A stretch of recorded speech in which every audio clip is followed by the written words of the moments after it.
Descending on with the postseason in our sights now. What's more important to have, home court advantage or momentum, Grant? I'd argue both, B.A. I mean, if I had to choose one, I'd say momentum, just because you want to be peaking at the right time heading into the playoffs. And now Indiana's starting group.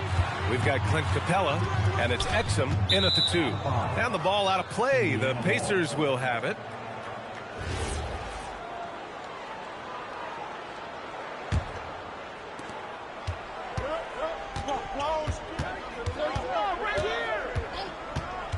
Pass to Jennings. Here's Stackhouse. On target from range. Clearly a positive sign. When Stackhouse is knocking down the 3 ball, the offense really opens up. Here's Evans. The 3. Capella with a rebound. Let's go now to the sideline and catch up with Allie LaForce. Just moments ago, Eric Spoelstra and I were able to chat. As you might expect, we talked about the game plan for defending Luka Doncic. Coach stressed that they'll double-team him often, saying, quote, we want him to feel challenged on every single shot. I don't want him to get exactly what he wants out there. Sounds like Luka should expect hands in his face at all times tonight. Guys, back to you. Okay, thanks, Allie. Pass to Verjao. And that's good. His first bucket of the game.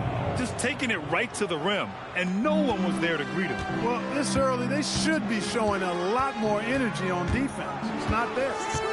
Now, here's Williams. Playing Milwaukee, he was nearly unstoppable.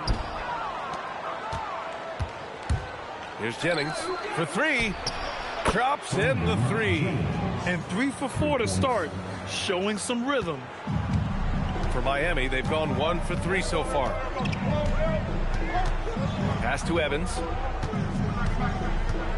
There's a screen by Whiteside. Misses the 3. Indiana's gone 2 for 3 from outside the arc. Here's Jennings. There's the 3. Gordon pulls it in. And one guy you can neither speed up nor slow down. That's Luka Doncic, Brad. Yeah, B.A., he completely dictates the pace. From the opening tip till the final buzzer, he can control the game. 1 of 5 to start the game. They have to slow down and just play their brand of basketball. Stackhouse, the pass to Jennings. So nice passing by Indiana here. Screen by Capella. Clock at 4. Here's Exum. The rebound by Whiteside. Well, with his solid midi game, you expect him to knock that one down. Evans. Here's Trent. Nice dish, and the layup goes down. Trent's got his second basket on the night. Leading him right to the basket with a tremendous pass. Really good execution there. Screen by Capella. Pass to Jennings. Fires from deep. Fires in the triple. Jennings has got 6. Oh, it's just raining 3s for them early. Lighting it up from outside. Hard to keep up with this. And here's a timeout from Eric Spoelstra now. Coach probably just checking to make sure everybody's on the same page here. And these have been the league's best shooters since the All-Star break. Clint Capella is second. As the season goes on, his shooting has really impressed, making the most of every look he gets at the hoop. Williams looking around. Pass to Gordon. Jacks up a 3. The Pacers pull it in. Capella's got 4 rebounds now. Here's Stackhouse. Now Exum. Here's Verjao. Here's Stackhouse. And he can't extend the lead to double digits. And he almost made them regret defending him so loosely. And here is Williams. Pass to Gordon. Here's Evans. Hasn't gotten one to fall yet. Off target with the 3. Man, miss after miss for him. When you're having a quarter like this, the only beneficiary is the defense. And that's a foul called on Hassan Whiteside. That's his first foul of the game. First team foul. Indiana substitution. Number 20. Here's Jennings. Williams defending. Capella, screen on Williams. Pass to Pondexter. Shot clock at 5. Capella can't get it to go. Yeah, we're not used to seeing him get bottled up like that. Wow. Outside, Williams. Fires the 3. Here's Whiteside. Count it. 1 for 1 to start the game. Got the better of the defense that time. Easy trip to the rim. Indiana leading by 5. Now here's Exum. Pass to Jennings. The 3 ball. Buries it from 3. Jennings has got 9 points. Excellent job from Jennings to feel separation from his defender prior to the ball getting to him. And his instincts on offense, really, really special. Here's Evans. In his last outing, 8 points for him. Williams from long range. Oh, drew the foul and almost hit the 3-point bucket. But he'll head to the line for 3. Hey, nice work attracting the foul from deep. He'll shoot 3. You have to avoid fouls like that. As a defender, challenge the 3-point shooter, but run by him, not into him. Look at who's out there now for Miami.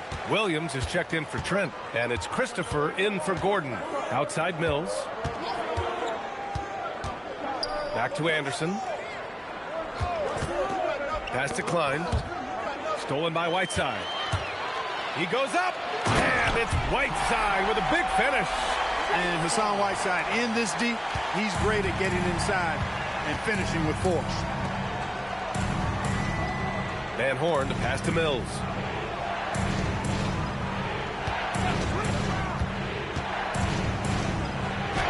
Lays it up and banks it in. Great use of the screen. That's how you practice it and draw it up. Heat trail by 5.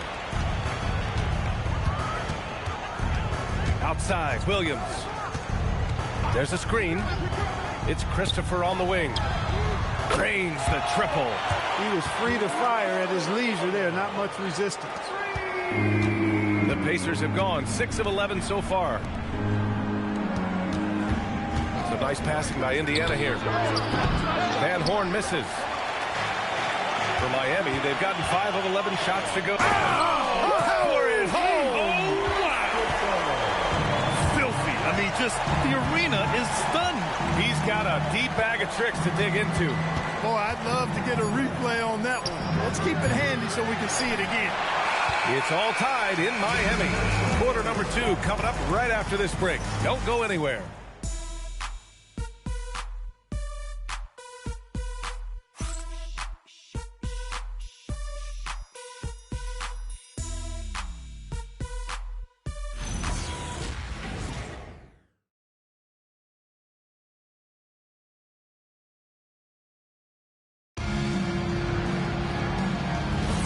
And this has been a fairly close game through the first quarter. We'll see what happens here in the second. All right, guys, what do you think so far on the offensive approach for the Heat? They've been really going at the defense in the painted area. And so far, the opposition really hasn't had an answer for them. One other thing they've done really well, moving the ball around. They've done a nice job not settling for that initial option and making that extra pass. They've got Josh Christopher, and it's Beck in at the point guard position. That's the group on the floor for Miami. Indiana leading by 3. Back to Anderson. Pass to Stackhouse. Down low. A nice shot by Klein. Klein feels like he can score on anybody down there. And part of the reason why is he's got great confidence and he's patient on the interior. They set a pick. Here's Christopher. And it's all from 3-point range. Indiana's gone 5 of 10 from beyond the 3-point line in this game. A chance here to catch up with Allie from the sideline. Thank you. The Pacers have shown that they can be a threat in the East. Coach Rick Carlisle said, there's nothing wrong with high expectations. What you don't want is a situation of apathy. Your expectations are low, and all you're ever doing is selling hope. That's not why I came here. Back over to you, Brian. They are for real. All right, Allie, appreciate the report. Picked it out of midair. Anderson inside. Here's Van Horn. A good-looking shot from the wing. And now a 7-point Indiana lead. That's a heads-up play right there. Reads the floor, distributes accordingly. And here's a timeout from Eric Spoelstra now. He's going to talk it over with his guys.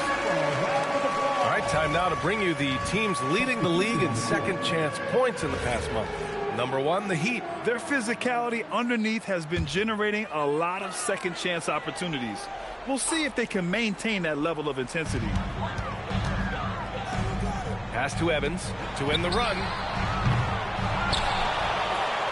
Out to Gordon. Here's Beck. 6 to shoot. The Heat need to get one up in a hurry. The shot by Evans, no good. He came out today planning to do as much damage from three-point range as possible. Well, it looks like it's time to change up the plan, guys. And Clark, whether we're comparing players or voting for the annual awards, defense is a factor that is often undervalued. Yeah, I agree with that wholeheartedly. I mean, we love to see people score in a variety of ways. We like to see that offensive skill set on display. But, you know, defensive stats are critically important, but not as easy to identify and count. But yet, and still, it's half the game, so you can't overlook it. It's just so hard to score in this league, especially when you're out of rhythm. You got a feel for him tonight. Pass to Van Horn. Here's Jennings. Here's the pick. Inside, Klein. A chance to extend the lead to double digits, but it's no good. Trying to find a spark here. Yes, indeed. A rough stretch offensively. They could really use a basket. Here's Evans. Still without a bucket. And a miss there on the triple. He's had a hard time finding his shot this quarter. Pass to Stackhouse. To the middle. Here's Klein. Gets it to go. That makes him 2 for 3 in this game. And what's working here? Each guy is willing to make the next pass. Here's Evans. He's averaging just around 8.5 points a game. Now here's Gordon. Here's Christopher. To get back on track. Knocks down the long J. Christopher's got his third basket on the night right there. He knows he can get his shot anytime he wants, and he also knows he has the green light. Screen by Capella.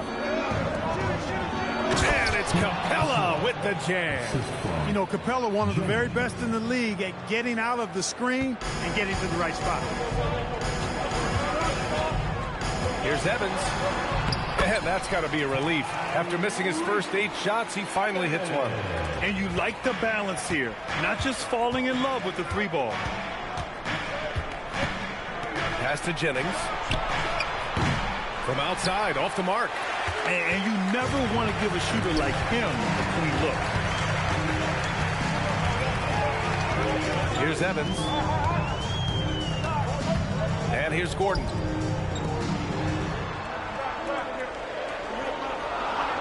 Here's Christopher. No good with the triple. Pacers leading by 7. Here's Jennings. He's got 9. To the inside. Stolen by Whiteside. Gordon outside. We've got 1:48 left to play in the half. Christopher's shot is good. Now just a 4-point Indiana lead. I like this trend. He's hit 2 triples this period, has 3 for the game. And timeout called by Rick Carlisle. I think right now he might be looking at some adjustments. Their last game, a win against the Magic, looking to carry it into this one. I found it was an interesting game. Anything they couldn't get from their starters, they got from their reserves. Well, you know, you hear about the importance of having depth all the time, bench players that contribute. In last game, their bench came alive. Williams has checked in for Miami. Ooh, they've been on fire from deep this quarter. Their percentage has been rising and rising. Screen by Gordon. Gordon on the wing. Here's Evans. Here's Williams. And that one hits the back iron. Indiana leading by 7. Exum outside. Pass to Jennings. 44 seconds left in the first half. Gets the 3-ball to go. And Jennings starting to fill it up in a hurry. An incredible score. He feels comfortable shooting from anywhere in the gym. Indiana foul. Quincy Thomas. First personal foul. First team foul.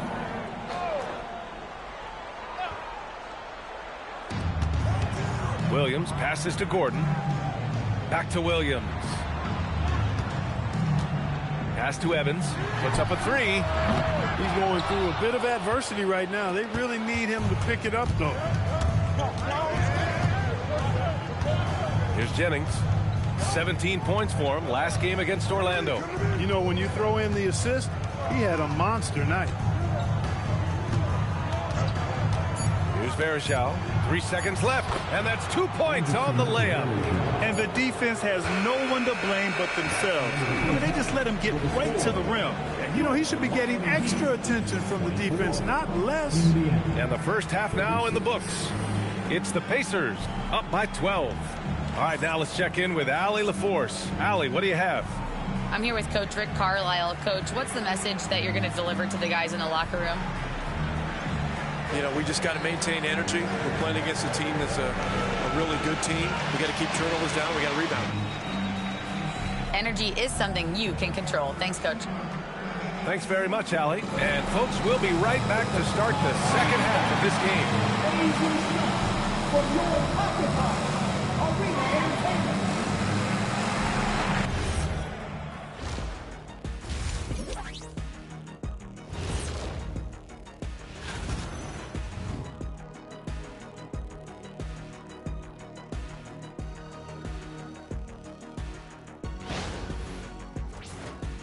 And let's move on to the race for Rookie of the Year. A lot of young talent in the league this season. These guys have made a great case all season long, Shaq. And now they're processing things even faster, making even better decisions. That's impressive. Yeah, if your front office selected any one of these guys, you can say you won the draft. Thanks for tuning in. Now we head back to Brian Anderson for the start of the third quarter.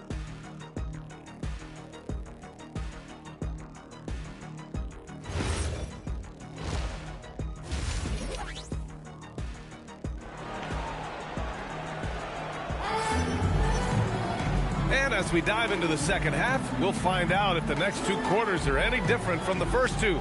So far, it's been a runaway.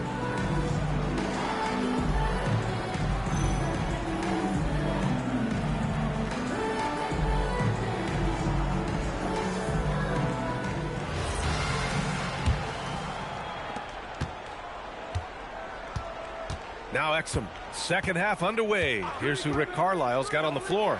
We've got Clint Capella, and it's Varejao in at the power forward. And so it's Williams with it. He brings it up for the Miami Heat. Down by 12. Pass to Gordon. Tipped. Here's Jennings. Williams defending. Out of bounds. It'll be Miami's ball. A lot of talented passers into the league this season. Let's take a look at the rookies with the best assist numbers.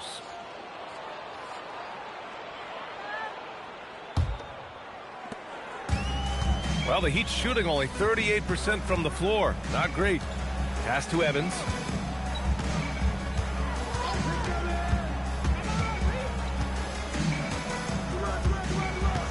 The kick out to Williams. Down to 5 on the shot clock. From outside the arc. And Varejao pulls it down.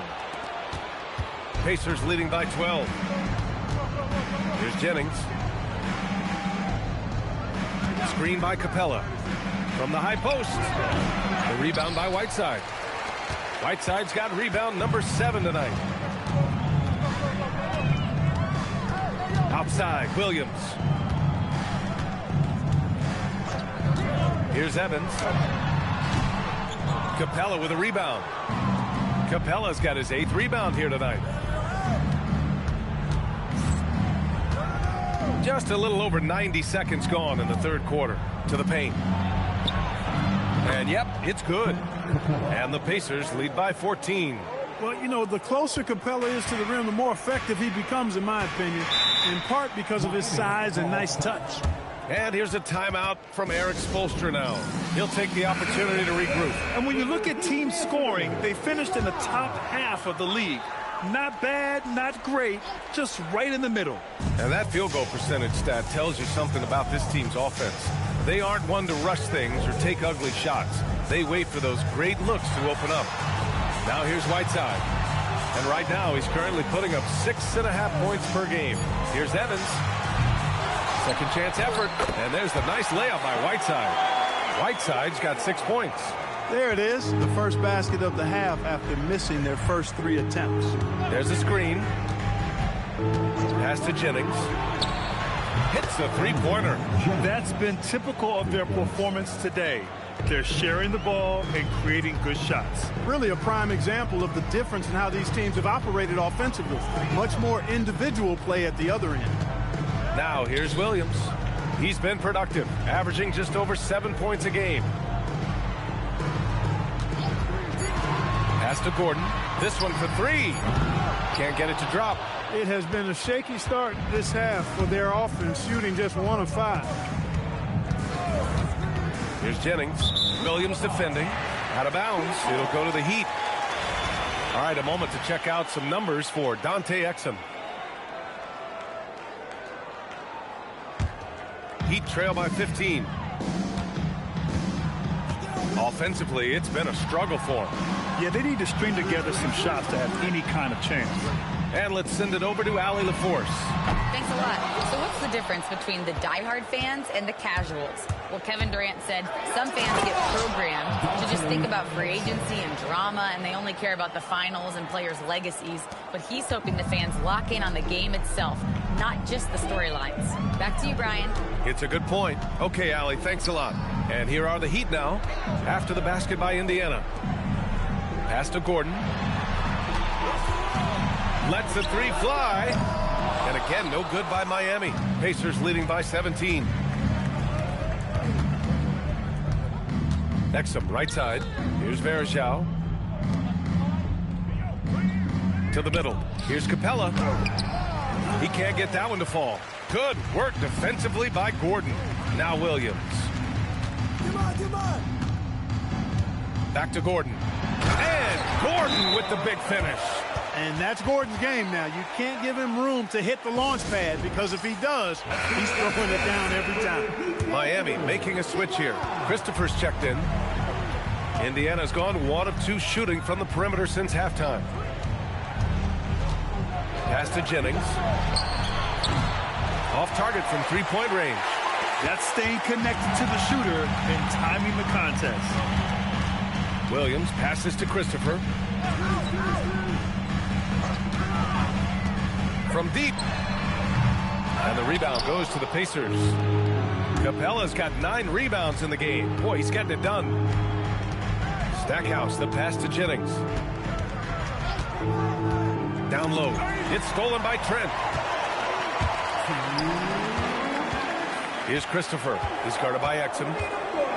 Back to Williams. Pass to Gordon. 5 to shoot. Here's Christopher. No good on the 3. Pacers leading by 15. 1:33 left in the third quarter. Inside. Here's Capella. And a slam dunk by Capella. Capella's so good at finishing around the rim, showing you right there. Great explosiveness inside. And here is Williams. It's stolen. Here's Jennings. Williams defending. Stackhouse, the pass to Exum. Here's Jennings. Screen by Capella. 6 on the shot clock. Ooh, and he took a hard foul on the shot. So he'll head to the line to shoot a pair. It's going to be on Hassan Whiteside. Boy, Capella is a real force inside. I mean, when he gets this close, you pretty much have to foul him. And Miami going with a whole new group out there. There's 48 seconds left in the third quarter of the game. Pass to Afcr. And here is Williams. He's guarded by Mills. And again, no good by Miami. They've had a slight leg up on the boards and a big leg up on the scoreboard. Well, you take a look at all of the stats, the team stats, that is, and that's one of the many areas that they've had the advantage. And as a result, they've got a big lead. And he's got his first opportunity at the line here tonight.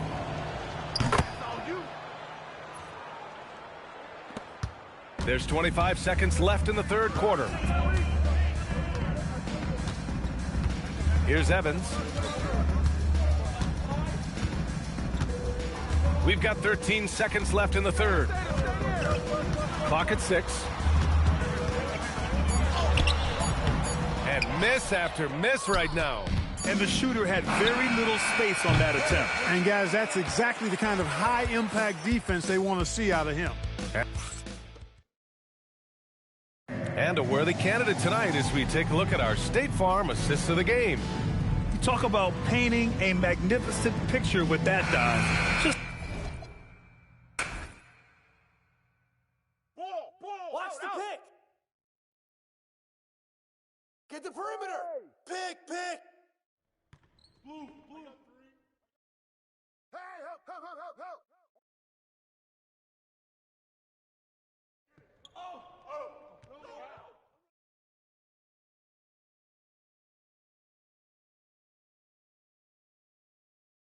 Yeah, way to get that ball, man. Pressure him up. Who's watching here? Right here. Hey, hands up. Right here. I got him. Crash. Yo, watch him. Switch. Don't wait. Ball. Screen coming. Set up. Hey, yo, right here. Shot. Shooter, no.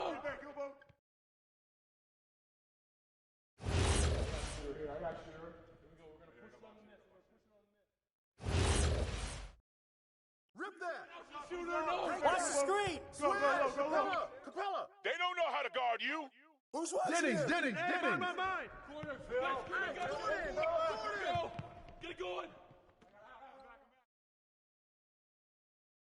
Blow that on Jennings.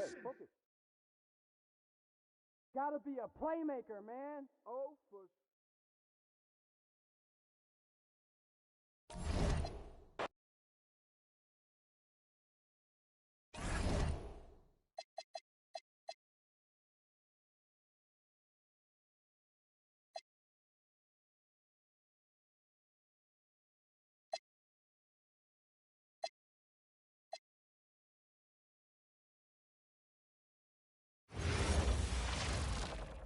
Greetings, everyone. Welcome to 2K Sports.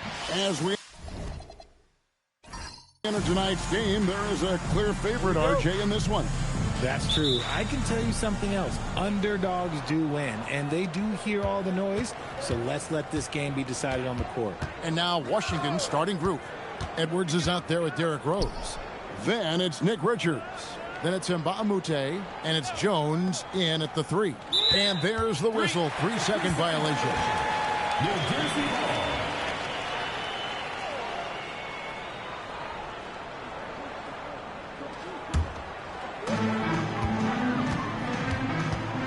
Edwards against George.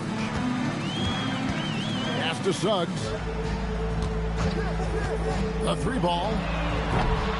Rebound by the Wizards. This is the first they're seeing of New Jersey. Rose, good. And Rose proving already to be a relentless competitor. Excellent at finding ways to finish inside. And Okongwu slams it in. And although he's undersized at his position, his vertical, yeah, that'll clean up a few mistakes. Pass to Rose. Amute, a screen on Suggs. Rose dishes to Mbamute. 5 to shoot. Jones finds Rose. Near the 3-point line, it's Edwards. It's Edwards on the wing. Nice ball movement by Washington. No good from outside. And on an open look like that, he's very gifted at making the weak coverage pay. George passes to Suggs. That ball's nice speed that time from George. And as we see Suggs develop his game, you'll see more of this. Jalen with the ability to operate off ball. There's Rose with the three. Okongwu grabs the board. Pass to George. Outside, Suggs. Okongwu with the screen for Suggs. And Okongwu slams it in. Beautiful reverse jam right there. Use the rim to protect the ball, I think. Outside Rose to stop the run. The Wizards with another miss. And they're 1 of 5 to start this game. Just really haven't gotten into a flow offensively. George passes to Suggs. Okongwu with a screen on Rose. And that one is good from Suggs. Ideal way to start the game. Come out of the gate and knock down all but one of your first 5 shots. It's time to send it over now to our reporter, Allie LaForce. I was able to talk with Jordy Fernandez for a minute. Much of our discussion centered around Cade Cunningham. He said that's their catalyst. They look to him to control the pace, to read the defense, and to make the right basketball play, which he usually does. He is very tough to neutralize. Back to you guys. All right, Allie, thank you.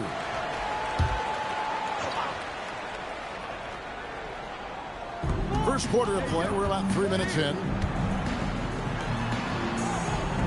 Back to Jones. Rose against Suggs. Pass to Jones. 5 on the clock. On the wing. And that one comes up a bit short. Credit the defensive effort there, not giving him room to operate. Outside, George. And he can't extend the lead to double digits. And it's Rose with the ball for Washington. 8-point game. Defeated by the Hornets in their last game. They'll try to put that one behind them. Yeah, I mean, on the road, their defense was just overrun. Couldn't match the intensity of the opponent, and it cost them. Yeah, if you allow a team to shoot such a high percentage in their own building, you're going to have a big hill to climb. Here's Suggs, following the score by Derrick Rose. Stolen by Rose. To the middle, looking for Richards and gets it there. Outside Rose. Gets it to go from beyond the arc. Rose has got 7 points in the game.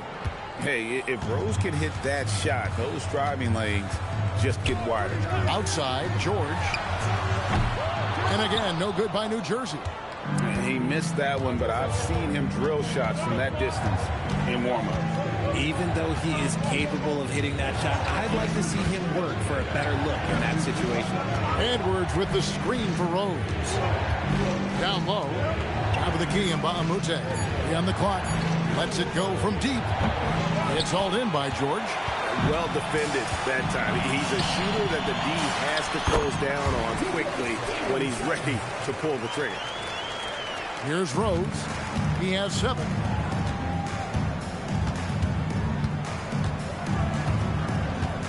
Pass to Mbamute. There's 1:47 left in the first. 6 on the shot clock. Rose kicks to Edwards. Over Suggs. Edwards, no good. Well, I'll tell you what, he's going to buy himself a ticket to the bench. If he keeps shooting it like that, he has been putrid here this quarter. Favors with a screen on Rose. Suggs passes to Favors.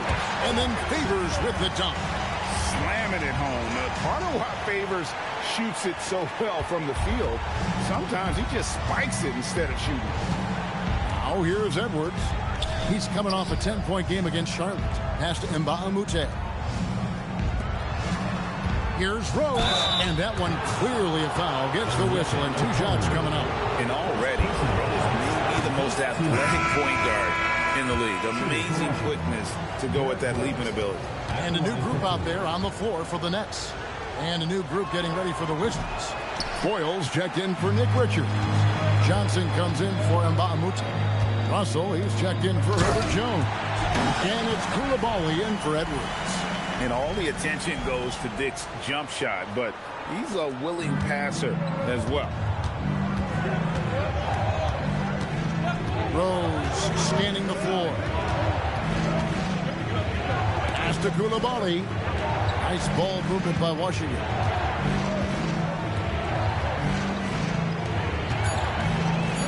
Johnson finds Koulibaly.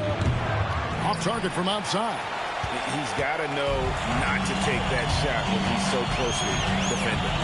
Now Dick puts up a three. The shot goes in. First shot, first basket.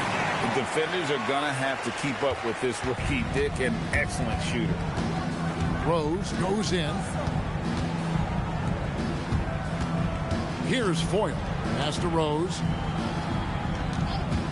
They could use a bucket. No good on that one. You love to see the competitive fire, but he couldn't sink that revenge dribble. Keelan Suggs has been leading the charge for the Nets. He notched 8 points in the quarter and has that terrific basketball instinct on display. We'll get you back to the action.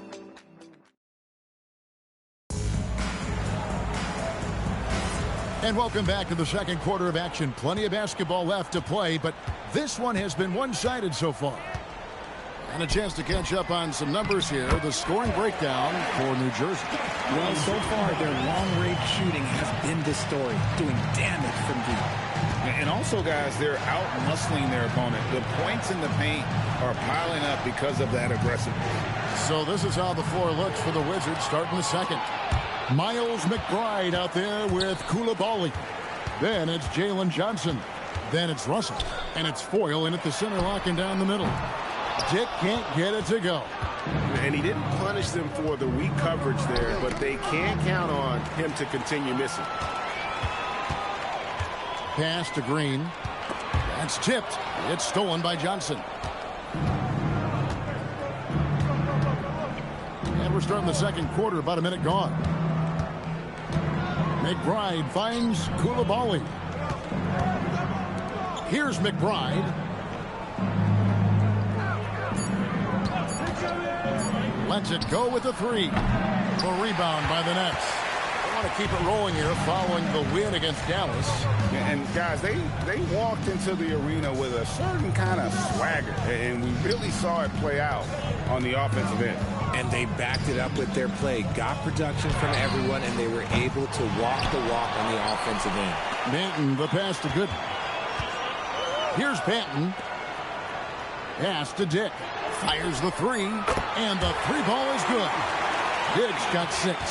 And that is why this team has Grady Dick, a floor spacer coming into the league with an elite three-point shot.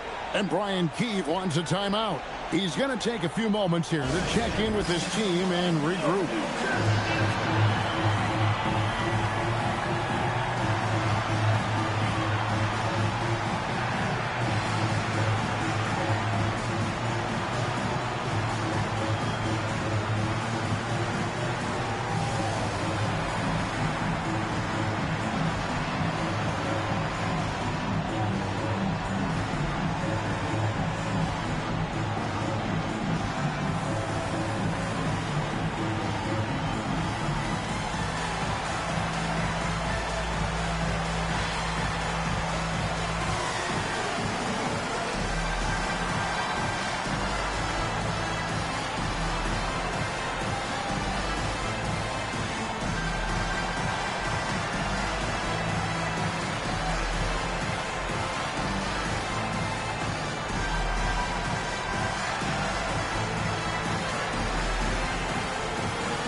Jersey making some changes. Derek Favors checked in for Aldridge. Thomas comes in for Delano Banton. And it's George in for Green. Then for the Wizards, Mbaamute's checked in for Foyle. Herbert Jones comes in for Brian Russell. And it's Rose in for Miles McBride.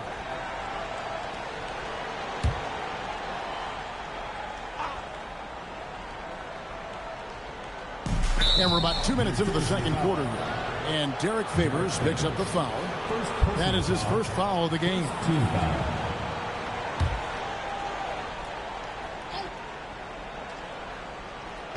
And Washington has possession. No points yet here in the second quarter for them. Back to Ba'amute. Pass to Rose. Down to 5 on the shot clock. Over Dick. Greg, you think about the value of those sage veterans on a team, guys that been around the block, played a lot of years. Why are they so important? Well, a lot of times they'll echo the message of the head coach. And I tell you what, it's also, as a coach, you love having those veteran players because you can trust what they're going to do on the floor. That consistency is really important, not just for the coaches, but the teammates. Right now, let's take a second to catch up with Allie LaForce on the sidelines. Hey, Kevin. Basketball is a beautiful game, but Commissioner Adam Silver said the most important part from our standpoint is ensuring that there's always competitive tension on the floor. Fans like the physical aspect that comes with this game. We don't want that to be lost. Kevin, back to you. Keeping that edge. Thanks so much for the report, Allie. I mean, he's just making the D look foolish. I mean, that was one heck of a move to get himself the space he needed to operate. And how about the slam to finish it off? Not too shabby either. And Rose, wide open. He shoots. Nailed from three-point land. And that's a shot Rose must make consistently. When he's making it rain from there, this team is hard to match up with. And so, Jordi Fernandez decides to call timeout. He's ready to talk things through with them.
Checked in for New Jersey. Jalen Suggs comes in for Grady Dick. And then for Washington, Nick Richards. He's checked in for Jalen Johnson. And it's Edwards in for Coulibaly.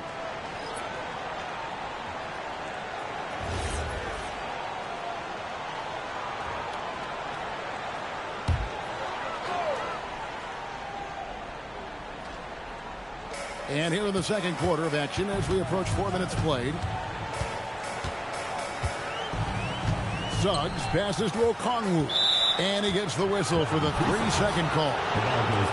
With 1 game to go, let's take a look at how the final seeding will look in the East. Taking a look at New Jersey. Very strong season they've had, always at or near the top of the conference. And right now they're in first place in contention for that, exactly where they want to be as they close in on the postseason. And checking out Washington.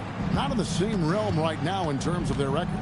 Right now, for the Wizards, they're clinging for dear life. Will they be hosting a play-in game, or will they drop in the seedings? This final matchup will determine that. Clock at 4. Here's Jones. Richards passes to Jones. To the paint.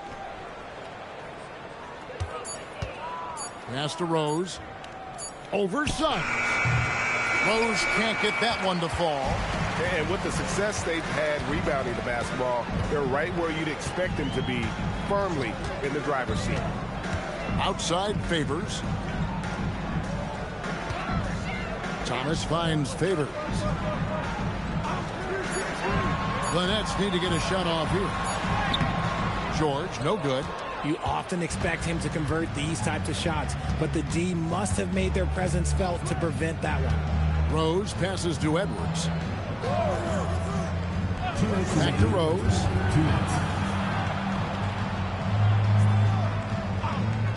Pass to Richards. It's hauled in by Thomas. Nets leading by 16. From downtown, rebounded by the Wizards. Richards got rebound number 5 here tonight. Jones the pass to Rose. The Wizards working the ball around now. And Mbamute dishes to Rose. And that one is good. Yeah, this is how lethal Rose can be on offense, and it's because of that high motor he possesses. And so Jordi Fernandez decides to call timeout. He made the decision to huddle up with his guys and talk about strategy.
Is our 2K leaderboard. These teams have been in a groove from the free throw line since the All-Star break. The Wizards second. They are really dialed in at the line, especially since the break. I mean, really shooting an impressive percentage from the line.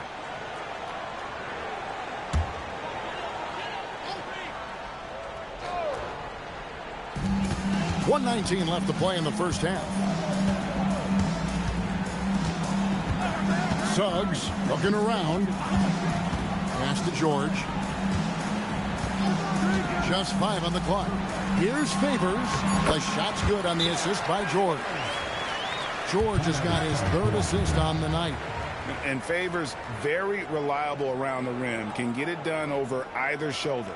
And Brian Keefe wants a timeout. This now will give him a chance to discuss some potential changes.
Some of the numbers here for Okongwu.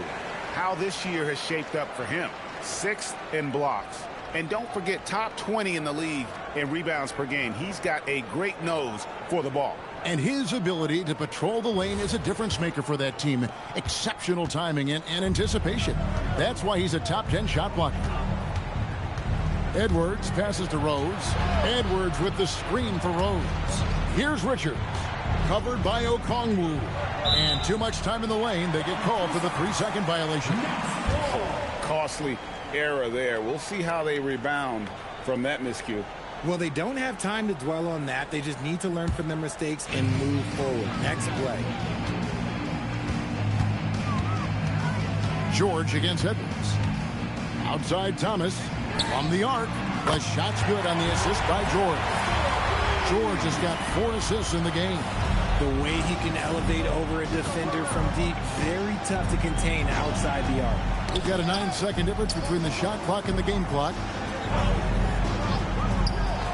Back to Rose, and the officials calling for a 3-second violation. Costly error there. We'll see how they rebound from that miscue. Well, they don't have time to dwell on that. They just need to learn from their mistakes and move forward. Next play.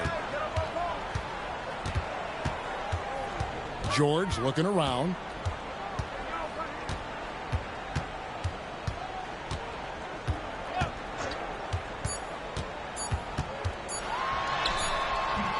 And no luck with that time on the buzzer beater. And so it's New Jersey with a 19-point advantage heading into the next quarter. Their defense has been active and effective. We come back right after this.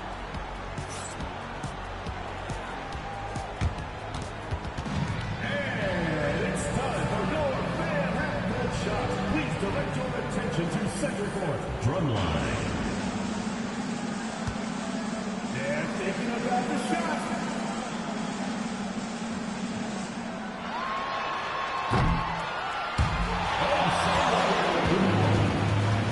Let's hear it for the participants.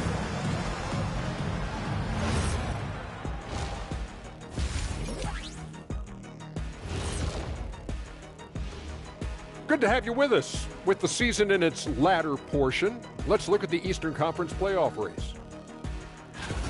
Well, right now for Washington, that's the last game of their regular season. They're trying to protect their spot in entering the play-in tournament. Obviously, they want to stay in the top 8. This game should have a playoff atmosphere. Now looking at where we stand after 2 quarters, it has been a difficult game for the Washington Wizards. Well, the energy they're putting out is not going toward their defense. Problem is their offense can't keep up with those guys. So the D has to pick up the slack or this thing is over. Man, you know they're getting an earful right down in that locker room. We'll see who's listening. And that concludes halftime. Now time to send it over to Kevin Harlan as the game's about to resume.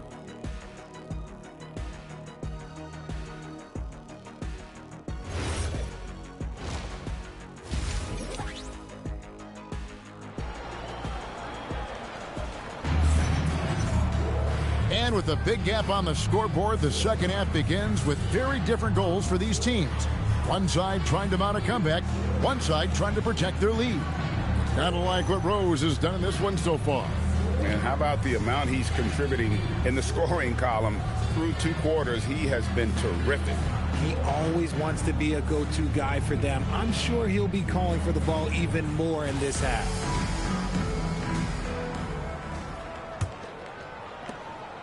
Nets leading by 19 points. Thomas is out there with Favors.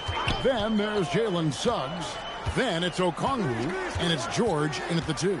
And that's the group for Jordi Fernandez as we begin the second half. Clock at 6. Okongwu with the screen for George. Moves back up. Got a hand on it. It's Jones on the wing. He's guarded by Thomas. Throws it down as the official calls the foul. It may be a 3-point play. They get Derek Favors. Sharing the ball is clearly a part of Rose's game, even coming out of college. First trip to the free throw line for him tonight. And high-quality numbers for him all season long. How about 81 from the line?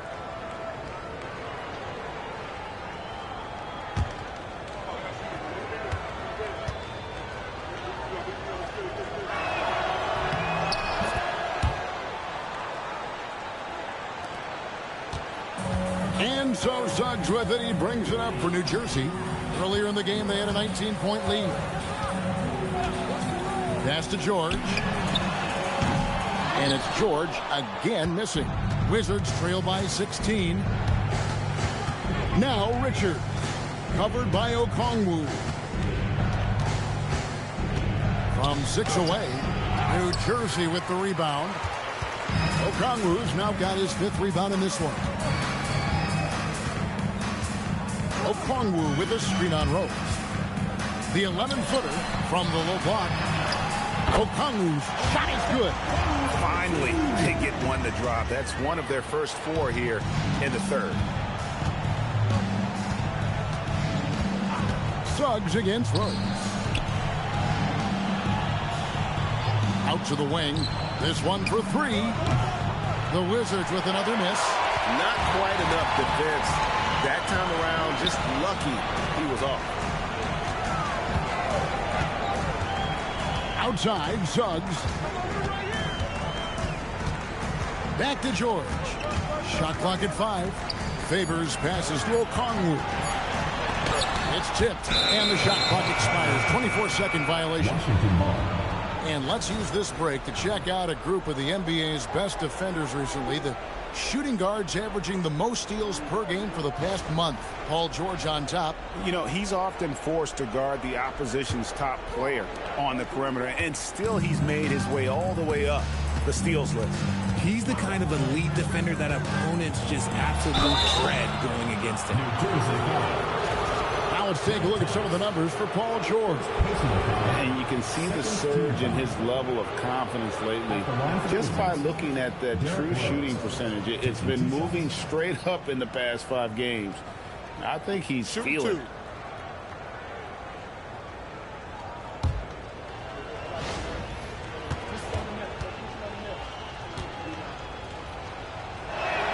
And the first one at the line is good. And you gotta love watching Rose play the game. His intense style can be infectious out there, and I think it really does elevate his teammates. And Rose drops them both. New Jersey leading by 16. Outside, Suggs. Okongwu with the screen for Suggs. It's stolen by Rose. And here we go, the Wizards fast break. Plays it up and banks it in. And Mba'amute's got his first 2 points of the night. Excellent assist there. Just led him to the perfect spot. Edwards with it. George picks him up. Outside Rose. Here's the 3. New Jersey with the rebound. And they've got a big lead, not just on the scoreboard, but really in the rebounding numbers as well. Outside, George. Okongwu with a screen on Edwards. Back to Suggs. Takes a 3. It's hauled in by Edwards. Wizards trail by 14. Jones kicks to Edwards. Mba'amute against Favors. And here's Mba'amute from deep. Rose hits it from three-point range. Rose has got 17. A sound decision maker with a reliable jump shot. Rose is more than comfortable in catch-and-shoot situations. And so Jordi Fernandez decides to call timeout. Coach is going to take a few minutes to regroup and go over the strategy.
The Nets making a switch here.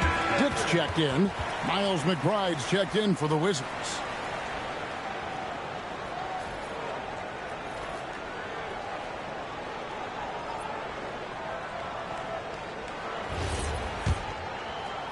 We've gone about 3.5 minutes into the third now.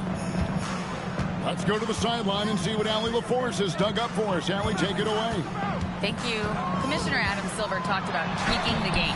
He said analytics take sports in a certain direction because it's a coach and GM's job to win, and they'll do everything they can to do so under the existing rules. It's on us to adjust because we're also looking at the aesthetic appeal of the game. Back to you. Thanks so much, Allie, for the report. Oh, taking it to the rack with power. Hammering down the two-hand slam. Edwards passes to McBride. Edwards a screen on Suggs. McBride off target with his 3. +8 in the rebound differential. One more reason why they're in control. Right side, Suggs. And there's Okongwu. That's good on the assist from Suggs. Suggs has got 6 assists here tonight. Outside, Edwards. Here's McBride. Rebound, New Jersey. Earlier in the game, they had a 19-point lead. 2 minutes remaining in the third. 2 minutes. Edwards against Dick. Back to Suggs. Okongwu with the screen for Suggs. Pass to Dick. From deep, Thomas. It's good from long range. Thomas got 8 points.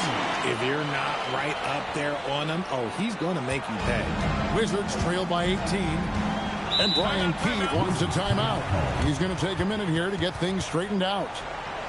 Well, it's been an express lane to the rim. Coach can't be happy about that. Yeah, we can see over here. The coach, he has some choice words for his team. Words we cannot repeat.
So for the Nets, Drew Gooden is checked in for Okongwu.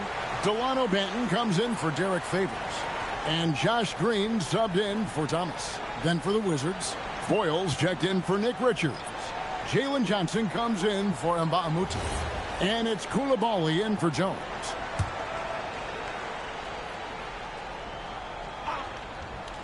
.135 left in the third quarter of the game.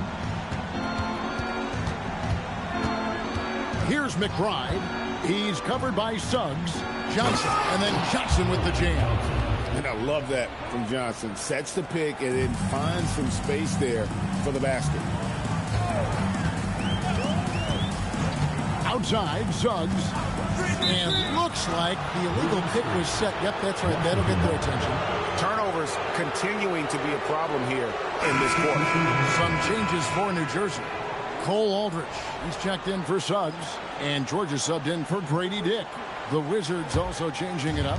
Ryan Russell, he's checked in for Edwards, and Derrick Rose is subbed in for Miles McBride. Pass to Johnson. Right side Rose. Johnson sets the screen for Rose. Just 5 to shoot. That one drops for him. Rose has got 19 points. And when Rose gets going and gets this kind of confidence offensively, you're in trouble. He can just flat out take over again. Here's Benton. A three-pointer off the mark. Wizards trail by 14. 27 seconds left to play here in the third. Now Koulibaly. Still scoreless. The Wizards need to get a shot off here. And it's Rose missing. Here's Banton. Outside Green. From outside the arc. And so it's New Jersey, sitting with a comfortable lead, up by 14. Defensively, they have gotten after it, contesting every shot going up. Don't go anywhere. We'll be right back.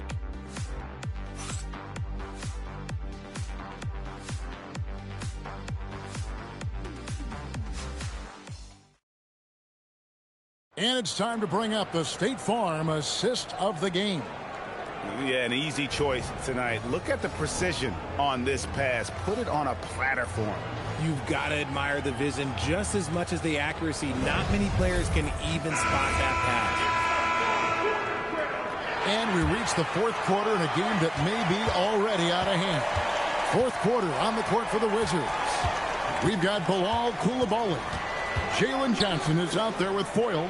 And it's Rose. And it's Russell in at the 3 spot. Left side Rose.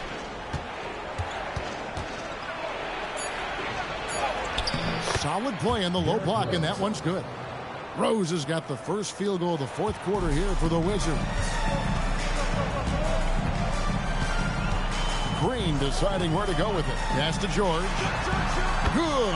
Great play by Green to set it up. And the Nets lead by 15. Washington shooting just 34% from the floor. And here's Russell. Johnson up top. Now here's Rose. Johnson sets the screen for Rose. And there's the drive. He gets it in there. Rose has got 11 in the second half.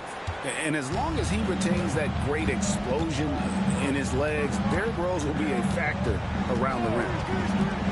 Nobody near George. And again, New Jersey with the triple. Man, the triples keep falling, guys. That's 3 in a row. Pass to Coulibaly to the inside. And that one is hammered home. Nice there, getting the reverse. Love that. And the fans got a little bit of a show there. Guys, that one definitely had a little something extra on it. Big miscommunication on defense. He recognizes it and quickly takes advantage. Yeah, they're going to do a much better job of putting a little bit of pressure on him on his way to the hoop.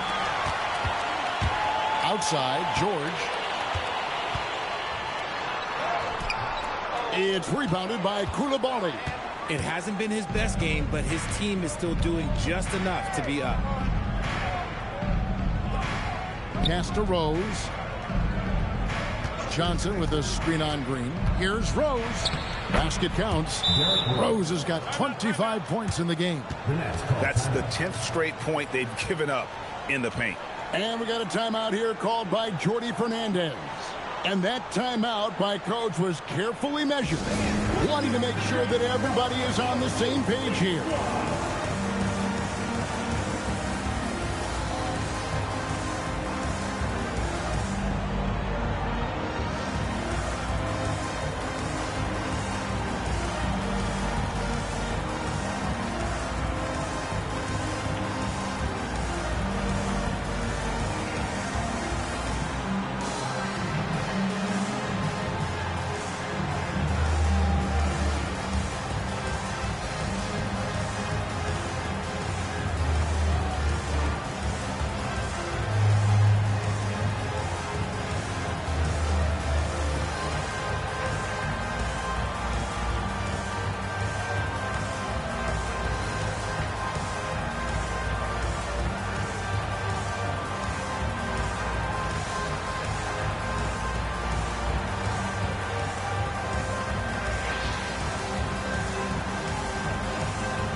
Getting ready to come in for Washington.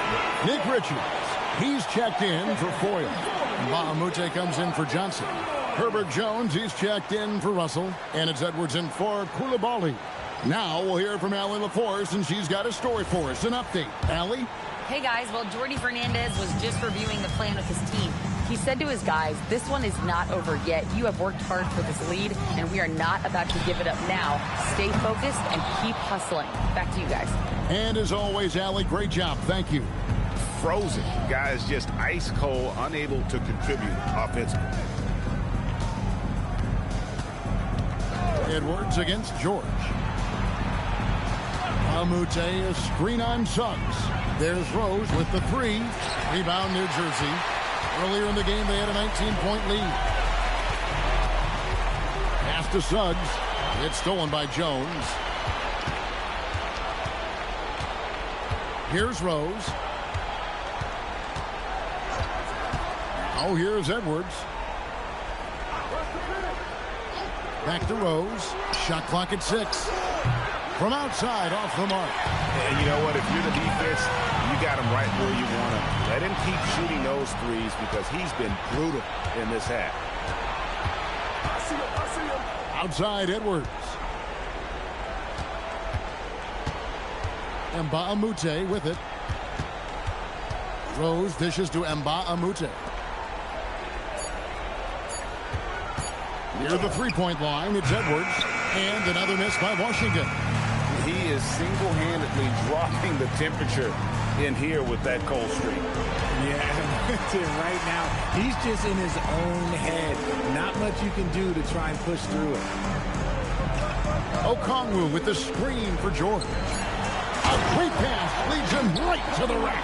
You gotta love how George always keeps his options open, willing to make the right pass. And out of bounds as New Jersey gains possession.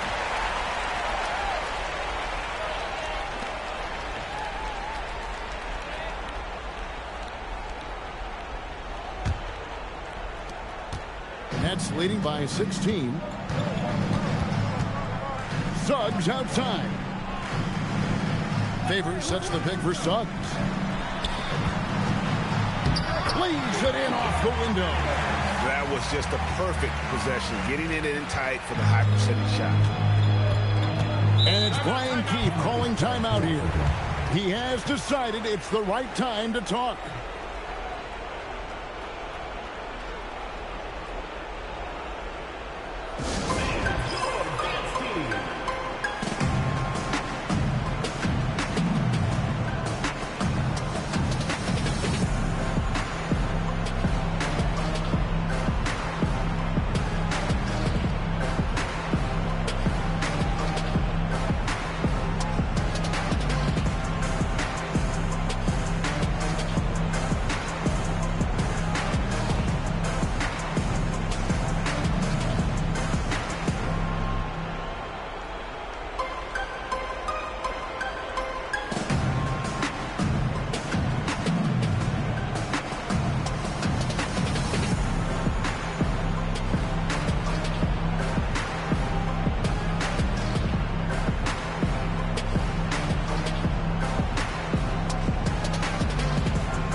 And now it's time for our presentation of the player of the game, Jalen Suggs.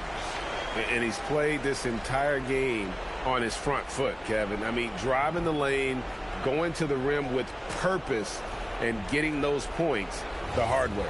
And with their spot in the postseason assured, he's picking up just at the right time to be on top of his game. Outside, Jones. Now, here's Mbamute. 5 on the clock. Richards with it. Okongwu on him. Oh, great touch off the pass. Used the pick to perfection and got all the way to the rim. Here's George. Now Okongwu. It misses. Suggs against Jones.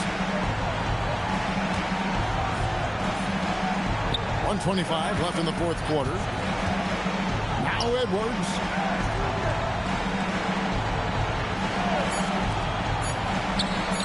Oh, and wide open, nails the chain. And Rose continuing to hone that jump shot. That's where he can take his game to the next level. Suggs with the ball, and Rose picks him up defensively. George against Edwards.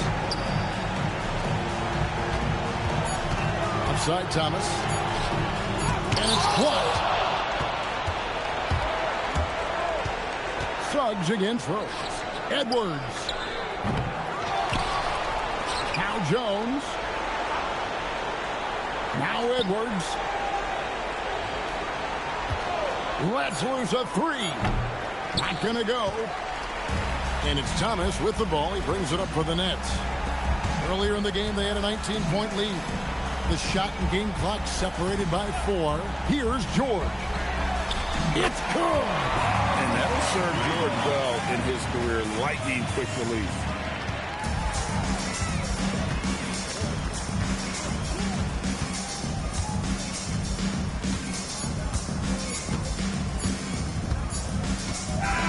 And so it's New Jersey easily grabbing this one.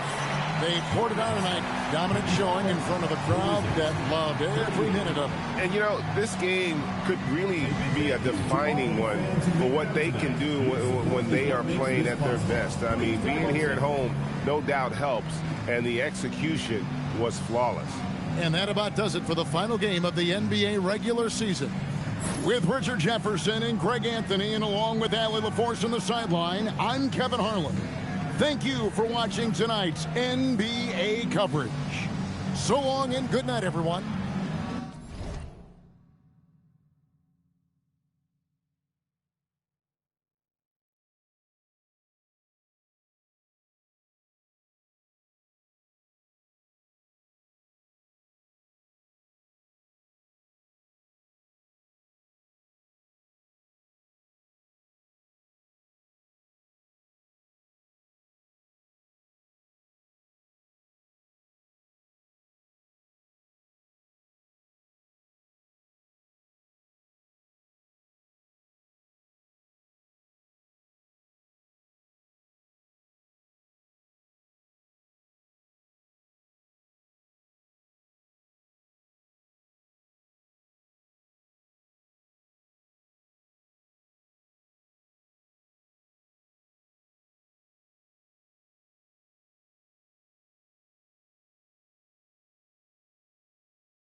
evening and welcome. Glad to... And Graham, one thing we know about these teams, they can both go deep into their bench. That's a luxury. Yeah, a luxury indeed. And they don't have to worry as much about foul trouble or guys getting worn down. Credit to both front offices for building such complete rosters. I'll look at Orlando's opening lineup. They've got Andrew Wiggins, Davis out there with Ricky Rubio, and it's Campbell in at the pivot spot, manning the middle. Hey, take it right to the defense. Not a bad way to start this game. Well, the length and intelligence of Kevin Garnett still making an impact at the rim. And here's Rubio. He'll bring it up for Orlando. Pass to Hickson. Wiggins outside. Takes a three. Oh, flanks that one. He's 0 for 1 to start.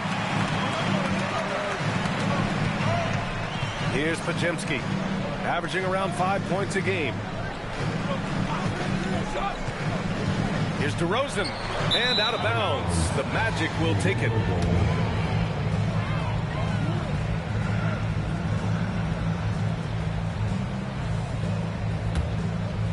Here's Rubio. We played just over a minute here in the first. Shot is up. Campbell gets the bucket. Now Pajemski. DeRozan outside. And there's a pick. Back to Pajemski. 5 on the clock. The Timberwolves need to get off a shot here. And it's DeRozan missing. The Magic have gone 2 of 3 from the floor. Pass to Hickson. Wiggins for 3. Rebounded by Lopez. And I'm surprised that didn't go down. I mean, I'm sure he is too. DeRozan passes to Garnett.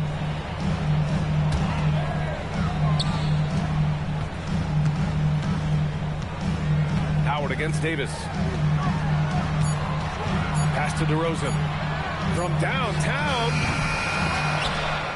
And that'll be Minnesota's ball as it goes out of bounds. Timberwolves able to keep the possession.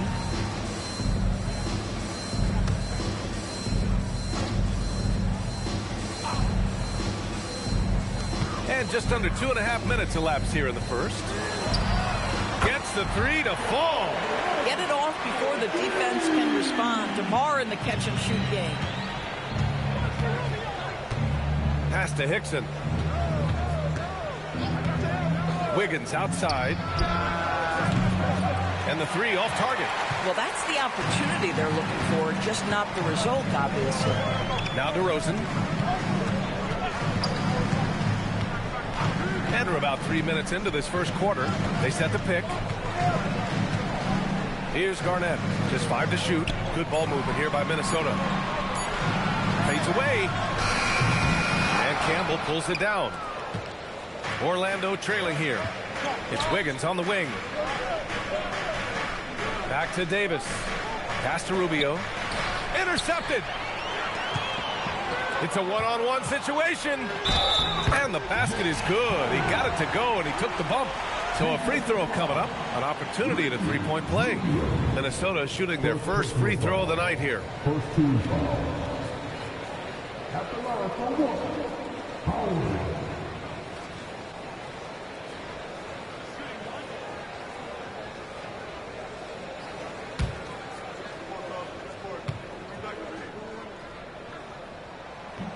And the free throw, no good. Magic trail by 3. To the inside. Campbell gets the bucket. Campbell's got 6. Attacking in the painted area. Clearly that was their game plan coming in. Lopez, the screen on Wiggins. DeRozan passes to Lopez. Lopez. It's good on the putback. Oh, my goodness. If you don't box him out, sensational timing on the putback slam by Brook Lopez. Pass to Hickson. Wiggins outside. Fires the 3. Pure from three-point range. And that ties it up. He's consistent from out there, especially when you give him that kind of room. Inside, here's Hickson, and he goes right over DeMar DeRozan and slams it down. He's shaking the hoop. He's actually shaking the whole building. Oh, what a slam. Look here, the fans going crazy right now. What a sensational move captured from the connected cam. Sponsored by AT&T. Pass to Lopez. And there's the screen. Over to the wing. Now here's Podziemski. Stolen by Wiggins. Now Rubio. Here's Hickson. He's been a consistent contributor, averaging just over 11 a game. Just 5 on the clock. Orlando needs to get off a shot here. Goes up on the wing. Rebounded by Lopez. Oh, he'd like to have that one back. That's in his wheelhouse for sure. Pass to Podziemski. And play stops. A whistle there on what looks like an illegal screen. And in the last 2 possessions, they've painted a picture of what not to do. Just way too loose with the basketball. The Magic making a switch here.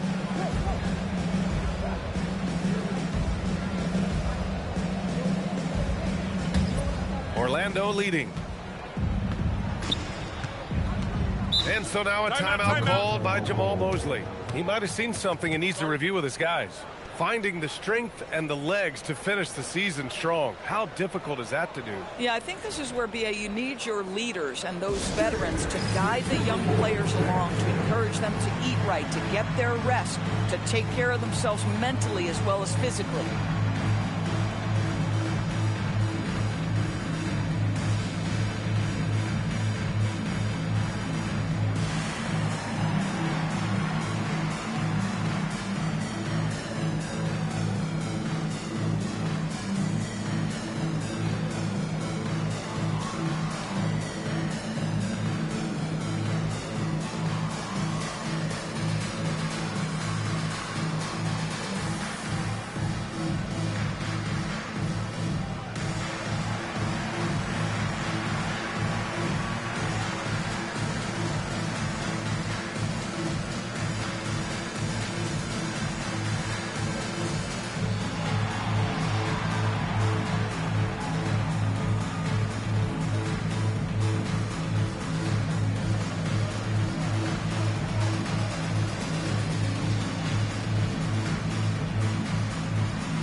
The 2K leaderboard showing us the best free throw shooting teams in the league. Minnesota, second. And this is a team that knocks down their free throws at an elite rate. Whoever they go up against should always try to avoid fouling them at all costs.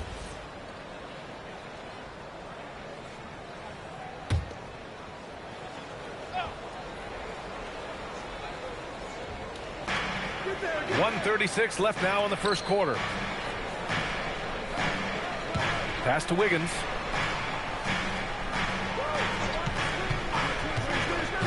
To the middle. It's tipped. Campbell. The rebound by the Timberwolves. This guy's such a talented finisher, but the D does just enough. The 3 from DeRozan. Minnesota again missing. Been a tough stretch for this guy right now. Looking a little out of sorts. Outside Rubio. Down low. Pass to McLeod. 4 on the clock. Gordon on the wing. Oh, DeRozan knocks it away. Woohoo! DeRozan with the D. Go ahead and show off that length, DeMar.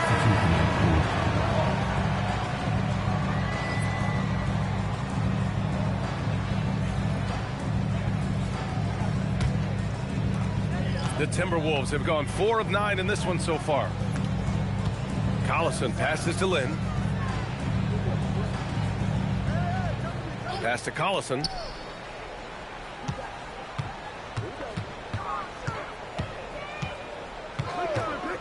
To end the drought. Here's Bradley. The shot is good, and this game is back to even. This is what happens when you fail to put a body on someone. The ball is bound to find them. Here's McLeod, defended by Thompson. Oh, they get a hand on it.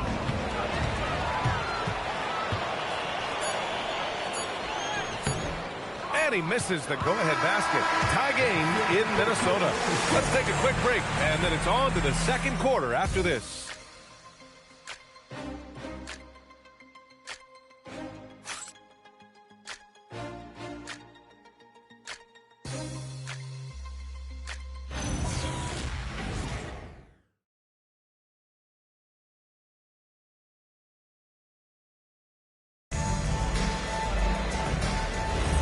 And it's been a pretty even game here after one quarter of play. And when you consider how Minnesota is doing, guys, your thoughts? Well, a big differentiator was their ability to generate offense by pounding the glass. I love the determination. They want to go after every rebound out there and overwhelming to the opposition right now. Setting the floor for the Magic. They've got Eric Gordon, and it's Gortat in at the center position. To the paint. Here's Gay, and he dumps it down.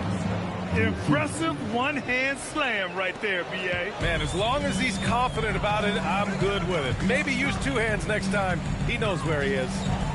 Here's Lynn. In his last outing, 8 points for him. Pass to Collison.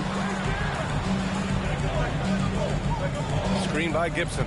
Just 5 to shoot. Here's Thompson. No good there, off the double clutch. Well, Orlando's shooting around 50% of the game so far. Up top, Gordon. Here's Micic. Inside. Fires for three. Nice D from Thompson. The Timberwolves trail. Pass to Lynn. Here's Collison, defended by Gordon. Collison passes to Lynn. Here's Thompson. That one falls. He's now 1 for 3. A nimble play by the Rook. Thompson had to stay agile to beat the contact. And so now a timeout called by Jamal Mosley. He's going to take a moment to give him a breather and talk things over.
Switch here.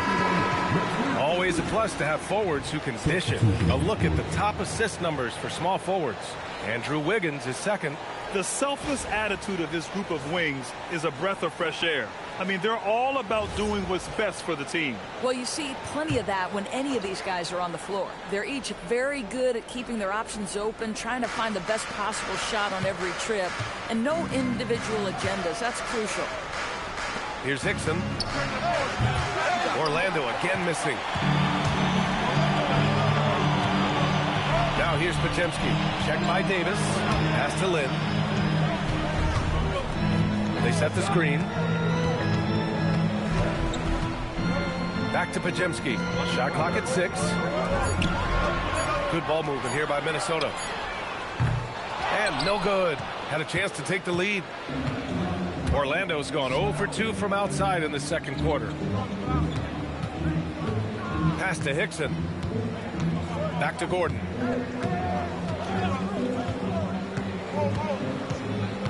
Out of bounds. The Timberwolves will take it. Lopez, he's checked in for Gibson. The Magic making a switch here.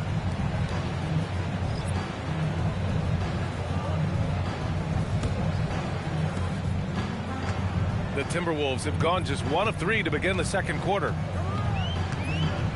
Pass to Lynn, beyond the arc.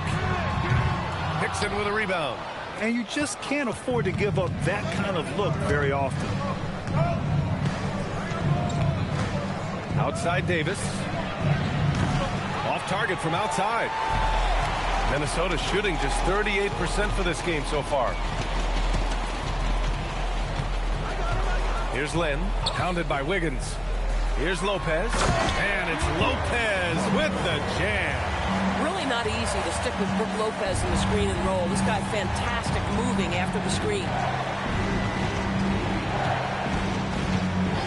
And here in the second quarter of action, as we approach 4 minutes played. Pass to Micic. 6 to shoot.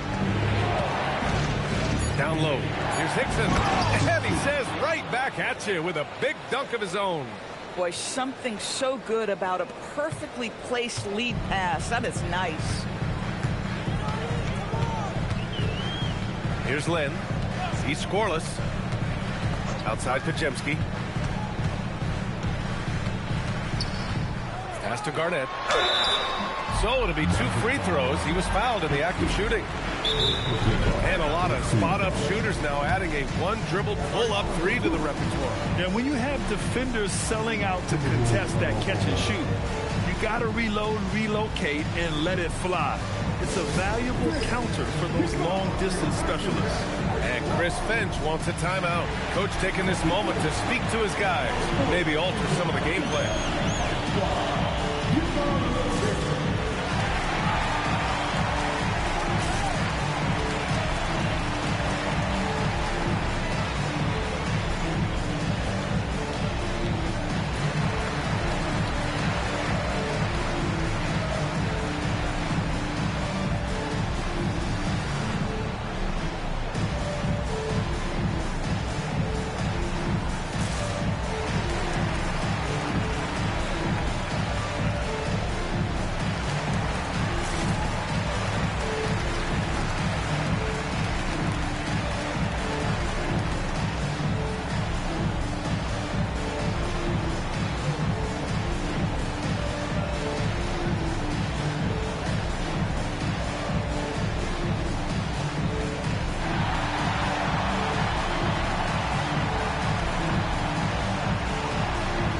DeRozan's checked in for the Timberwolves. Rubio's checked in for Orlando.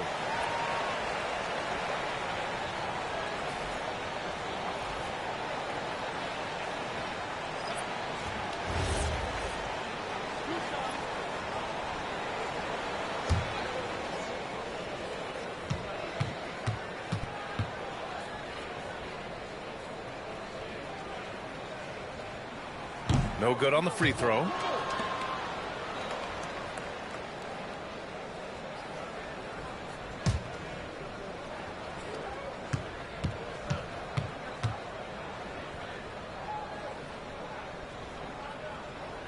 Good on the second one. And it's the Magic with the ball. They've only allowed 5 points in the quarter. They're moving on after a tough loss they took at the hands of the Pacers. It's simple. Your defense has to be razor sharp on the road. You really want to take the crowd out of the game. Easier said than done. I'll tell you this. It looked like they wanted to get out of town as quickly as possible. The problem is their defense went with them. Now here's Rubio. No points yet. Clock at 6. There's a screen. Pass to Davis. Nails it from beyond the arc. And the Magic lead by 2. Defensively, you can't afford to get stuck on the pick. You know exactly what that takes. It takes energy, it takes activity, it takes intensity. And it's Lopez with the jam. Well, I think when DeRozan's involved, and obviously the pick and roll is almost always successful. He's got a great sense and knack to be successful in there. And let's swing it over to the sideline and hear from Allie. Hey, success hasn't changed Austin Reeves' underdog mentality. He said it doesn't shift at all. There's a good majority of people that probably still don't think that I'm that good. It's a common theme for my life. What pushed me to get here are the people who doubted me. I always have to keep that in mind. Guys, back to you. Keeps that chip on his shoulder. Thanks a lot, Allie. Here's Wiggins, following the score by Minnesota. Outside Rubio. They set the pick. Pulls it from the top of the key. Here's Hickson. And he makes it on the layup. Hickson's gotten 4 this quarter. Well, this is his bread and butter, folks. You know he's going to be hounding every missed opportunity. Lopez, the screen on Rubio. To the inside. And it's Lopez with the jam. Well, one aspect that makes Lopez dangerous, his size. At 7 foot, he doesn't have to go far to slam it home. To the middle. Here's Campbell. And the layup is good off the glass. Campbell's got 8 points. Credit their discipline. They've been working for high percentage shots. Outside Podziemski. Pass to DeRozan. Lets it go from deep. It's hauled in by the Magic. Hickson's got 5 rebounds in the game. Davis, the pass to Rubio. That one falls. Coming off Davis' feed. Well, that's the way it works. Good call, good finish inside by Rubio. DeRozan against Wiggins. And here's DeRozan. He's got 5. Lopez, the screen on Wiggins. To the paint. Deflects the pass. And the first half comes to a conclusion in a game that's been very close so far. Orlando ahead. You're up by 2. Don't go anywhere, folks. We'll be back in a moment.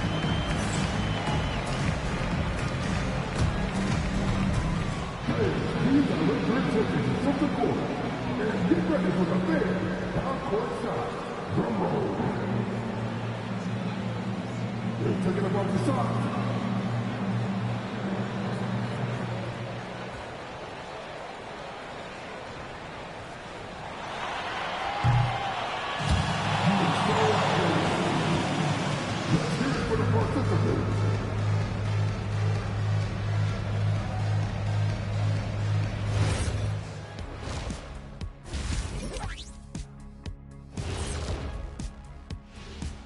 Good to have you with us. With the season in its latter portion, let's look at the Eastern Conference playoff race.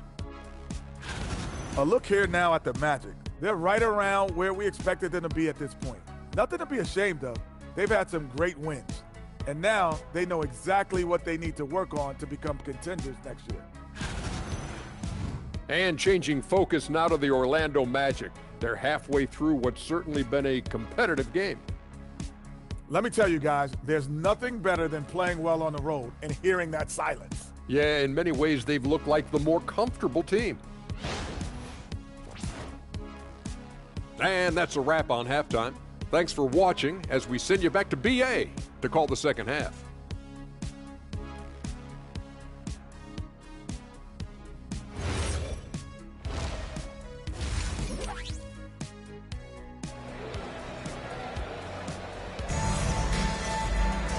And in that first half, we saw a pretty tight battle.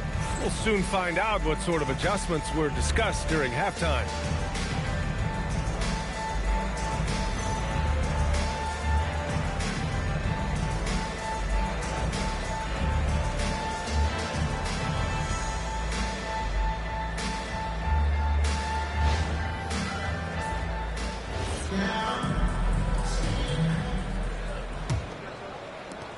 The Timberwolves trail. We've got Brandon Podziemski. DeMar DeRozan is out there with Brook Lopez. And it's Howard in at the 2. And that's the group for Chris Finch as we begin the second half. And Rubio's got the ball here for the Orlando Magic. Pass to Hickson. Now Wiggins. The 3. That one is cash from Wiggins. This guy gets up in the air so smoothly. Andrew Wiggins, a nice foundation for that shot. Now here's Podziemski, covered by Rubio. To the wing, right side. Here's Garnett. It's hauled in by the Magic. Hickson's got 6 rebounds here tonight. Wiggins looking around. Pass to Rubio. 6 on the shot clock. And he drives in. Here's Hickson. No dice from the high post. That's a breakdown defensively right there, folks. He just could not make them pay. Wiggins against DeRozan. It's Lopez. High post. Well, if you allow Lopez to get that kind of touch, it's really hard to guard the 7-footer without fouling him. These are his first free throws of the game.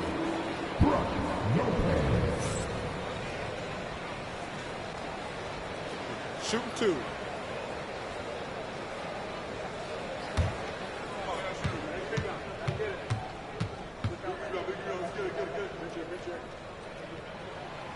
The free throw drops for Lopez. And when he's healthy, Brook Lopez is someone you have to game plan for. This is a huge presence on the floor who uses his length, his size to great advantage.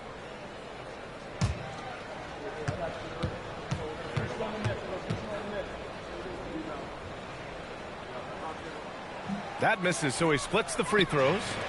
You know, Brook Lopez has consistently evolved as a player, adding layer after layer to his game and making himself a threat on both ends. Pajimski with it. Now Wiggins defending. Garnett, that's good. Oh, nice bucket. This guy's so mindful about the way he attacks. And for the Magic, they're shooting 52% from the floor so far. Rubio looking around. On the wing, Davis. Orlando moving the ball around. Down to 5 on the shot clock. Hickson can't hit. Most defenses want to protect the paint first. Great job there. Pass to DeRozan. Lopez, the screen on Wiggins. And they call an illegal screen here. With only 1 game left, let's take a look at what the final standings could look like out east. You look at Orlando. Right now, they're in 10th place, hoping to get themselves into the playoff picture. And, of course, the Timberwolves. They're 5 spots behind them. Seeing where the Timberwolves are, they didn't want their season to end like this, but it is what it is, and they're already focused on the offseason. There are obvious changes that need to be made, maybe quite a few of them.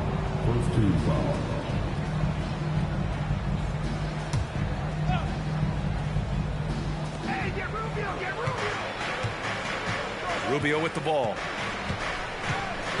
6 to shoot. And the officials will call the illegal screen here.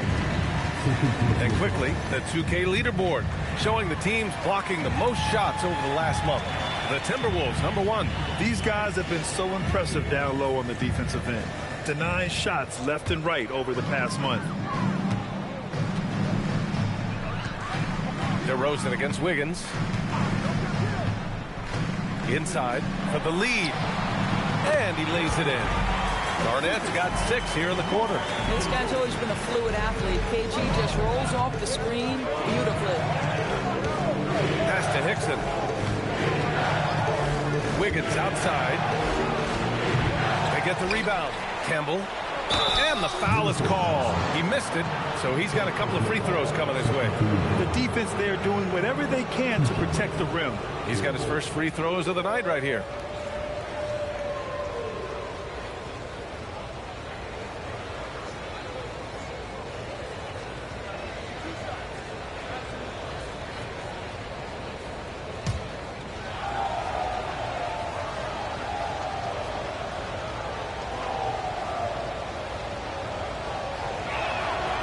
That one misses.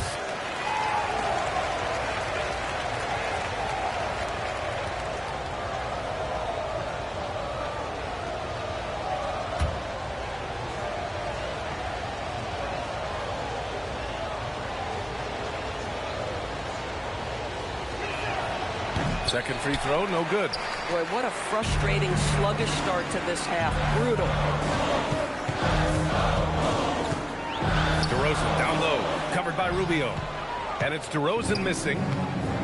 The Magic have gotten only 1 of 4 shots to fall in the second half. Davis, the pass to Rubio. Here's Hickson. Wiggins outside. And there's a pick to stop the drought. It's hauled in by Garnett. Garnett's got 5 rebounds in the game.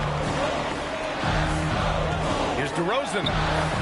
The putback. Controls the rebound and the putback. And the Timberwolves lead by 4. We've seen that more than once today. An effortless basket inside.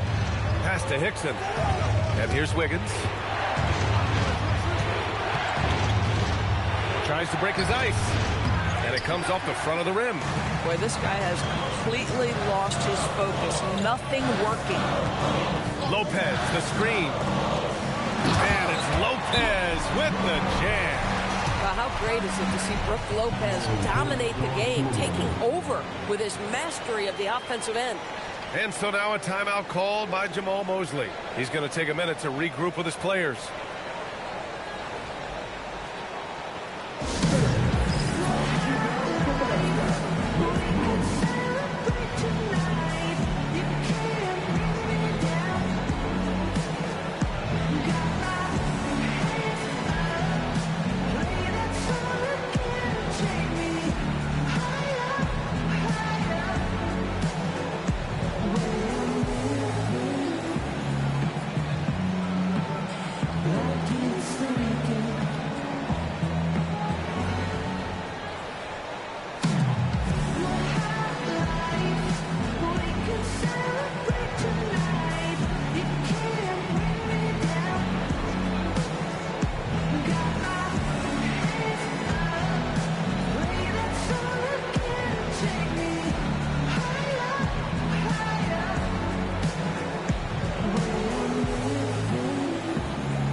Gibson's checked in. And the Magic making a change here as well. Gordon, he's checked in for Wiggins.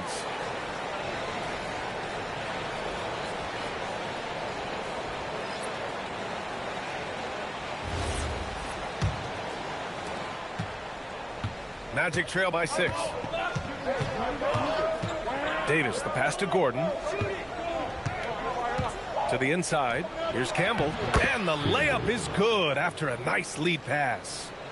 Campbell's got 10 points in the game. The Timberwolves have gotten 5 of 8 shots to go in the third. Pass to DeRozan.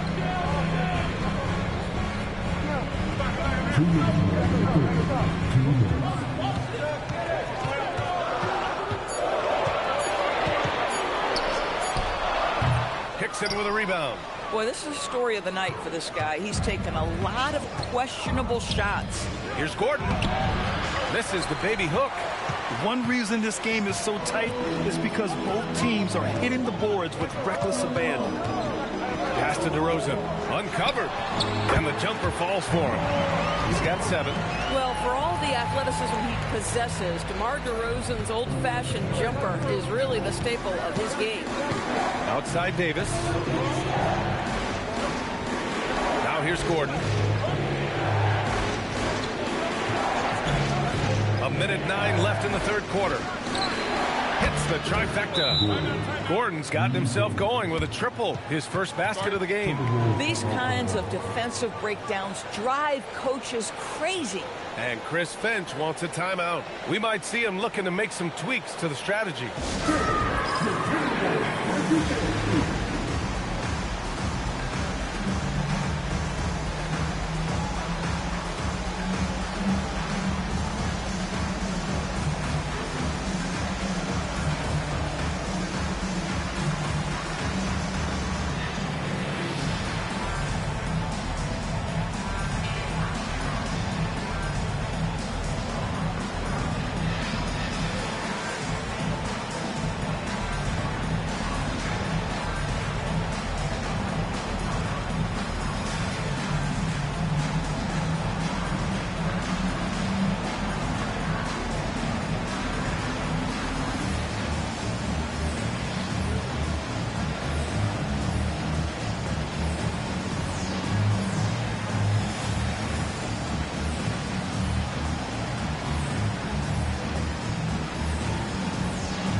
starting with an almost entire new group here.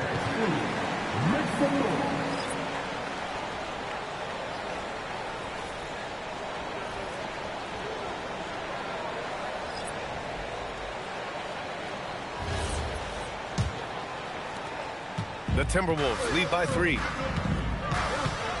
Pass to Gibson. 54 seconds left in the third. Here's Garnett. Cash money on the open jump shot. Garnett's got 11. Their ball movement on this run has been tremendous. It's led to a lot of good, clean, open looks. Here's Micic. Three-pointer, no good. And so Thompson will bring it up for the Timberwolves. Pass to Lynn.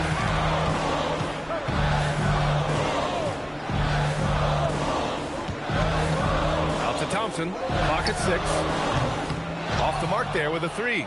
Magic trail by 5. And they can run out the clock here.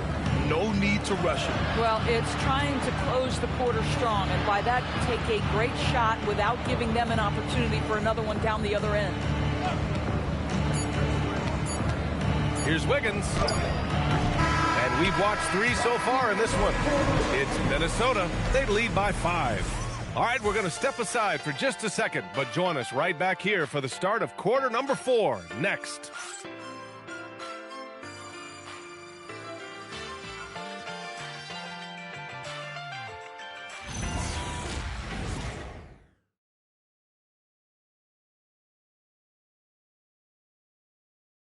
And let's take this opportunity to show you our State Farm assist to the game.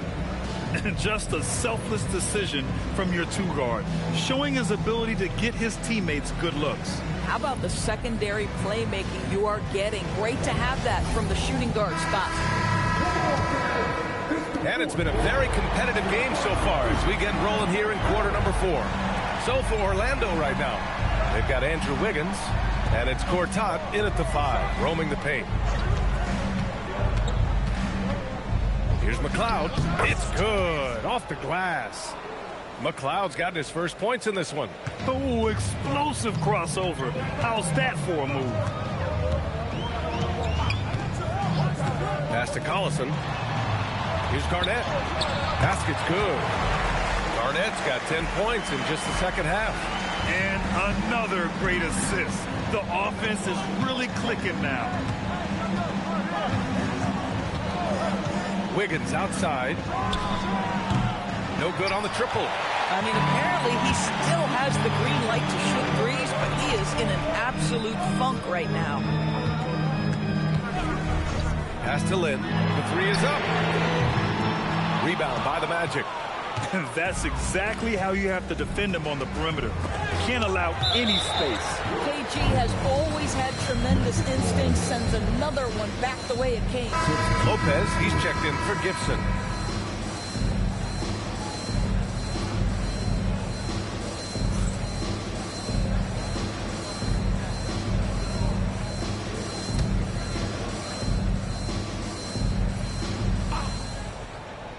On defense, Minnesota.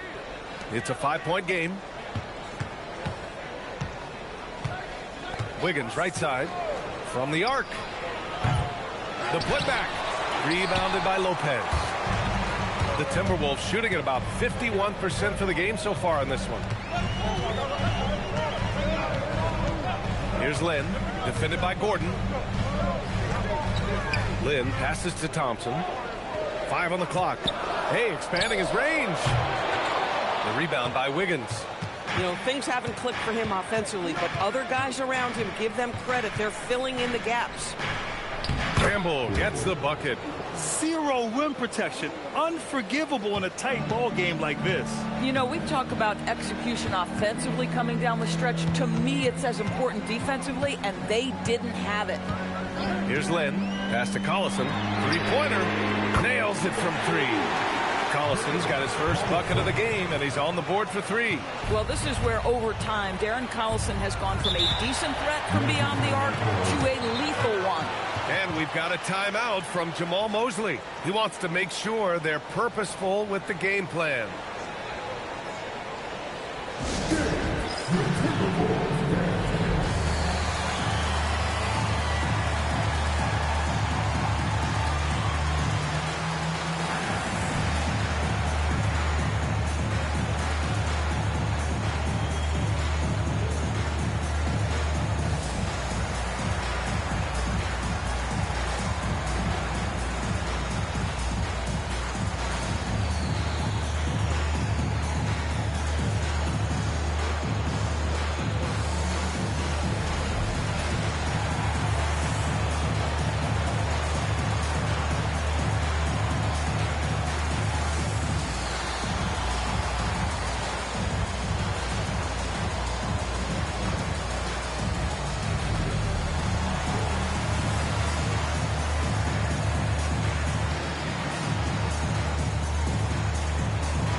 in with our reporter, Allie LaForce.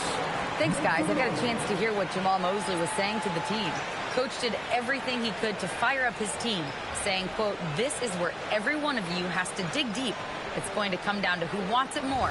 Anything to give his team an extra push to close the gap." Guys? Good job there, Allie. Thanks. Just under 2.5 minutes gone by now in the final quarter. Rubio with the ball. Picked up by DeRozan. There's a screen. Here's Wiggins. Money on the 19-footer. Well, the mid-range game right now on point for Andrew Wiggins. Doing work. Now here's Podziemski.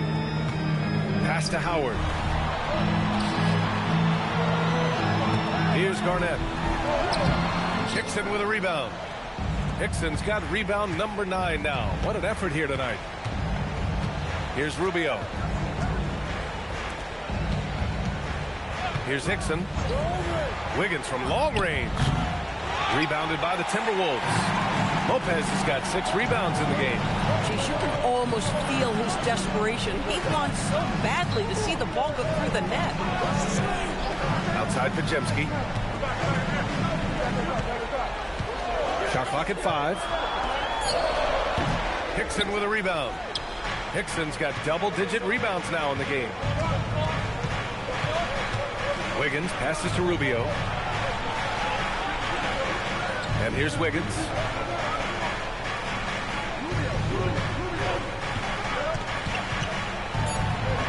Boy, it's been a while, but he finally gets one to go. Now just a 2-point Timberwolves lead. His first half performance, somewhat forgettable, but now he's pouring it on. Here's Garnett. Now DeRozan.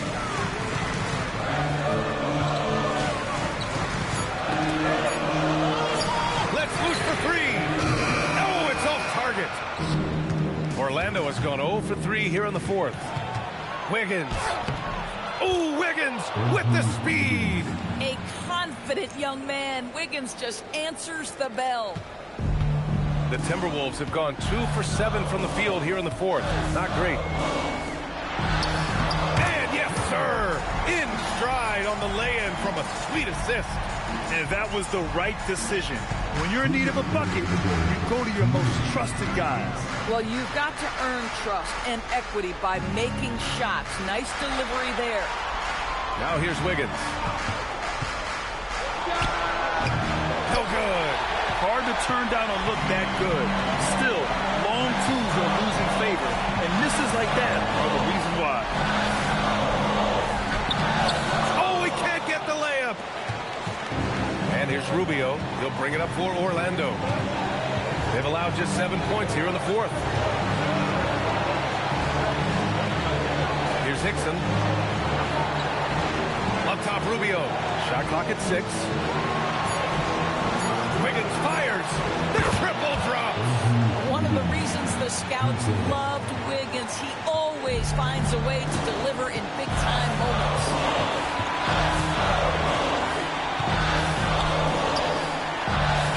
Using the glass to lay it in. And the stakes were high right there. What a bucket. I'll tell you, that changes things, doesn't it? Good job, young fella. What a game. Now here's Rubio. Nails it. Oh, give credit to Rubio. Tough-minded individuals tend to excel in big moments. And Chris Finch has called timeout. There is a lot on the line, and he is determined to make sure everyone's on the same page.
44 seconds left in the final quarter. Well, showing again why he's a champion, rising to the challenge.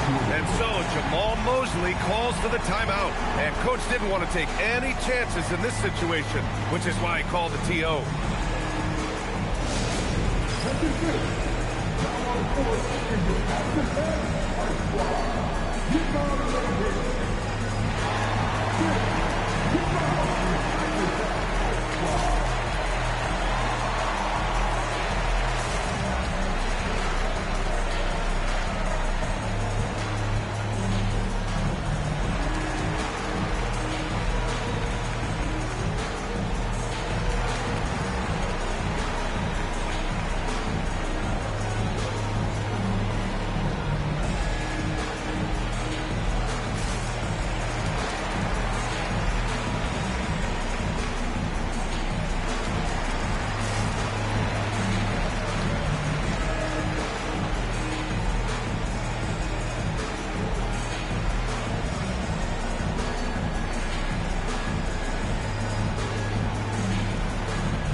They trail by 1. Here's Wiggins. Tries it from 7. That's off. And so DeRozan will bring it up for the Timberwolves. Outside Pajemski. Here's Garnett. Jacks up a 3. Cleared away by Rubio. You know, he made an easy shot so much harder, and it really cost him the bucket pass. Wiggins. And that's it! A huge stop to win the game! A last-second rejection! So it's a narrow victory for the Timberwolves, pulling it out to the W. What a performance they have here at home today. I'll tell you what, these are the ones that are so nice to win and so tough to lose. I love being on the edge of my seat, never knowing what would happen next. That's it, folks. The NBA regular season is in the books. For Allie LaForce, Doris Burke, and Grant Hill, this is Brian Anderson alongside our 2K Sports crew, thanking you for watching. And as we leave, we present our player of the game.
And out here getting loose, guys.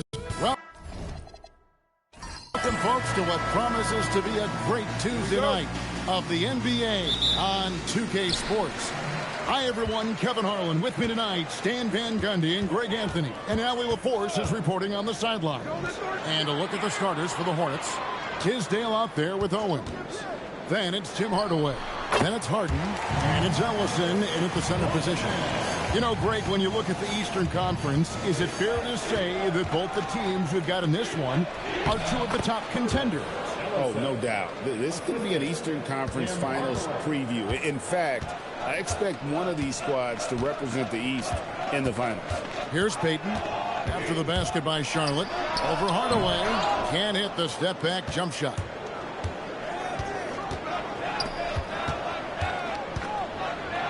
Pass to Tisdale.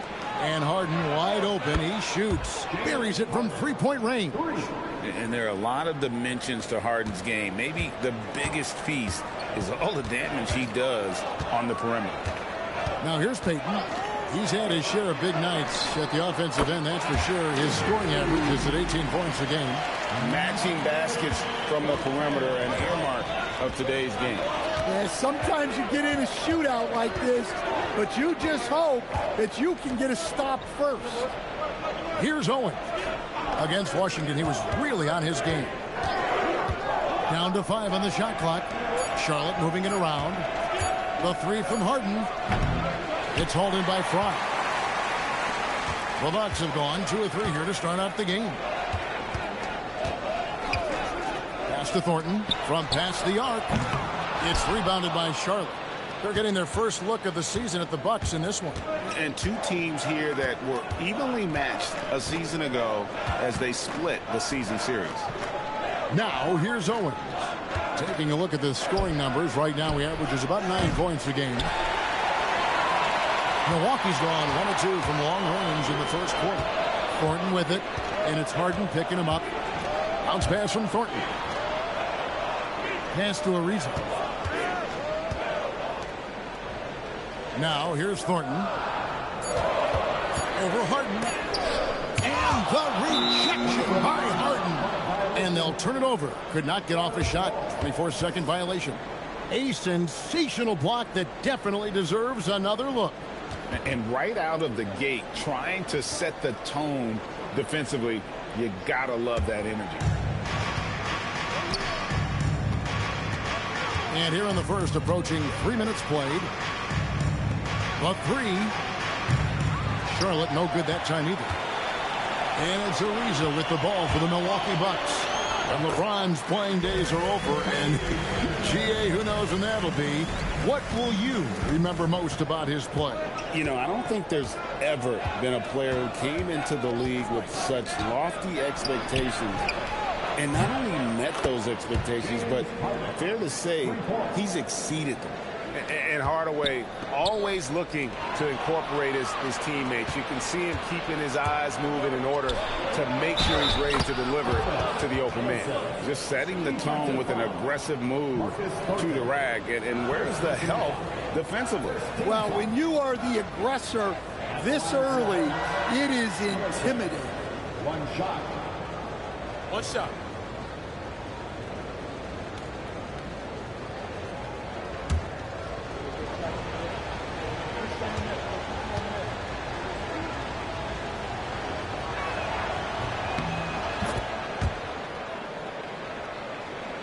Just under 3.5 minutes gone here in the first quarter.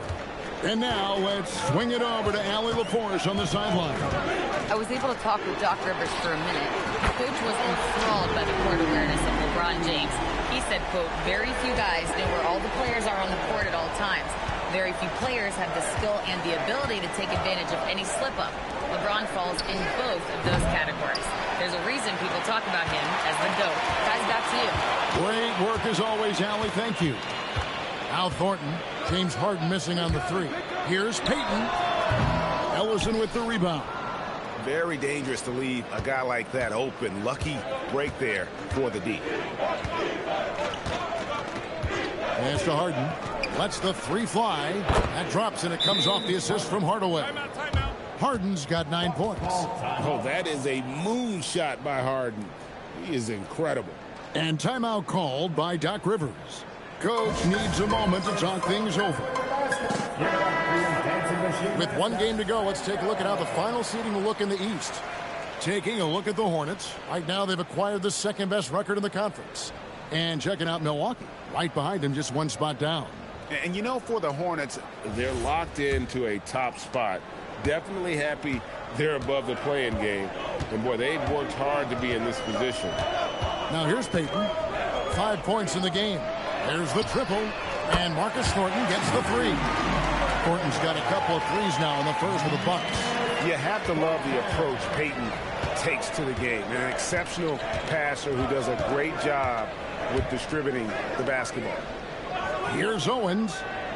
Still without a basket. Hardaway from outside. And Bull pulls it down. Hard to figure out how he doesn't knock that one down. No defender in sight. Harden against Thornton. 3-pointer, Payton. It's rebounded by Charlotte. A minute 50 left in the first quarter. Pass to Ellison. Offline with his 3. And if they know what's good for them, that's the way they'll defend against him every time he takes the ball on the 3-point line. Here's Thornton. Beyond the arc. He's off on that one. Harden against Thornton. Here's Tisdale. And it takes that one up and powers it through.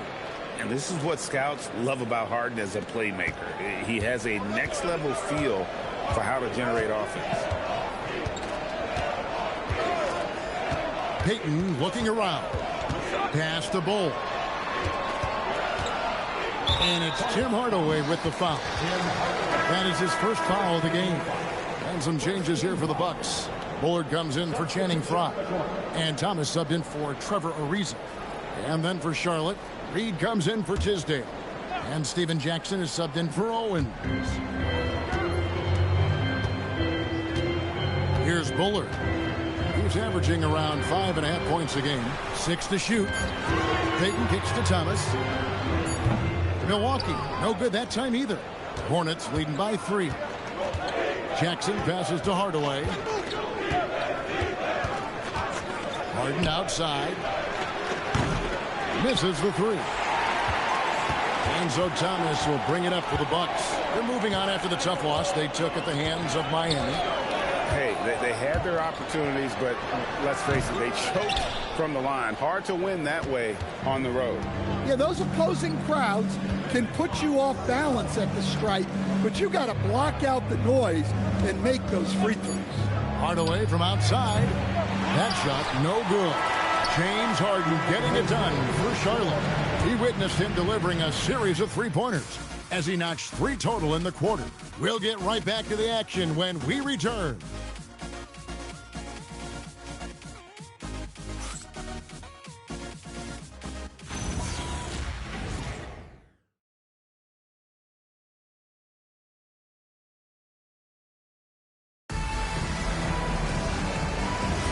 And we hope you're enjoying the game. Both teams tonight keeping things pretty even so far on the scoreboard. And a chance to catch up on some numbers here. Scoring breakdown for the Hornets. Well, they're in a great flow. The ball's moving. All those assisted buckets means the offense is running well. And in addition, the three-point shooting has been dialed in tonight. They seem poised for a big game from deep. Haddadi is out there with Bullard. Then it's Rush. Then it's Thomas. And it's Ingles in at the 3 slot. So that's who Milwaukee starts the second with. Sexton, an aggressive scorer, and Stan, he can get you 20 on any given game. Oh, he certainly can, Kevin. This guy can score in bunches. I think what's improved for him, though, is he can also make plays for others. This is not a guy that can only score. And the Bucks with possession here, following the score by Charlotte. That's just a great effort on the defensive side. Plastered to the shooter. Pick by Reed. Austin, no good. Bucks trail by 3. They could use a big shot here to get this offense going. Too many empty possessions. Right now, they need a basket. For Charlotte, they've gone 1 of 3 to start out the second quarter. Here's Jackson. No good with the layup. Oh, that's terrific defense there. That's how you protect the rim. Here's Ingles. A rim-rattling two-handed jam. Oh, an aggressive move and fantastic finish. Trying to send a message with that slam, I think. And a timeout called by Charles Lee. Looking for a breather and maybe adjusting a thing or two. Some changes for Charlotte. Tisdale, he's jacked in for Reed. Owens comes in for Steven Jackson. And it's James Harden in for Augustine. Three-pointer. It's hauled in by Fry. Bucks have gone 2 of 4 shooting the ball here in the second. Outside, Payton. Three-pointer. Here's Bullard. Thomas, it's a wide open look. A miss that time. Would have put him up. And a little under 2.5 minutes gone by here in the second quarter. Harden outside. Oh, Harden so strong from distance. And showing the potential to be an elite scorer in this league. What a night for James Harden. Here's Payton, and there are the Bucks with another bucket. And how about the move he made there to come up and get himself clear in the lane for the deuce? Here's Boston, covered by Payton, and the basket by Harden. And what a huge performance for him. I mean, he drained 3 three-pointers in that first quarter, and he's got 2 more here in the second. Now, here's Thomas. 11 points for him in that last game against Miami. Ariza passes to Thomas. Trying to answer back, but that three is off the mark. Pass to Boston. Every coach has their own philosophy, but Stan, you were telling me that it might not always align with their team style of play. Yeah, look, Kevin, I think there's a difference between philosophy and style of play. And I think what you have to understand, philosophy are those immutable things that you think will win games regardless of the style. So that'll never change. But your style has to be fitted to your personnel. Looking at who's out there now for the Bucks. Cole comes in for Bullard. And it's Thornton in for Cameron Thomas. The Bucks working the ball around. Thornton no good. I didn't see that miss coming. I mean, he's usually been money from that range. Wins kicks to Hardaway. Here's the screen. The three. And Bull pulls it down. Bull's got 5 rebounds tonight. Thornton passes to Payton.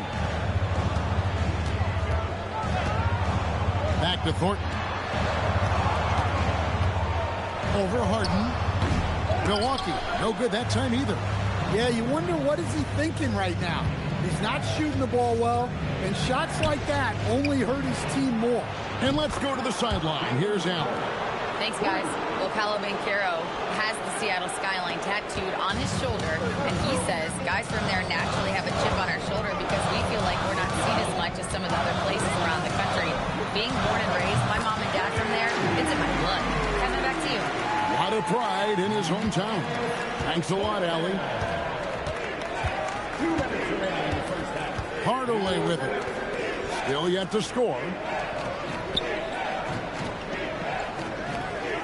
A minute 50 left in the first half of the game. And it's off from three-point range. Now Thornton, 11 points in the game. Payton outside. There's the three. And it's Tisdale with the rebound. Tisdale's got his 7th rebound of the game with that last one. Whoa, taking it to the rack with power. Hammering down the two-hand slam. Hardaway against Payton. On the wing, Thornton. Payton outside. Shoots the three.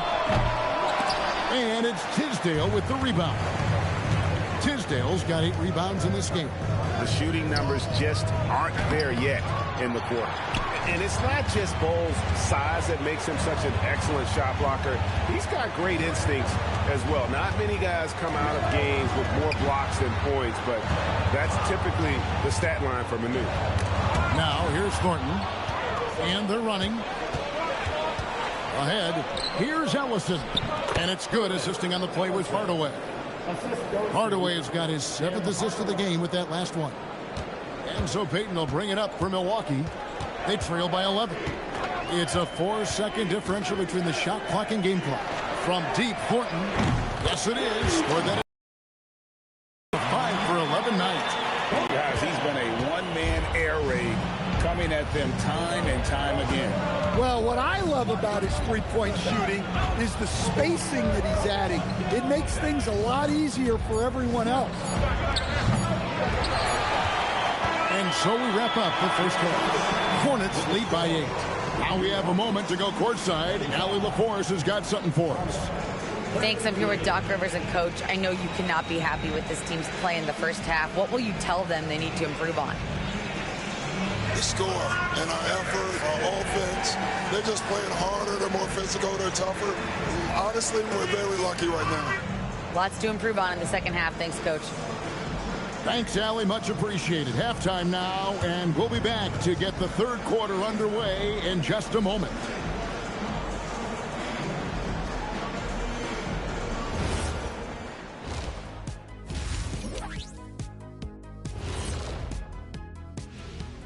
Welcome, everybody. Let's jump right. The winner in the East, Darren Williams. If you look at his production at the point guard position, balancing scoring and playmaking, just like my man Kenny back in the day. Oh, you're too kind, big fella. Too kind. Also nice just watching this guy ball out nightly. Well, you're not that good. I just this game reminded me of one of your games. And turning our attention to the first half of our game tonight, bit of a rocky start for the Milwaukee Bucks. I get trying to play fast and loose, but if you're too loose with the shot selection, you'll end up wasting possessions. Yeah, and if you're going to keep taking threes, might as well move to Jacksonville. And that about wraps it up. And as the third quarter is about to begin, we go to Kevin Harlan for the call.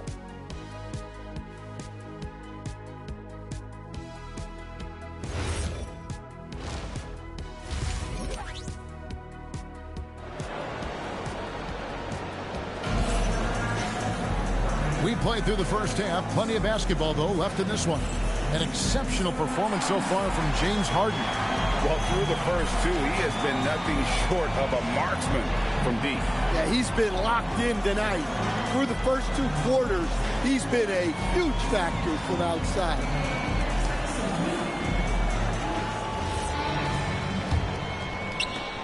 Hornets leading by 8. Checking out the group for Charles Lee to start the second half. We've got Tisdale. Hardaway is out there with Harden. Then it's Owen. And it's Ellison in at the pivot spot, manning the middle. Pass to Thornton. Fires from deep. That's good. And it's Payton with the assist. Payton's got assist number 5 here tonight. Defensively, they just look out of sync, not closing out on the threes in time. Hardaway passes to Harden. Harden for 3. What a response. Mano y mano. This is where it can get a little personal. Well, and as a fan of the game, you have to love these back and forth moments. And here is Thornton. 17 points in the game. Here's Bole. A second chance effort. And the layup is good. Bole's got his first bucket of the night. A really good way to get your first points of the half with a rugged play on the backboard.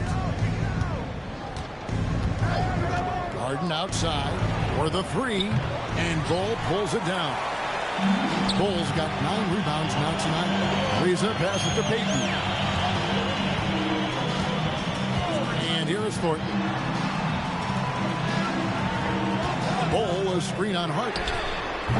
And it's Thornton again missing. Hornets leading by 6. Harden looking it over. Pass to Hardaway. The tray. And Harden gets it to go in on the assist from Hardaway. Harden's got 6 here in this quarter. Keep getting him the ball. He's been a huge part of this offense. Timeout. And so now a timeout called by Doc Rivers. He's going to take this chance to talk to his guy. Officiating is always a hot topic among fans, Greg. That's never going to go away. And some people think the game is called too closely now. Be careful, Kevin. Well, we don't need any fines over here. Fans are bound to get frustrated with certain calls, but overall, I think our officials do a great job, and the game is about as fair as it can be. Milwaukee, no good that time either. The Hornets have gone 2 of 4 here to start the second half. Launches it. A rebound by the Bucks. Bulls got 10 rebounds here tonight. So active. Payton kicks to Fry. Marcus Thornton on the wing. Bull, a screen on Harden. Pass to Bull. Yep, that one goes. That's a high percentage look when the D doesn't fight over the screen. Yeah, it's certainly worth it to disrupt the offense. Coaches notice that extra effort. And he takes the feed in stride and slams it home. That's just a great pass. Excellent vision to see the open spot in the defense and lead him to the score. And a wide open look for Thornton. And a miss there on the triple. And there hasn't been anything easy for him in this period. Well, the offense has to look for ways to get him easier shots. Better selection. You have to be set up for success. Pass to Ellison. Just 5 on the clock. From deep, Harden. Milwaukee with the rebound. They've been struggling here on offense. Yeah, a bit of a dry spell for sure. Here's Thornton. Screen by Bull. No good on the 3. Well, this period, he's been his own worst enemy, and now he's pressing. Harden outside for 3, and he's good on the 3 ball.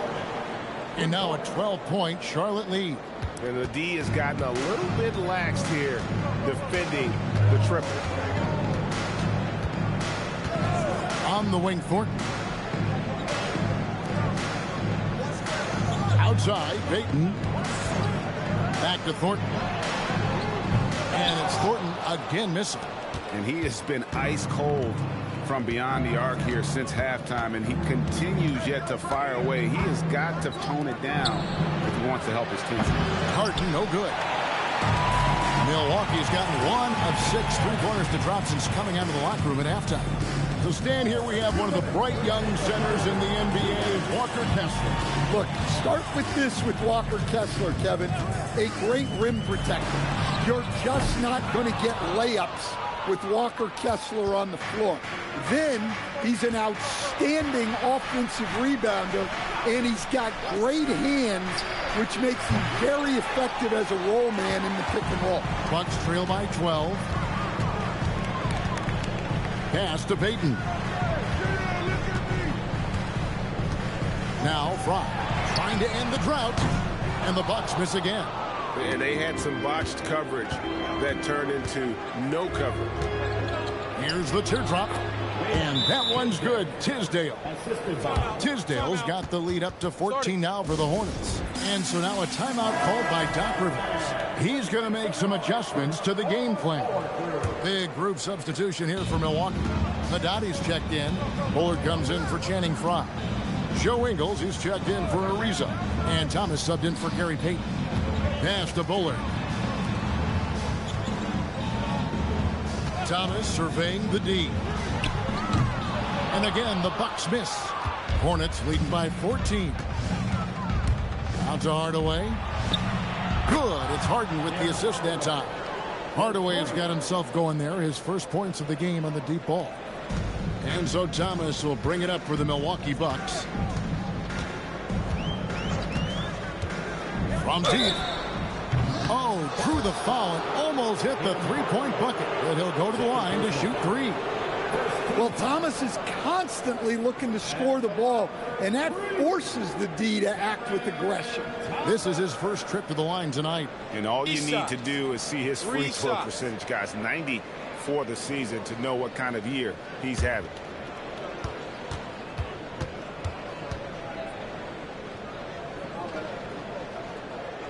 That's good from Thomas. When you think of prolific scorers, Thomas's name has to come to mind quickly. Now it's about him fleshing out the rest of his game. And the Bucks making a change here. Payton's checked in. Brendan Boston's checked in for the Hornets. And he sinks the second.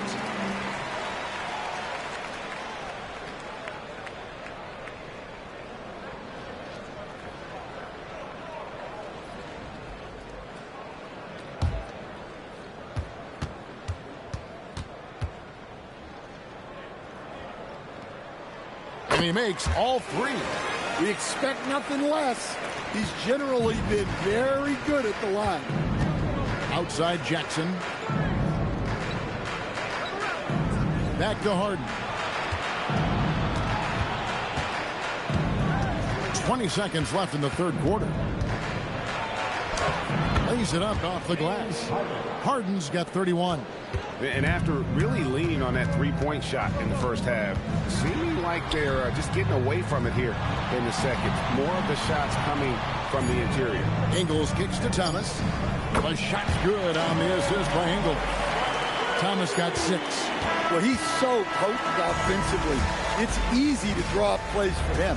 Well, through 3 quarters of play, down double digits, it may be difficult to overcome. The Hornets on top. They lead by 13. And we're coming back in just a moment. Get ready for the fourth quarter of action when we return.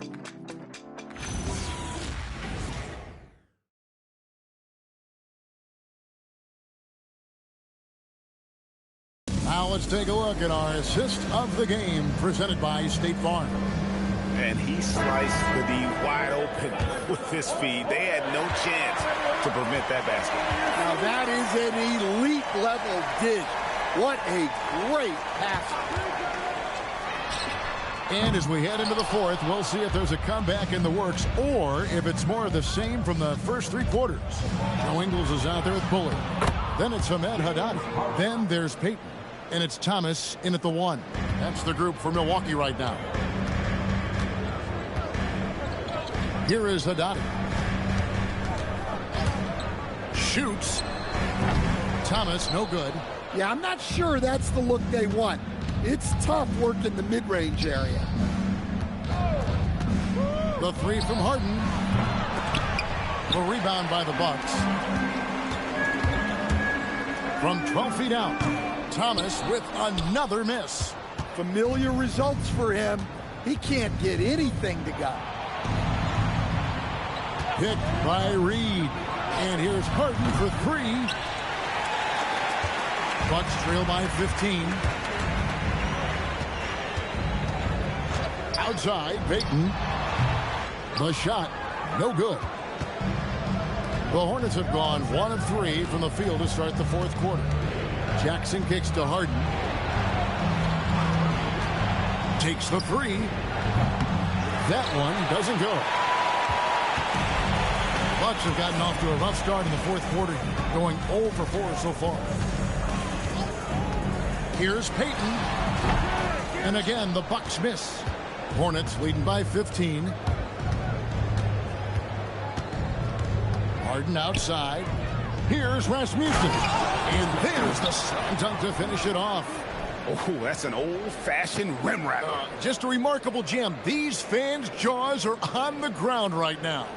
Oh, that's an outstanding view from the AT&T Connected Cam. Inside, it's deflected.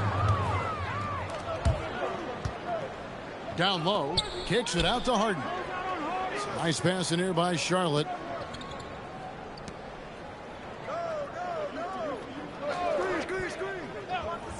Back to Jackson. Shot clock at 5. To the wing on the left. Reed misses. And so it's Ingles with it. He brings it up for Milwaukee. They have yet to put up any points here in the fourth. To the inside. To end the cold streak. It's rebounded by Charlotte. Reed's got 6 rebounds in the game. Jackson kicks to Harden. Reed with a screen for Harden. Off the mark there with the 3-point shot. Bucks trail by 17. And Thomas has it in the corner.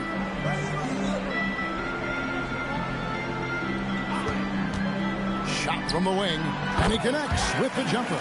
For him, it's been a tale of two halves. He's starting to make an impact now. The Hornets have gone 2 of 7 from the field in what's been a cold start to the fourth quarter for them. And timeout is called by Charles Lee. He's not taking any chances. He wants to huddle them up right away.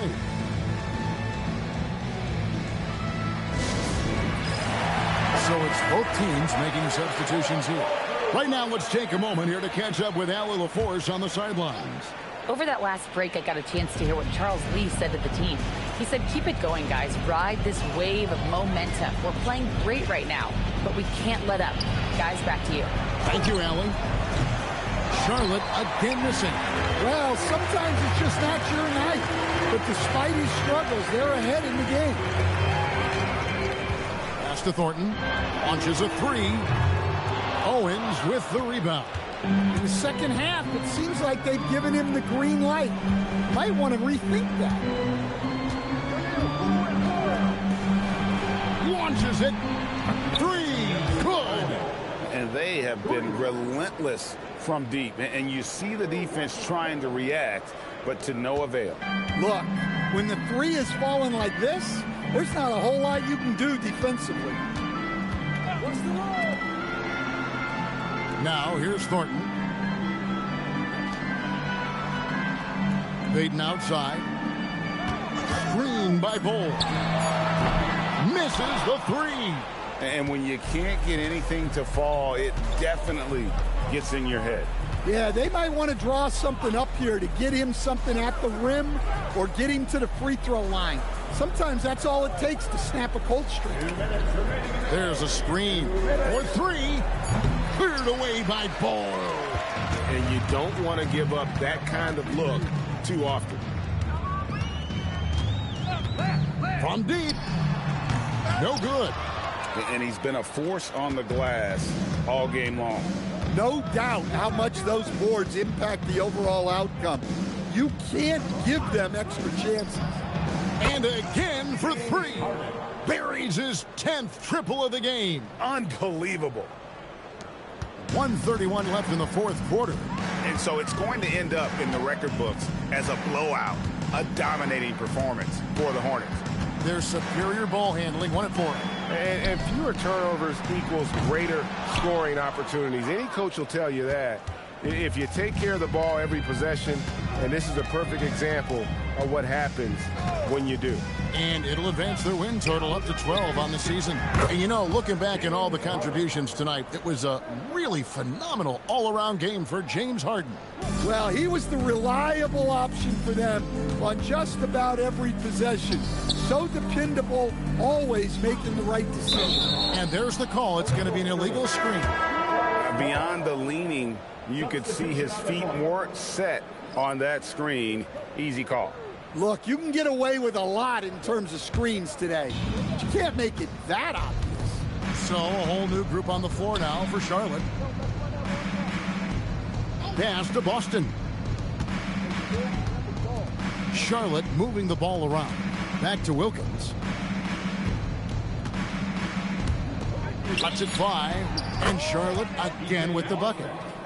And it's just competing, you know, giving your best when it matters most. Yeah, they've got clutch guys on this team, and they never let up. Pass to Thornton.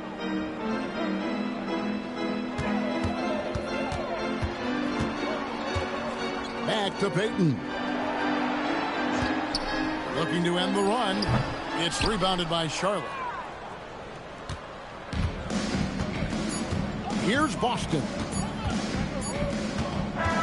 And so it's the Hornets taking care of business in this one. This one was over well before the final buzzer. The fans were waiting for something to get excited about, Greg, but they never got it. They sure didn't. I mean, they just rolled to this win. They made it look really easy. What an efficient performance at both ends. So let's go courtside where Allie LaForce is standing by with our player of the game. Allie. LeBron, this was an outstanding win. What kind of message did you send tonight? We're not trying to set a message, just trying to improve every time we get an opportunity to come out on the floor and play. You know, we've been doing some good things the last couple of months, but we still got a lot of room to improve, and hopefully we continue that. if your team gets better every game, that's a message that people like to see and hear. Thanks so much, LeBron. Terrific, Allie. Thanks. That's it, folks. The NBA regular season is in the books. For Greg Anthony, Allie LaForce, and Stan Van Gundy, this is Kevin Harlan. Thanks so much for joining us here tonight. But first, let's reveal our player of the game, James Harden.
And inside the locker room, welcome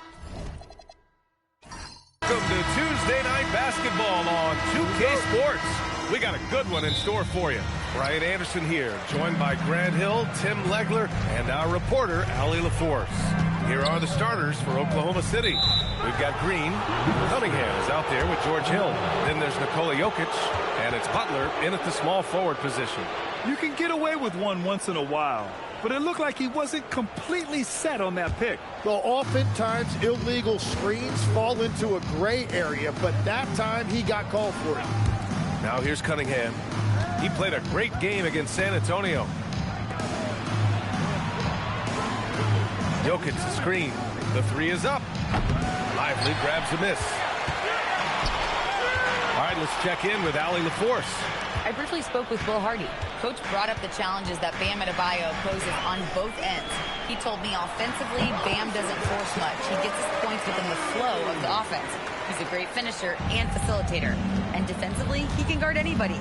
He might be the most versatile defender in the league. Back to you. All right, Allie, thanks once again. Here's Jokic. After the basket by Utah. Shot's good by Hill. And coming into this game, Grant, is it fair to say this feels like it should be a blowout? Well, on paper, that would be the assumption. But, B.A., this is why we play the games. Anything can happen, and any team can pull off an upset. Great open look there. Curry's gotten his second bucket. Well, if there's one guy in this league, you better run off the three-point line. It's Curry. Cunningham passes to Butler. And here's Jokic. Back to Butler. 6 on the shot clock. Pass to Green. Launches it. Rebounded by West. Outside Curry. Takes the three. Nikola Jokic grabs the miss. The Thunder have gone 1 for 3 so far. Cunningham passes to Hill. Now Butler. Let's go with a three. Knocks it down from distance. Defensively, you can't afford to get stuck on the pick. Well, you just have to communicate those switches. If you don't, it's on you. Now here's Curry, scoring around 28.5 points a game. A very talented offensive player. Now, if you're just tuning in, we've played about 2.5 minutes here in the first. Outside, Hills. And another three for Oklahoma City. And both teams running long-range plays that are working. Yeah, just going back and forth. It is really competitive out there. Here's Duarte, and here's Curry for three. Counted from distance. Curry's got 10 points in the game. Well, unless the defense adjusts, I don't see any change here. He has flat out taken over this game with his scoring. And so Mark Daigneault will call a timeout, and we might see some changes. Coach potentially looking to adjust.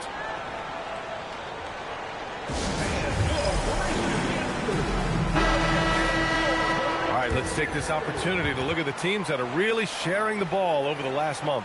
In the third spot, Utah. And over this last stretch, this team has been incredible passing the rock, playing great team basketball.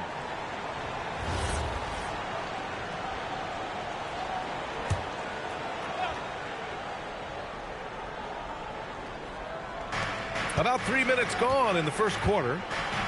Outside, Hill. Pass to Green. Outside for Butler. 4 on the clock. Lively grabs the miss. Gotta knock down that shot. When you don't, you're letting the defense off the hook. Cunningham on the wing. A key piece to their offense, putting up 12 points a game. Sends it home from three-point land. Give him 8. Already 5 lead changes here. Speaks to how evenly matched these teams have been thus far. And stolen by Jokic. Outside Butler. Down low. High post Green. Working on Robinson. Jokic the screen. Hill for 3. It's hauled in by Robinson. The Jazz have gone 4 of 5 so far. Looking sharp. Outside Curry. There's the triple. And he drains it. A solid 5 for 6 now. Yeah, Curry just doing damage from deep. If you give him any separation, his three-point shooting is deadly. Butler can't get it to go. And And Curry's got the ball here for the Utah Jazz. And no question, Bam Adebayo, one of the best all-around big men in the league. And even as his efficiency has waned just a bit in recent years, he remains steady Eddie on a nightly basis. A two-way player who gives you a little of everything. Now here's Jokic. Still no points. Jokic, the screen. He shoots. And again, Oklahoma City, no good. Practically a block. Good, strong challenge. He didn't quite get a hand on it, but he did enough to affect the miss. It's Dorte on the wing. He's watched by Cunningham. Screen by Robinson. Shoots. Again, Utah. Oh, he's on the attack, hitting 6 of his last 7. Thunder trail by 4.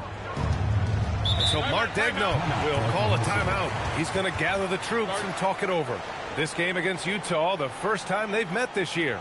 Last year shows that having the better overall record doesn't mean you're going to dominate the lesser opponent. A line change here for Oklahoma City.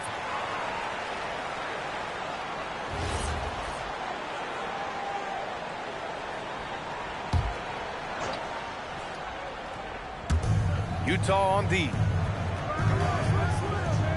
George outside. Nice ball movement by Oklahoma City. George, a screen on Curry. 5 to shoot. Three-pointer. And George gets it to go on the assist by Bledsoe. And the shooting skill across the board for this rookie is what makes Keontae George so difficult to defend. Outside Curry. 1:02 left in the first quarter. Hill with a screen on George. Inside. Oh, and that one, no question, powered it down. Got the ball right inside. Such a well-timed pass. Pass to Jerebko. Curry against Bledsoe. Now here's Okoro. George outside. Launches a 3. Oh, he missed it. Making him 1 for 2 now. Jazz leading by 3. 27 seconds left in the first. All sorts of time. That drops, and it comes off an assist from Curry. Yeah, you can tell Curry knows the angles, smartly setting up another guy. Oklahoma City has gone 4 of 9 from beyond the three-point line in this first quarter. Bledsoe outside.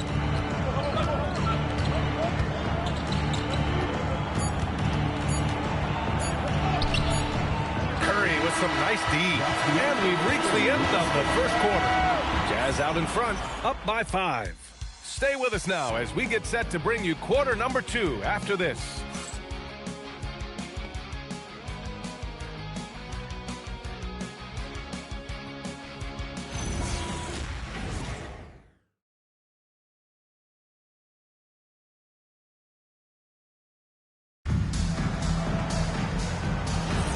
And thanks again for tuning in. If you're just joining us, we've played through 1 quarter of action so far. And let's take a moment to get your take, guys, on the scoring so far for the Jazz. Well, you got to be impressed with how selfless they've been so far. Their passing has been simply outstanding. And what about the collective effort so far from distance? Their shooters have been on point there. We've got Alperon Şengün, and it's Ori in at the 3. That's the group for Utah right now. Backing up that last 3 with another 3. The defense has to stop giving them so many clean looks. Here's Ori. Pass to Payton. Outside, Hill. And here's Şengün, covered by Jokic. Şengün passes to Miles. Here's the 3. It's hauled in by Nikola Jokic. Oklahoma City trailing. Okoro outside. Jokic the screen. Now George. Pass to Jokic. 4-3. It's good. Set up beautifully by George. Jokic has got his first 3 points of the game. Payton passes to Şengün. And stolen by Jokic. Bledsoe against Hill. Shot is good. Jerebko. Jerebko's got 5 now. And guys, what do you think about the hustle stats for Oklahoma City? Well, the effort they've shown on defense has been infectious. Everyone on this team continuing to jump at opportunities to come away with steals. And then there's the points off turnovers. They've really made the other team pay when they've lacked ball security. Sensabaugh is checked in for Oklahoma City. We see this every night. He has the skill and versatility to keep a defense guessing. Curry against Bledsoe. To the left side wing. The 3 from Okoro. It doesn't go for him. Utah trailing here. Here's Duarte on the wing. Curry. Robinson, a screen on Bledsoe. Here's Curry. Oh, Jokic with the block. Nice timing there from Jokic to read the play and get the denial at the cup. Bledsoe outside. Jokic passes to Bledsoe. Just Utah's gone 3 of 5 from the perimeter in this game. Now for those joining us now, we're in the second quarter, about 3 minutes gone by. His shooting has been fantastic, and this team has leaned on him. Oklahoma City has gone 2 of 4 from the perimeter in the second so far. Pass to Jerebko from behind the arc. Utah grabs the miss. They defeated Detroit in their last game. Oh boy, throughout the game, they got after it defensively and forced a lot of turnovers too. They prevented their opponent from ever getting into a comfort zone. They were just very disruptive. So Mark Degno will call a timeout. A moment to rest and confer on the game plan.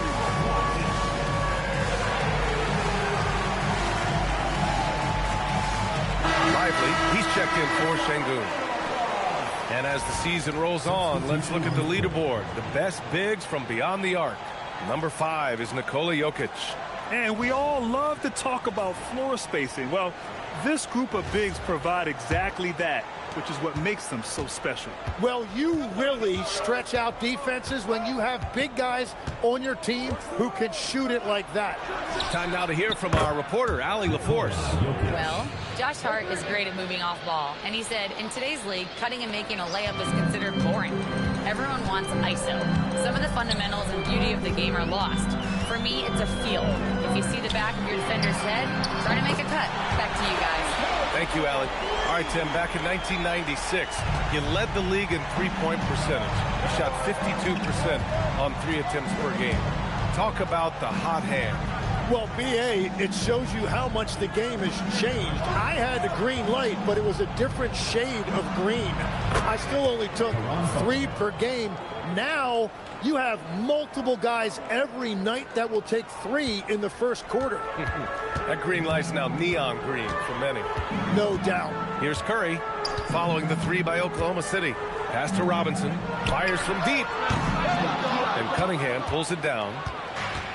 Oklahoma City's gone 4 of 7 from 3 during the second quarter. And here is Green. Nice ball movement by Oklahoma City. And here's Jokic outside. It's hauled in by Robinson. Robinson's got his 4th rebound in this one. Here's Duarte. He's watched by Cunningham. Duarte, pass to Curry. Easy money for Stephen Curry. He's been dropping them in from downtown since the tip. 3 triples in the first quarter, 2 more since. Outside Butler, 4-3. Lively grabs the miss. You have to defend the three-point line. They got lucky he missed that one. Duarte, pass to Curry. Pass to Lively. Here's Duarte. 6 to shoot. Oh, it's stolen by Butler. The rebound by Ori. That's their plan, to get him an opportunity to finish in tight. That's a miss they can live with. And the defensive versatility of Bam Adebayo is special, Tim. Yeah, B.A., he can guard 1 through 5, and his offensive game is also versatile. You think about how far he's come since he was drafted. He is a testament to work ethic. Butler, good. Well, that's one in the first, and now here's his second in this quarter. The defense might want to run him off that line. Curry surveys. Screen by Lively. Pass to Robinson. Here's Ori. Butler covering. Here's Ori. Clock at 6. And the call is going to be, yes, on an illegal screen. The screener was leaning a bit right there. His feet may not have been planted. Pretty obvious call by the officials. Also, the ball handler needs to wait until the screener's feet are set. Mahinmi's checked in for Nikola Jokic. 34 seconds left in the first half. Here's Cunningham.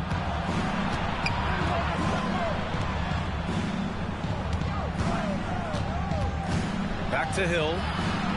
Green for 3. Shot clock at 3. Utah grabs the miss. Now Curry. He's coming off a 10-point game against Detroit. And he was absolutely a menace defensively, disrupting the flow and nabbing a bunch of steals. Tie game here in Utah. Don't go away. We'll be back momentarily.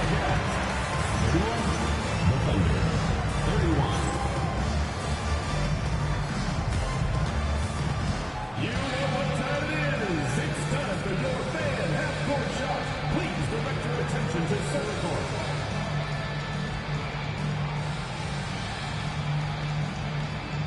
Drum roll, please. And measuring up the shot.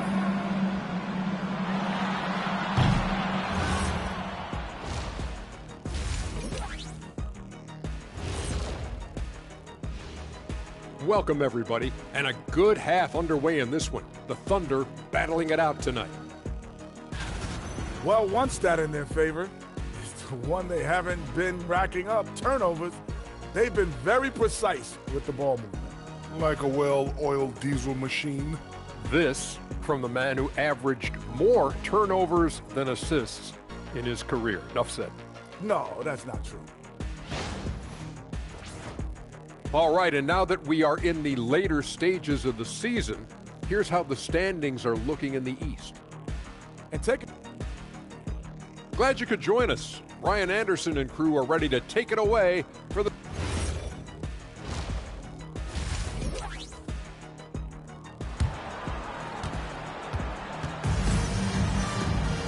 And we're halfway through this one. Plenty of basketball left in a game that's been a fairly even one. Stephen Curry having a dominant impact in this game. Can they come up with an answer for him coming out of the half? They have to change something defensively. And that will be the biggest adjustment. They have to force the ball out of his hands, but that's a difficult challenge. And on the floor for Mark Daigneault starting the second half. Green out there with Nikola Jokic. Then there's Cade Cunningham. Then there's George Hill. And it's Butler in at the 3, small forward. Here's the pick. Pass to Robinson from outside the arc. Jokic grabs the board. Jokic has got 4 rebounds now. Hill the pass to Cunningham. Now here's Butler. Back to Cunningham. Hill for 3. And the basket by Jokic. Jokic has got 8 points. So listen, I mean, whether you put a body on Jokic or you don't, he will sneak in there for a second chance opportunity. Duarte pass to Curry. Drills it from deep. Just incredible. I mean, he's really making it rain out there, knocking them down one after another. This defense is trying to stay connected to him, but he is on a mission. Pass to Hill. Back to Jokic. Green, a screen. Hill for 3. Utah grabs the miss. Lively's got 4 rebounds now. Curry passes to Robinson. And a big finish by Robinson. Did you guys see that? What an insane slam. Man, you got to have some hang time to pull that off. And so Mark Degno will call a timeout. We might see him looking to make some tweaks to the strategy. And when it comes to taking an offense out of its rhythm, what are some of the primary methods, Grant? Well, BA, you have to disrupt their flow. That can come from steals, deflections, block shots, even change shots. Anything that makes them feel uncomfortable.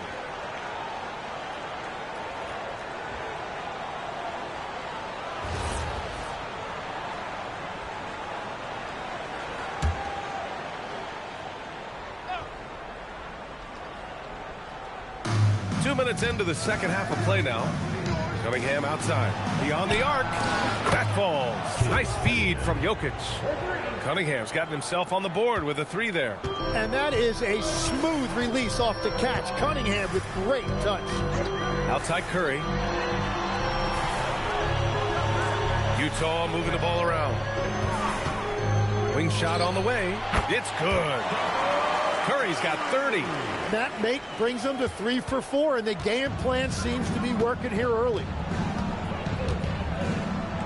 Cunningham passes to Butler. And again, Oklahoma City with a triple. They've had a hard time shutting down the three-point shot. Here's Duarte. He's watched by Cunningham. On the wing, Curry. Oklahoma City grabs a miss. Jokic just got 6 rebounds in the game. Hill the pass to Cunningham.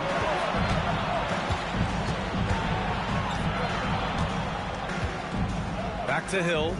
Down to 5 on the shot clock. Pass to Cunningham. Jacks up a 3. Cunningham attacks for 3. Man, they're having a hard time defending the triple. That's 3 in a row. A little under 3.5 minutes off the clock now in the third quarter. Curry, no good. And just terrible defense. I don't know how he missed that shot. Cunningham passes to Butler. A chance to push it to double digits, but it's off the mark. Jazz trail by 7. Here's Duarte. Pass to Curry. Now here's Robinson. Green covering. Lively shot is off. And here's Cunningham. He'll bring it up for Oklahoma City. 7-point game. Biggest lead so far. And here's Butler outside. Hauled in by Curry. Utah has gone only 1 of 3 from deep here in the third. Here's Robinson. And a big finish by Robinson. Now, BA, you know they would love for him to get more of those opportunities. Well, that would cut into the deficit quickly if he does. And that's exactly the type of pass we expect from a guy with his vision. And so Will Hardy calls a timeout. Coach probably just checking to make sure everybody's on the same page here. Payton's checked in for Utah. The Thunder making a switch here.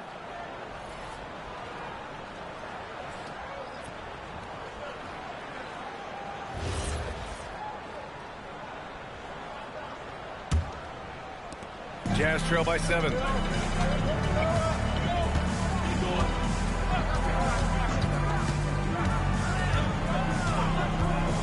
And he lobs it up. Oh, deflected.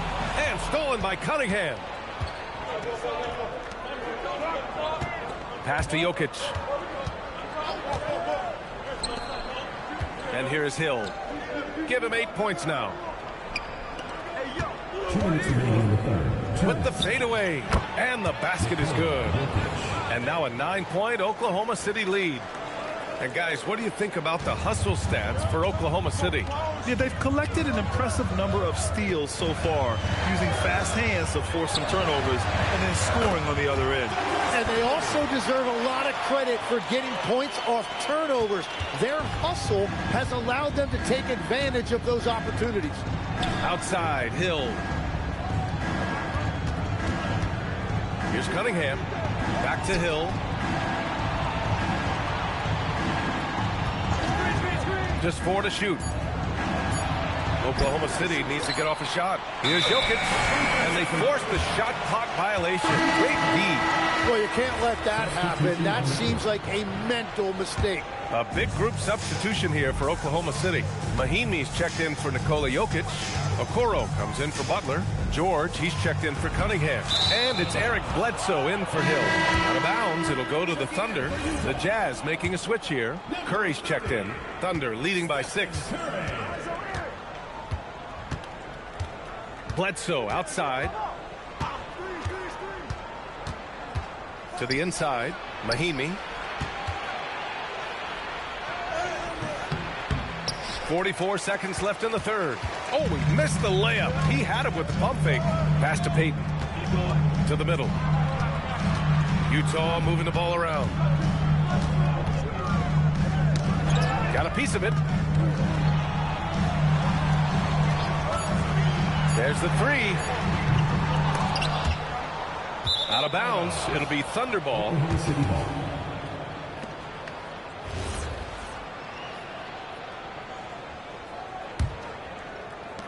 19 seconds left in the third. Bledsoe outside.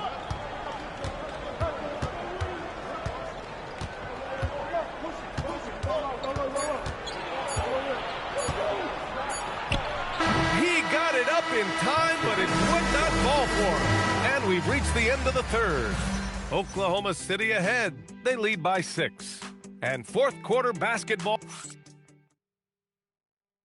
And while we have a chance, let's go to our State Farm assist of the game. Now, I know he's a big man, but he's got some point guard in him if he's making passes like this. Yeah, so impressive for a big guy to make a find like a guard. We've reached the fourth quarter in what has been a very competitive game. Should be an exciting finish. They've got Stephen Curry. Also, Elfrid Payton out there. And it's Şengün in at the pivot spot, manning the middle. That's the 5 on the floor for the Jazz. At the line for 1, Alperen Şengün. And what separates Şengün from most other pivots is his level of skill, plus his basketball IQ, a really polished player. Okoro outside. Pass to Jokic. Şengün with a steal. Curry against Bledsoe. Outside Payton. They set the pick. Here's Ori. Guarded by Okoro. 5 on the clock. Here's Payton. The Thunder pull it in. Jokic has got his 8th rebound here tonight. Pass to Scola. Okoro outside. Here's Jokic. Another basket. He's now 6 for 7 in the contest. Love that look there, locating his teammate and creating an easy basket. And here's Hill. Back to Curry. Here's the 3. Utah with another miss. He didn't make them pay for that weak defense, but they just can't rely on him to miss those kind of shots. Bledsoe for 3. No good that time. It's been a quiet game for him to this point on the offensive end, but the team has still played well enough to hold the lead. Here's Payton. And the bucket is good. 0 rim protection. Unforgivable in a tight ball game like this. Well, I'm surprised because he's a guy you have to key on for something like that. You can't let him get one that easy.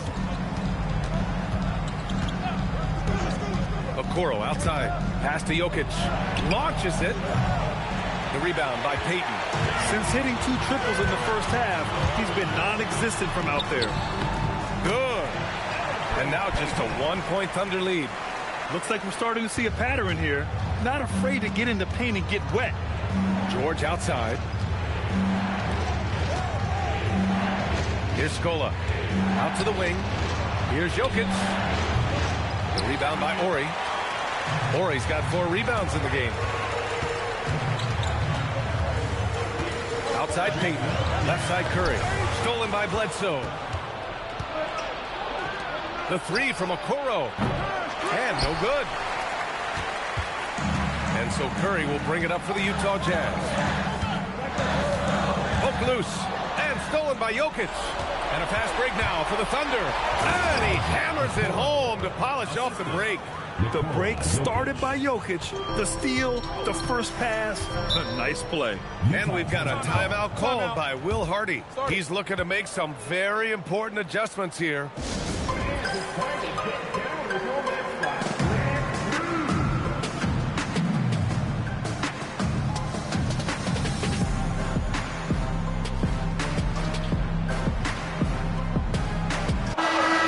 To hear from Allie LaForce. I was able to listen in on what Will Hardy was going over with his team. Coach telling the team, we're right in this. We have to keep fighting. If we can get consecutive stops, we've got a shot. We'll see if they can come back, guys. Great work, Allie. Thanks.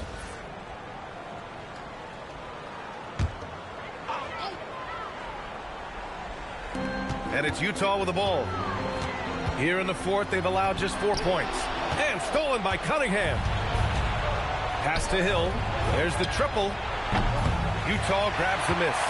I mean, he's trying to shoot his way out of what's becoming a prolonged cold streak. And he doesn't have to do it alone. He's got 4 teammates on the floor. Here's Cunningham. Lively grabs the miss. Lively's got his 6th rebound on the night. To the paint. Here's Robinson. And a big finish by Robinson. Beautiful look right there. Led his man perfect. Cunningham with the ball. Butler outside. He launches. Robinson rips down the board. They've been dominating the boards tonight, yet it's still a close game. Here's Duarte. Check by Hill. Hill with the steal. And he's all alone. No resistance. Just finished in transition with ease. This is just what they needed right now. A strong defense and smart offense to give their slim lead a boost. Now Curry.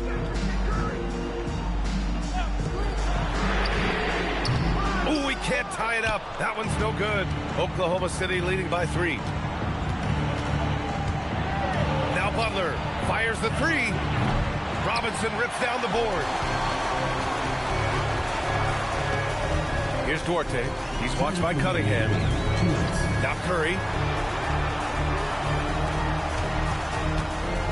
There's a minute 54 left in the fourth quarter of this one. Just 5 on the clock. Robinson outside. The defensive pressure was right there. And so it's Cunningham with it. He brings it up for the Oklahoma City Thunder. Their biggest lead of the game was 9. Here's Jokic. The 10-footer. Nope. Jazz trail by 3. Outside Curry. Outside Lively. Can tie it up. Oh, he can't hit it. Oklahoma City shooting 41% in this game.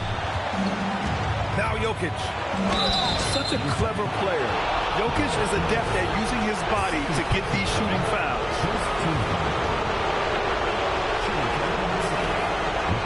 And he cannot get the first one to drop. Tough one to miss.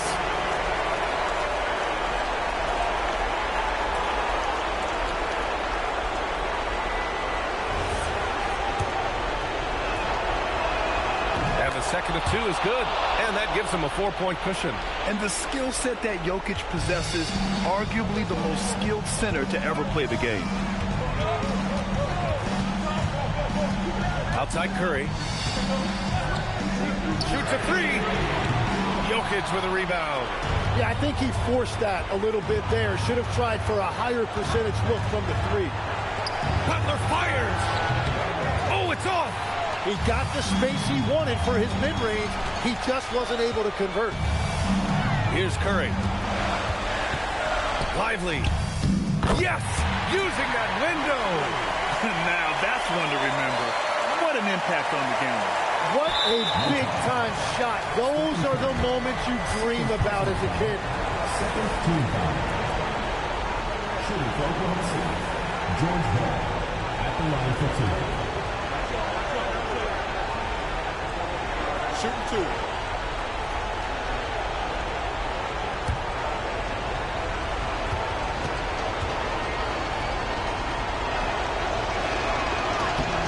First free throw is good, and that makes it a 3-point lead.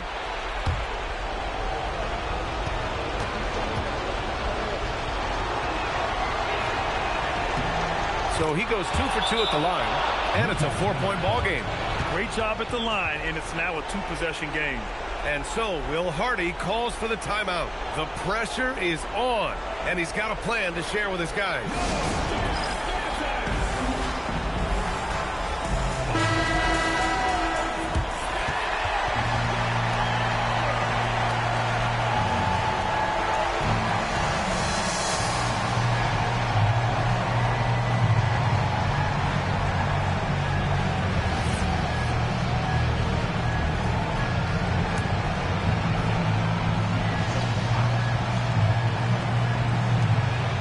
By 4. Lively inside. Working on Jokic. Curry outside. It falls! Well, you knew it would be Curry in crunch time. Everybody understood Curry was going to get the basketball right there. And they need to stop the clock, so there's the foul. Yeah, no, you had to do that. I mean, you can't allow them to dribble out the time.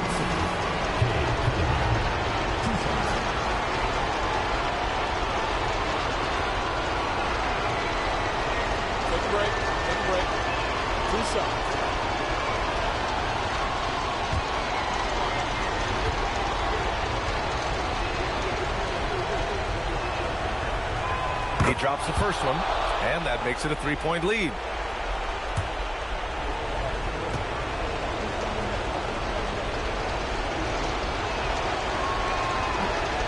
And he's unable to get the second one. And we've got a timeout called by Will Hardy. Great time to call his guys into the huddle at a very tense moment in this game. Any speculation on what we're going to see coming out of this timeout? If they leave the arc open, take it. But it may be safer to get a quick 2 and then foul. You're definitely going to have to get a 3 here and then count on them to miss free throws.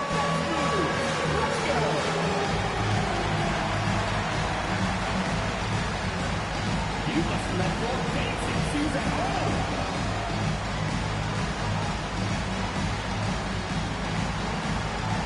Keep on dancing.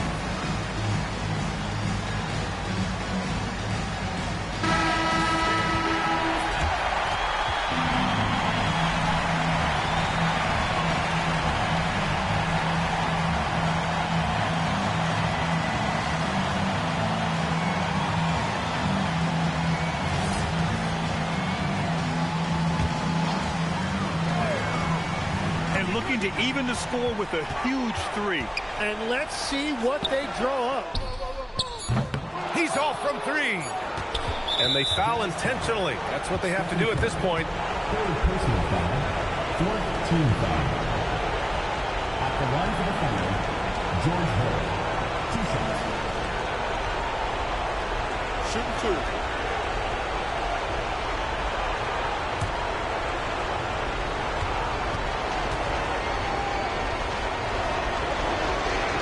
He hits the first one, and that gives him a 4-point cushion.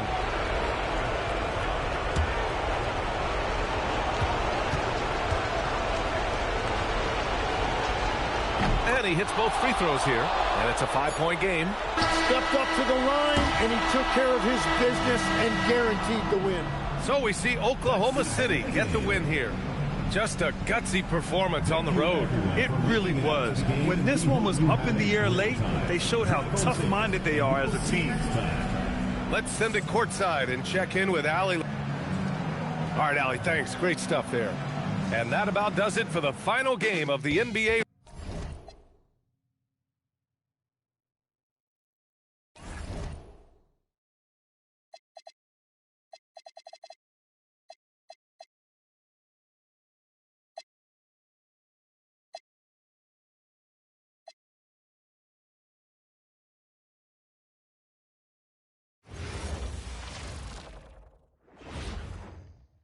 And getting mentally prepared to compete. Coming to you live on this Tuesday night, it's the NBA on 2K Sports. I'm Kevin Harlan, excited to share the broadcast table tonight with Greg Anthony and Richard Jefferson. And we'll hear from Allie LaForce on the sideline. And the starting group for the Grizzlies. They've got O'Neal. Nene is out there with Williams. Then it's Williams. And it's Ryder in at the 2-guard spot. Hurtling down the home stretch of this season, Greg, what do you make of potential first-round series in this postseason? Well, there's certainly some matchups that I think plenty of fans would love to see, but we still have a bit of time for things to kind of fall into place. That's what makes this time of year so exciting. Now Williams, following the miss by LaMelo Ball from deep. Williams attacking, 5 to shoot. And here we go. Here's Reeves. Grizzlies with the rebound. And guys, this is the first they're seeing of Sacramento. Yeah, and they lost the season series to this squad last time around. Maybe a little extra motivation tonight to show they've improved. And here are the Kings now after Shaquille O'Neal's miss. A nice shot by Granger. And once he got to the 10, I think he was surprised to find himself that wide open. Easy possessions like that literally are just a gift. You just dream of them. He'll gladly take those. Now here's Williams. 11 points last game. The putback controls the rebound and puts it back up and in. The strength of O'Neal is otherworldly. Ball, the pass to Reeves. Ball sets a screen for Reeves. Smith outside. Reeves outside. Screen by Smith. The Kings need to get off a shot here. Nene pulls it in. See, that miss right there, it's why teams try to avoid the mid-range jumper these days. Here's Ryder. He's covered by Ball. And the shot goes down. It's a tall challenge trying to contain Shaq, especially when he's operating close to the basket. And in terms of efficiency, Greg, very little has changed with Kawhi Leonard. In multiple years, he's been close to making the 50-40-90 club. A high-usage player who gets to his spots and also takes great care of the ball. And here is Williams following LaMelo Ball's 3. O'Neal a screen on Reeves. Here's Ryder. And the 3 off target. And here's Ball. He'll bring it up for Sacramento. They trail by 1. Pass to Reeves. To the paint. Here's Smith. Lead pass was put in just the right spot. And look at Smith powering through there and using his size so well. And now let's send it over to our courtside reporter, Allie LaForce. I had a chance to catch up with Doug Christie. The two-way star Kawhi Leonard was at the top of the coach's mind. He told me we've seen Kawhi win those finals MVPs because at his best, he is as good as anyone in the world. Leonard doesn't just score it, he can also shut down your best wing. It's really tough facing him. Back over to you guys. And Allie, thanks so much. And Sacramento has possession after Vancouver got the 3-pointer. First personal foul. First team foul.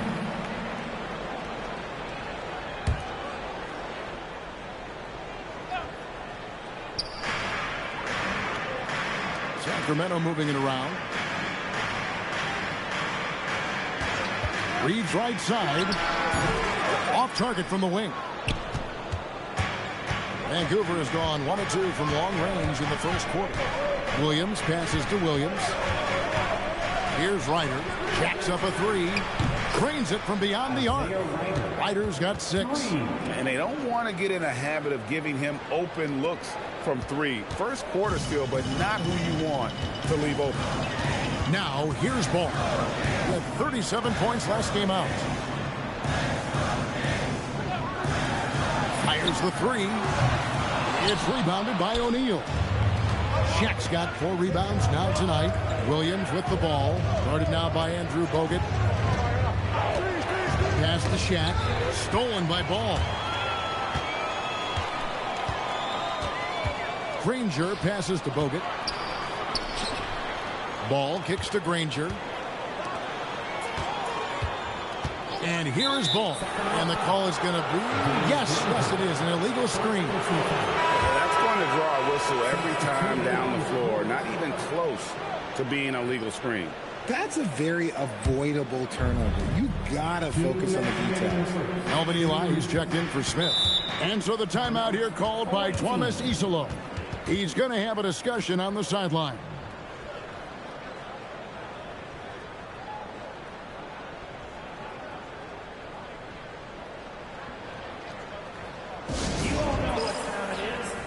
And the Kings making a change here.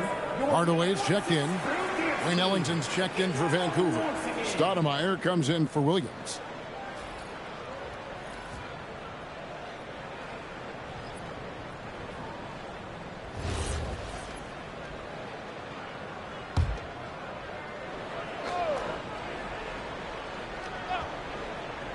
Here's Stoudemire. He averages about 5 points a game. Pass to Ryder. They set the pick. Here's Blatch. 5 on the clock. Gets to the corner and buries it. And the story here, Kevin, early on is how well they've shot the basketball. The Kings trail by 7. Hardaway passes to Elon. Now Reed. Off the mark, and the drought continues. To the middle. And Nene gets it to go on the assist by Stoudemire. Nene's got his second bucket tonight. Nice play, and you can see they're gathering momentum. Yeah, but they can't relax. They got to keep building on this lead because it is not safe. There's 53 seconds left to play in the first. Sacramento again missing. And you could tell he thought that triple was going to fall. Pass to Blatch. Now Ellington. A chance there to push it to double digits, but it's off the mark. Down low. Reeves gets the bucket. And with those points, he puts an end to that 10-0 run by the Grizzlies. Vancouver leading by 7. To the paint. Here's Blatch, and he stuffs it. What a pass to set him up. He finds a shooter in motion and is confident he can thread him with the lead pass. Well done. There's 21 seconds left in the first quarter of the game. Some tough offensive sets. They want to turn it around. Yeah, right now you just need a bucket to get some momentum. And here is Hardaway. Bogut with the screen on Stoudemire. 3 seconds left. Bank shot, no good. And it's Vancouver in control with a 9-point lead to end the quarter. A look at the field goal percentage numbers tells the story of what tough defense they're playing today. We've got more in store for you right after this.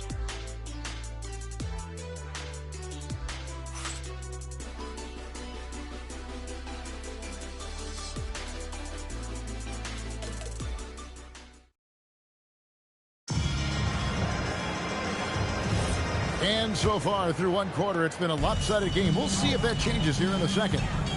And let's quickly check out the scoring breakdown here for Vancouver.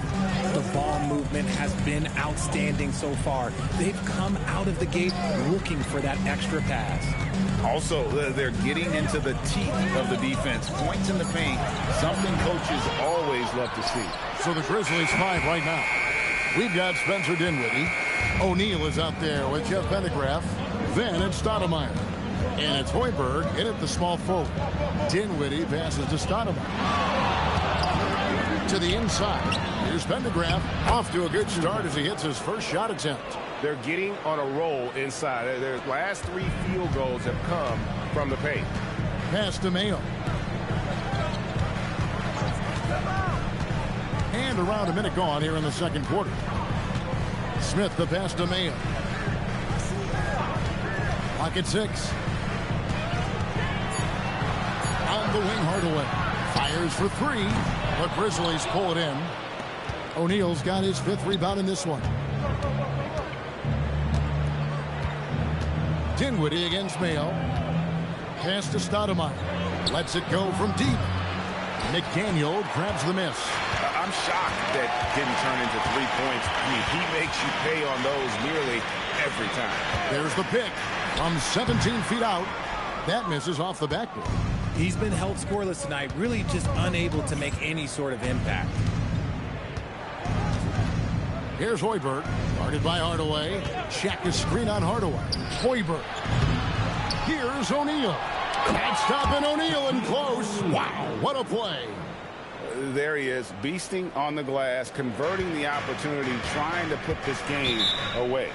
Always giving max effort on the glass, taking everything they'll give him. And Doug Christie wants a timeout. Coach is going to talk some things over with the team. Might be seeing something to adjust. And the Kings will go for a different look here. Andrew Bogut checked in for Melvin Eli. Granger comes in for McDaniel. Austin Reeves is checked in for O.J. Mayo. And it's ball in for Hardaway. Back to Ball. A 3-ball. And the rebound goes to the Grizzlies. Yeah, on the road, you're already a little out of your element. Then the misses from the line become contagious. Yeah, they weren't doing themselves any favors missing all those free throws.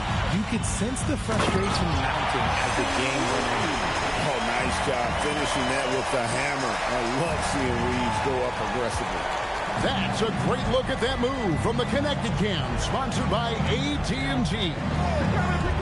Now, here's Dinwiddie. Hasn't made one yet. Outside Williams. Vancouver working the ball around now. Here's Shaq. No good on the shot. Nice D from Bogut. They've been looking out of sync offensively. Yeah, their offense has ground to a standstill. The kick out to Ball. And out of bounds as Vancouver gains possession. And a chance here to look at the numbers for LaMelo Ball. And with a top 20 ranking in field goal percentage, you put the ball in his hands, and he converts at a remarkable rate. And you noted it. His points per game average is unreal right now. He's literally propping up the team's offense, scoring whenever they need him to. Grizzlies making a switch here. Williams is checked in. Ryder, then the pass to Williams. And the layup is good after a nice lead pass. Williams has got his first basket of the night. And Greg, you were a point guard. How has that position evolved over the years? Well, if you think of how much more of the court that has to be covered and the style, you have to score more now to play the position. I think shooting becomes incredibly important. And then defensively, with all the switching, you got to be able to hold up against size and play all over the floor. Here is Williams. Following the basket by LaMelo Ball. Here's Ryder. He's defended by Reeves. Shooting foul as the whistle blows. He'll shoot 2 free throws. It's on Andrew Bogut. Nice work to get it inside and draw the contact. Vancouver shooting their first free throws of the night right here. Take a break. Take a break. 2 shots.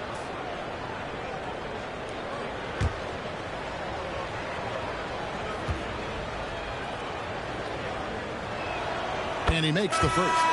Vancouver making a switch here. Stoudemire's checked in.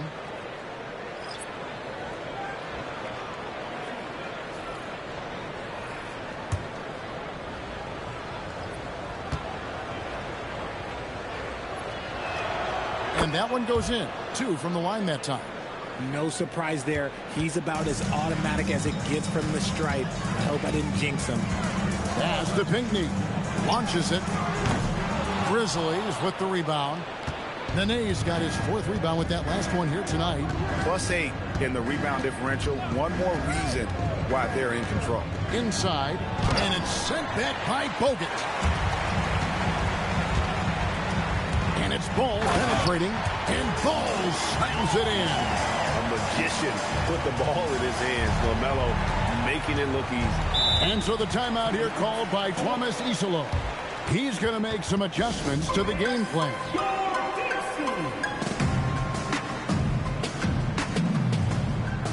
Melvin Eli is checked in for the Kings. Vancouver making a switch here. Here's a look at the 2K leaderboard with a rundown of the league's best rebounding teams since the All-Star break. I mean, they just out-muscled their opponents under the glass. I mean, impressive rebounding numbers, and they've really only gotten better.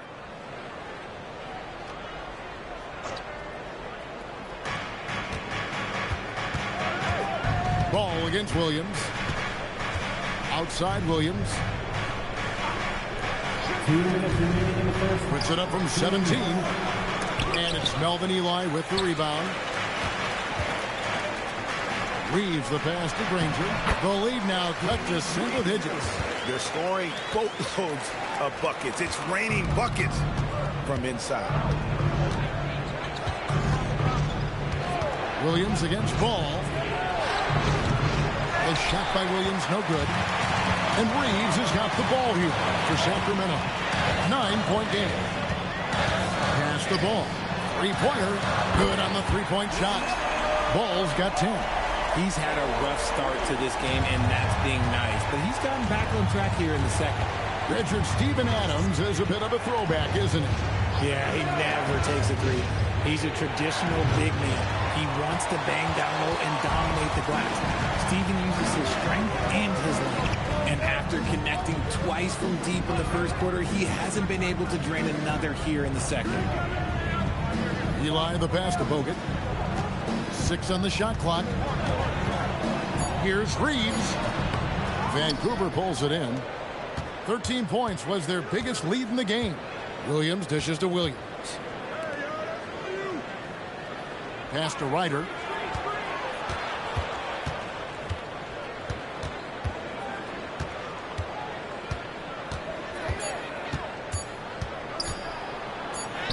And he hits it just before the shot clock expires. Ryder's got 4 points in the quarter. Obviously, this guy has a talent for scoring, able to problem solve for whatever the defense tosses at him. Here's Ball. From deep three-point land, and the last shot before the buzzer is off. And it's Vancouver in the driver's seat, up 8 points at the end of the quarter. And they've done a phenomenal job down low. So many of their points coming right at the rim. And don't go away. We'll be right back.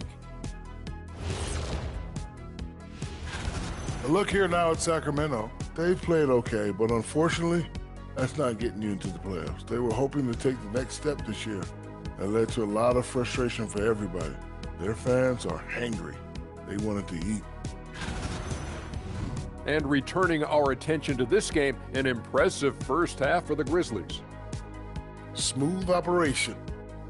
And that's a halftime wrap. Let's get back to the second half with the call by Kevin Harlan and the crew.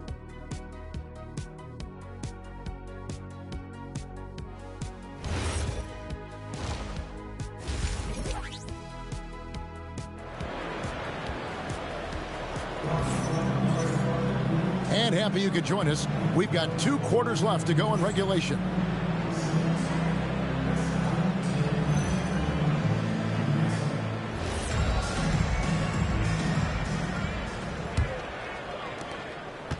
The Kings trail by 8. Smith is out there with Danny Granger. Then there's LaMelo Ball. Then it's Austin Reed. And it's Bogut in at the center. So that's the 5 in the game for Sacramento. Reeves has gone 3 for 7 from the floor so far tonight. Bounce pass from Williams. Ryder knocks down the 3-ball. Ryder's got 13. The real. Come at us, and we're coming right back at you.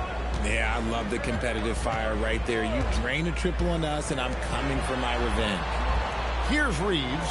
Back to Ball. Lots of room. And Shaq pulls it down. Yeah, just a solid job on the backboard. They are really controlling the inside. Pass to Ryder. Over Reeves. Ryder, no good. Kings shooting 38% from the field. A pretty weak showing for them. And Ball slams it in. And we've come to expect big things from LaMelo offensively. He loves to attack you on that end. To the paint, here's Shaq. O'Neal literally bending the rim with the power. He's earning his keep offensively, a key part of their winning effort at this point. Pass to Reeves. Back to Ball. Again, Ball missing. Oh, man, that's tough. That's definitely one he'd like back. Almost too wide open. Ah, the catch and the flush. O'Neal. And this is why Shaq's teammates lob it up for him. And they trust him to finish that alley-oop. Ball, the pass to Reeves. Back to Ball. Pulls it up. Rebound by Williams. See, what a rough quarter for him. Nothing seemingly going his way. Here's Ryder, covered by Smith. It's stolen by Smith. Pass the ball. Here's Reeves. Back to Ball. This one for three. Buries the long-range jumper. Ball's got 15 points. He was solid in the first half from deep. He's a guy who can get hot. Let's see how he does here in the second. Well, let's take this chance now to bring up the rookies at the head of their class in steals this past month. Andrew Bogut on top. And, of course, Danny Granger. The stretch that these two youngsters have had defensively has been great. I mean, they're like pests. And I mean that in a good way. Now here's Williams. Scoreless thus far. Oh, no! Look out! Goodness. Look out! Wow, okay, I see you. One of the most ferocious dunkers we've ever seen. Shaq capable of bringing down the entire basket. And another look at that last play with the AT&T connected cam. Ball no good. And sometimes on defense, you can just get lucky. Passed in a nay. Sacramento grabs the miss. And not allowing the shooter even an inch of breathing room on that one. I'm sure they'll think twice about shooting against him next time. And when it comes to moving the ball, LaMelo is unreal. Can make any pass in the book. Williams looking over the floor. Pass to Shaq. Count that as his 7th field goal in 9 tries. He's shooting 78%. No issues on that one. Good work all around. Reeves with it. 7 points in the game. Now here's Ball. At 3 off the mark. Now let's take a minute to talk to Allie LaForce courtside. Allie. Thanks a lot, guys. The future of the NBA is digital. Commissioner Silver said streaming allows us to better engage fans through the personalization of telecasts, creating chat communities, buying products, playing fantasy. There's an enormous opportunity. We are just barely scratching the surface. Back to you, Kevin. It's getting interactive. Okay, thank you, Allie. Guys, they're looking for a way to score here. Yeah, they've had a tough time taking the lid off. And Doug Christie wants a timeout. He made the decision to huddle up with his guys and talk about strategy. Hardaway's checked in for Smith. Here's Hardaway. No scoring in this one. Outside, Ball. Hardaway is screen on Williams. Back to Hardaway. And then Hardaway with the dunk. And the more experienced Ball gets, the more confident he gets in those situations. Great execution. Passed in a nay. Outside Williams. Stolen by Ball. And here's the fast break. Ball leading the way. Basket good. Ball's got 17. And he can carry a team. We've seen it from Ball before, and we're seeing it again. Master Ellington from past the arc. The rebound by LaMelo Ball. Ball's got 4 rebounds in this game. Granger outside. And here is Hardaway. And the shot goes in. And now it's only a 5-point Grizzly lead. And the lack of effort to fight over the screen there makes that an easy shot. Yeah, as soon as these guys feel contact, they are just disappearing like they're not even there. You got to show some fire and keep defending. And Williams, here we go. Master Ellington, shot clock at 6. Here's Ryder. He's defended by Reed. Count it, good. Nene's got his 3rd basket of the night. He took it right to the rack, and look, there's no one that can stop him. And Reeves has got the ball here for Sacramento. Outside, Ball. Good on the triple. And even though they're down, it's not on him. He's been lights out on offense for them this quarter especially. 2-second difference between shot clock and game clock. Ball against Williams. To the left wing. Here's Blatch. Puts up a deep three. Doesn't go that time. Shaquille O'Neal getting it done for Vancouver. He got into double digits for the quarter with 10 points total. Back to the... And how about a look now at our assist of the game? Brought to you by State Farm. Yeah, and I like the fact we get to see this pass one more time. A magnificent feed, and you love to see your off guard taking over the playmaking duties with this much skill. Not just playing selflessly, but also making a smart decision with the ball. 3/10 quarters behind us. One more to go. Thanks for being with us as we begin the fourth. So the Grizzlies 5 right now. We've got Stoudemire. Watch out there with Shaquille O'Neal. Then there's Spencer Dinwiddie. And it's Hoiberg in at the 3 slot. Smith kicks to Hardaway. Smith with a screen on Stoudemire. Hardaway against Stoudemire. Launches a 3. Hardaway, no good. And they continue to control the glass. Hoiberg passes to Stoudemire. Here's Hoiberg. From about 16, and there's Vancouver with another bucket. Found some space to get off the mid-range, and he'll do damage from there if you let him. Hardaway with the bounce pass. Smith kicks to Hardaway. Smith with a screen on Stoudemire. And Smith with the stop. And when defenders are lurking, that bounce pass can be the only way to get it through. And the Grizzlies leading by 6. O'Neal a screen on Hardaway. Down low. Excellent defense there from Smith. Fantastic defense, giving full effort. And here's Mayo from beyond the arc. For Vancouver, they've gone 2 of 4 from the field since we started the final quarter of play. Pass to Blatch. Here's Hoiberg. Vancouver working the ball around now. Outside Hardaway. Here's Drobniak. Blatch covering, and we're going to have a jump ball. It's tied up there. Jump ball.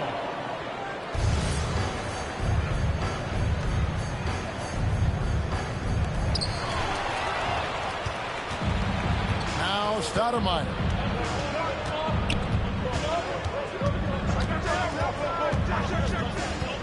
Pass to Blatch.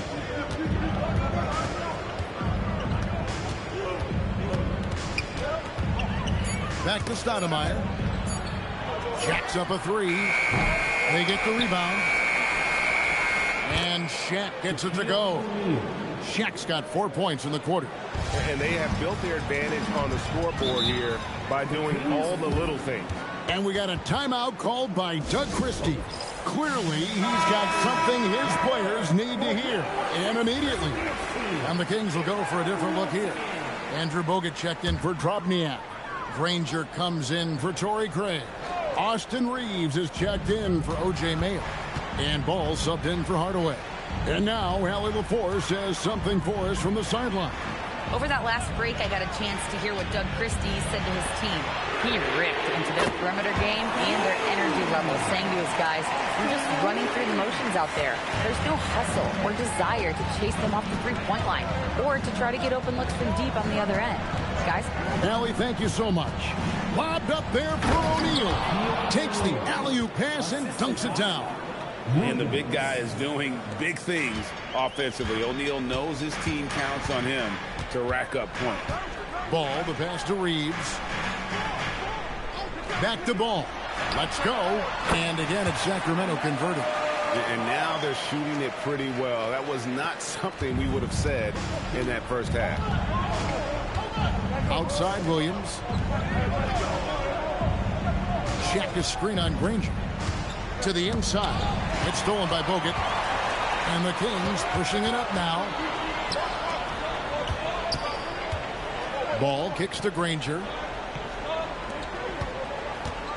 Here's Reeves. Off target from outside. And close to making the defense pay for the lax coverage that time. O'Neal a screen on Ball. Oh, what a play inside. And this is the strength of Williams, his ability to navigate pick and rolls and find his teammates. In a moment now to quickly take a look at the offensive approach for Vancouver. Oh, they've been punishing the inside defense consistently in this one. Look, it's been a very productive area of the floor for them. And you can't ignore their passing. All game long, they've done a great job of just delivering the ball in rhythm right where it needs to be. And the touch from the inside, Smith is so comfortable operating down low. Here's Ryder. Williams fires. He drills the three. When guys are moving the ball, sharing it, it makes the game so much more fun, both as a player and as a fan. Smith outside. Bogut sets a screen for Smith. It's tipped. A minute 50 left in the fourth quarter. Ball against Williams. Layup, no good. The Kings trail by 9. Now Smith.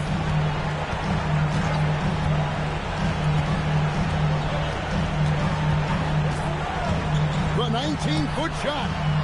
Nice use of the glass on the finish. Great job of screening there. Nice job to take it to the rim and get the finish. And the Grizzlies leading by 7. Williams outside. O'Neal a screen on Granger. Williams. O'Neal. Chet bullies his way inside. Second chance points always hurt. Just not enough effort to block out. Yeah, I'm going to go out on a limb here and say they need to emphasize rebounding going forward. Bogut with a screen on Nene. Now Reed. Just 4 to shoot. Puts up the 3. O'Neal there for the rebound. Guys, you've got to think a basket here would seal it. No question. That would be all she wrote. All right, here's Williams. Now O'Neal. No good on the layup. Smith fires.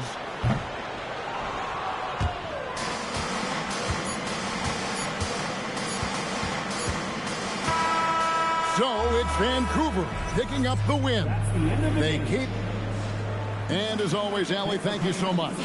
And that about does it for the final game of.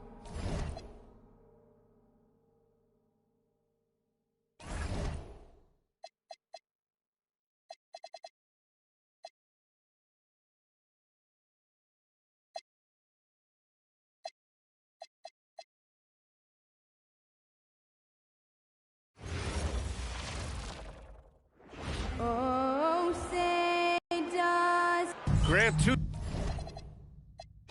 teams with very high hopes for the postseason. This should be a fantastic matchup. You know, B.A., I've had this one circled on my calendar. Both sides have talent. They're exciting.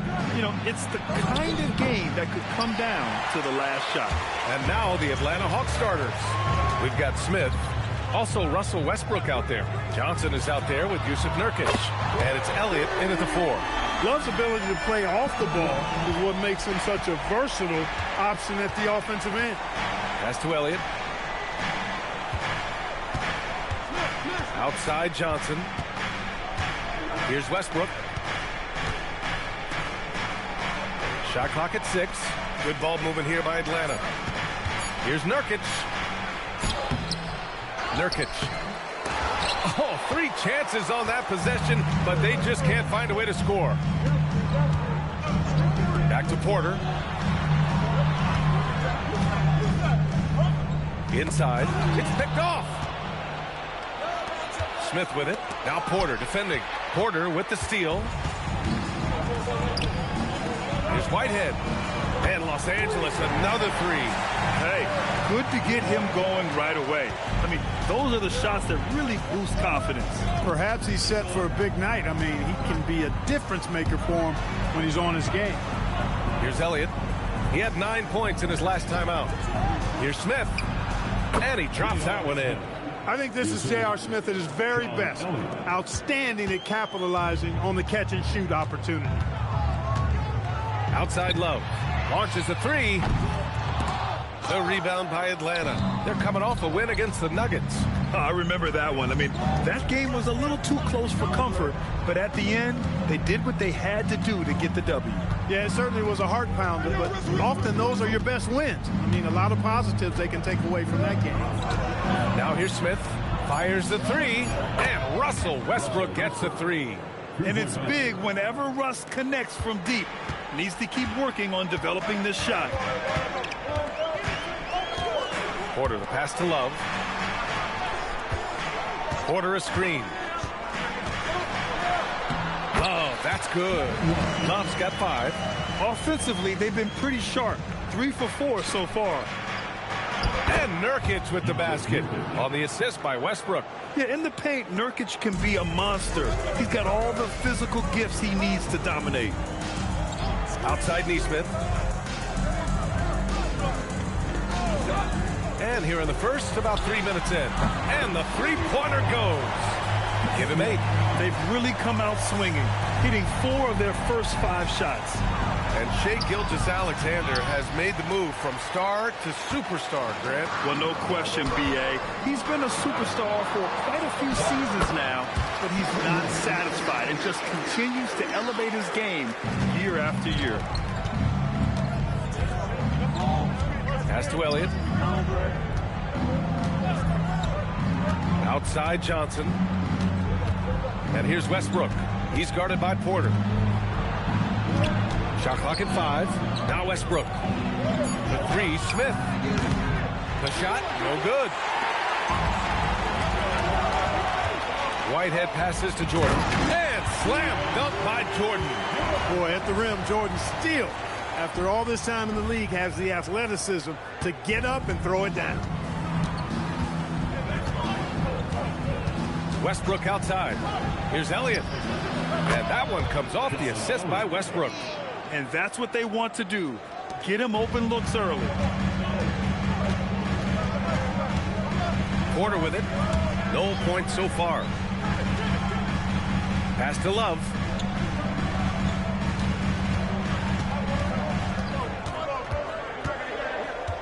Outside Porter. Shoots over Westbrook. Porter's shot is off. Defense made an impact right there. Definitely got him uncomfortable going up with it. Smith. Got it. Far from just a jump shooter now. Smith also impressive at finishing in close. The Clippers lead by 3. 2 minutes remaining in the first. Porter the pass to Love. Jordan the screen. Let's go with a 3. Rebounded by Nurkic. Nurkic has got 4 rebounds now. Johnson finds Smith. Now Westbrook.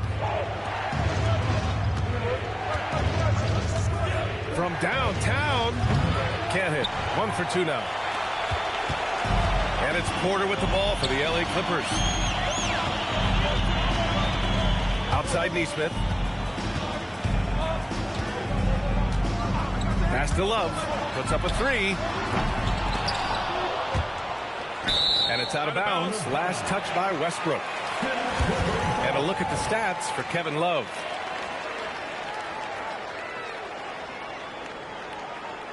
Some changes for Los Angeles. Green comes in for Nesmith. And it's Allen in for Whitehead.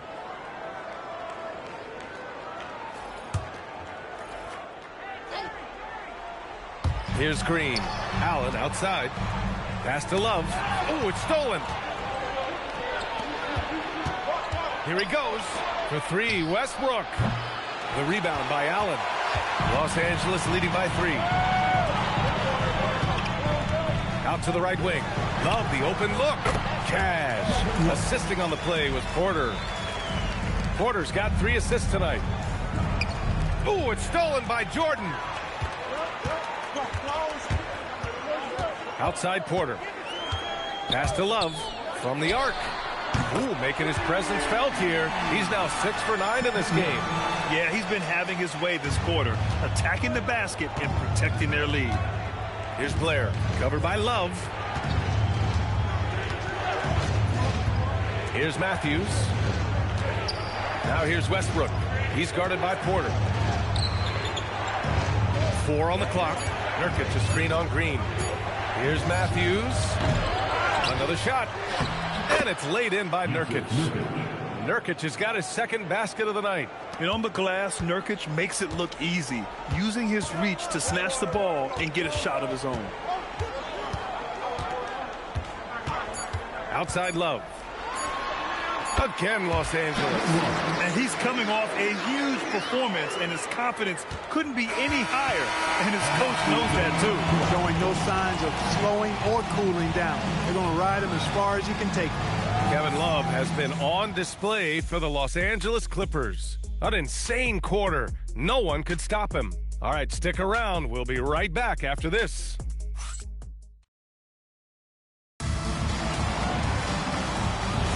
And for those of you just tuning in, second quarter action is where we are. All right, well, a look at how the points have been generated so far. A scoring breakdown for the Clippers. You know, right from the start, it seemed they got hot from three-point range, pulling apart the defense and racking up the points, too. And something else I've noticed is how they've been able to cause turnovers and take advantage of them on the offensive end, not wasting those extra chances at all. And Atlanta, looking at who they've got. They've got Wesley Matthews, and it's Boozer in at the 5. The Clippers grab the miss.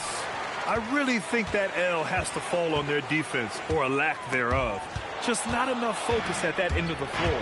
Yeah, and that's really inexcusable. I mean, there's just no way that you can justify that. When you don't put the work in on defense, you're going to end up on the losing end.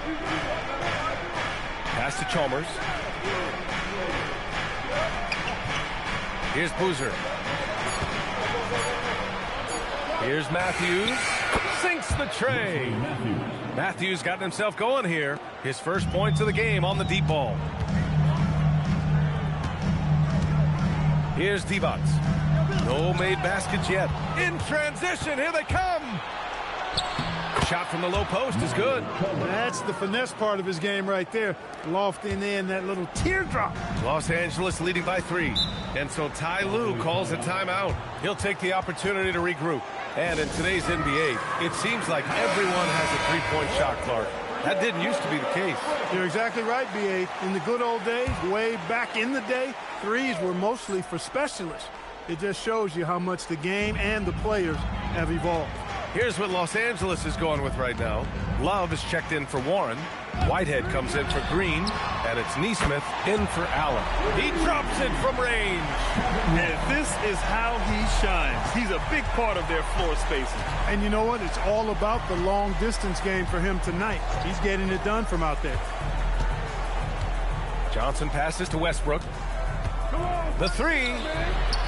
Can't get it. He's now 1 of 4 from the floor. Los Angeles has gotten 5 of their 9 attempts from deep to go. Pass to Billups. Fires the 3. Kept alive. Great positioning on the putback. And the Clippers lead by 8. He's a big reason why they're on top. I imagine they'll keep feeding him. I would. Here's Elliott.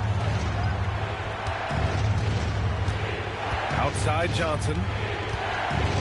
Now here's Westbrook. Here's Matthews. There's a screen by Johnson. Gets it to go. That makes him 2 for 3 in this game. Matthews strong and confident. Able to finish through tough defense there. Outside Love. They set the screen. Pass to Whitehead. Johnson with the defensive effort. Hawks trail by 6. Here's Elliott, covered by Love. Here's Matthews. Westbrook right side. Connects from downtown. Westbrook's got 6. They are shooting it well from beyond the arc right now. The Clippers lead by 3. Pass to Whitehead. And here's Love. The shot. And the jumper is on the mark. Love's got 24. Kevin Love is such a supremely skilled forward. I mean, he's got size. He can shoot it from range. He's got a nice touch around the basket. Very difficult cover. And so the timeout by Glenn Snyder here. He's going to talk it over with his guys. So it's both teams making substitutions here.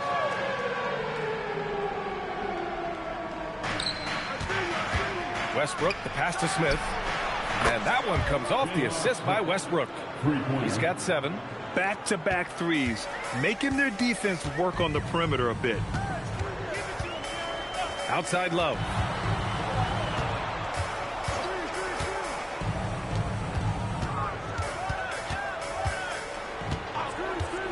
Five on the clock. And Nurkic with the block. Showing off the timing and awareness defensively.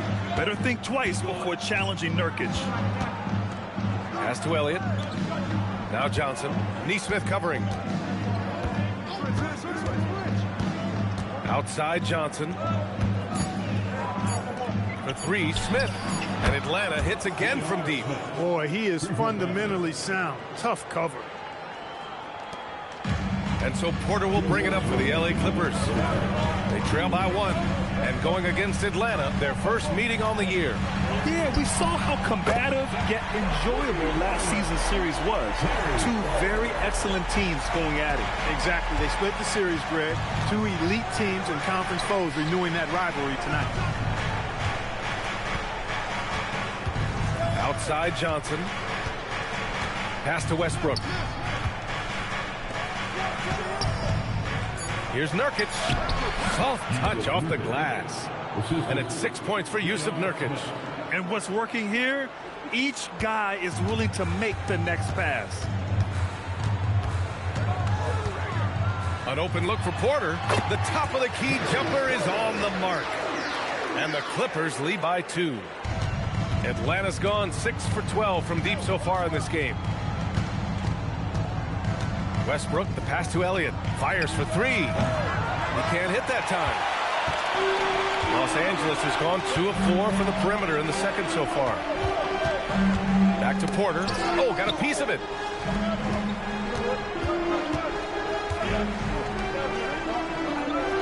Jordan with it. Nurkic picks him up. Here's Porter. The rebound by Atlanta.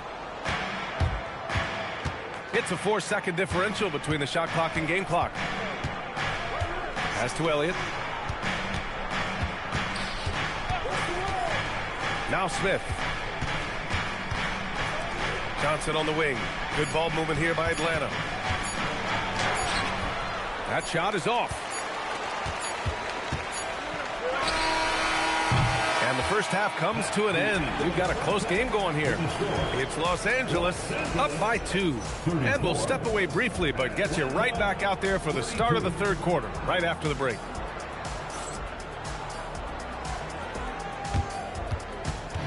Friends, please direct your attention to center court and get ready for the fan half-court shot. Drum roll. They're thinking about the shot.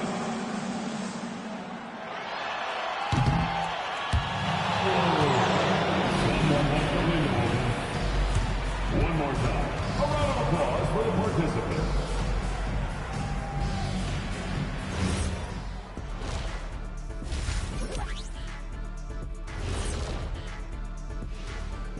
Hey, everybody. Psst. I got a secret. We're approaching the playoffs, and we are starting the show with a breakdown of the Western Conference standings. Taking a look at Los Angeles, they're desperate to avoid the play-in matchup because it all comes down to this final matchup. They'll be plenty motivated. This should be one of the most watched games of the night. He's in the mood offensively, carving up the defense like Kenny carves up that tofurkey on Thanksgiving. Tofurkey. Yeah, that's like tofu and turkey mixed together. I can't lie. I get into that.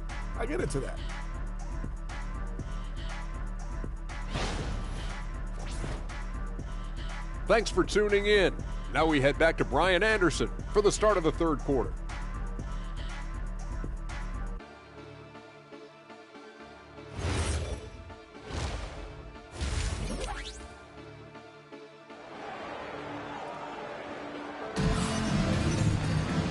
Second half of basketball is upon us, and we may be in for an exciting finish based on how close of a game we've seen so far. Man, we've seen Kevin Love really having a great game. And in the first half, he dominated in the post.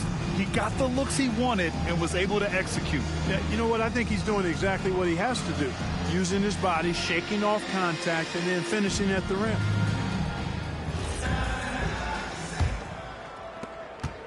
The Clippers in the lead. Neesmith out there with Kevin Love. Then there's DeAndre Jordan, and it's Porter in at the point guard position. That's the group starting the second half for Ty Lue. Going up strong that time. Neesmith with a very athletic play. Atlanta's gotten 6 of 13 shots to go from outside the arc. 2 points. That one goes. In a tight game, they wanted to make sure of that possession. And here's Porter. They set a pick. Pass to Whitehead.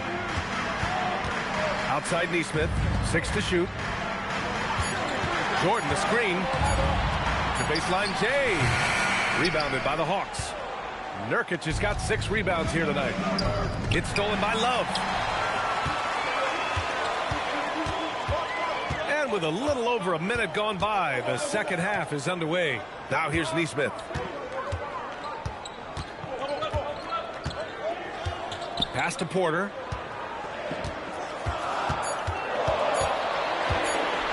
Shoots over Westbrook.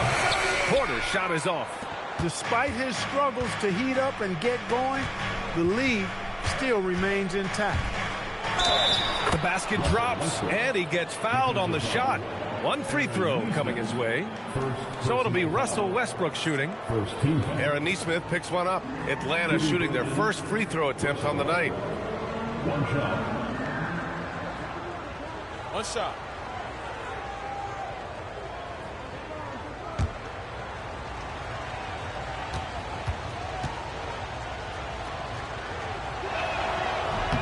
And the free throw is good. Now leading by 1. Hey, you can't diminish Westbrook's triple-doubles, but just as important to me are the intangibles. His passion, his tenacity, his competitive spirit and drive. I mean, that infects the whole team in a positive way. And so Ty Lue calls a timeout. I think right now he might be looking at some adjustments. And they're a solid defensive squad, finishing in the top half of the league in terms of opponent scoring. You like seeing them be intense on this end of the floor. And when it comes to avoiding turnovers, they do a great job attacking under control. It's a delicate balance. Right side Love is Whitehead. And once again, off the mark by Los Angeles. Just 1 for 4 thus far. They have not found their rhythm this half.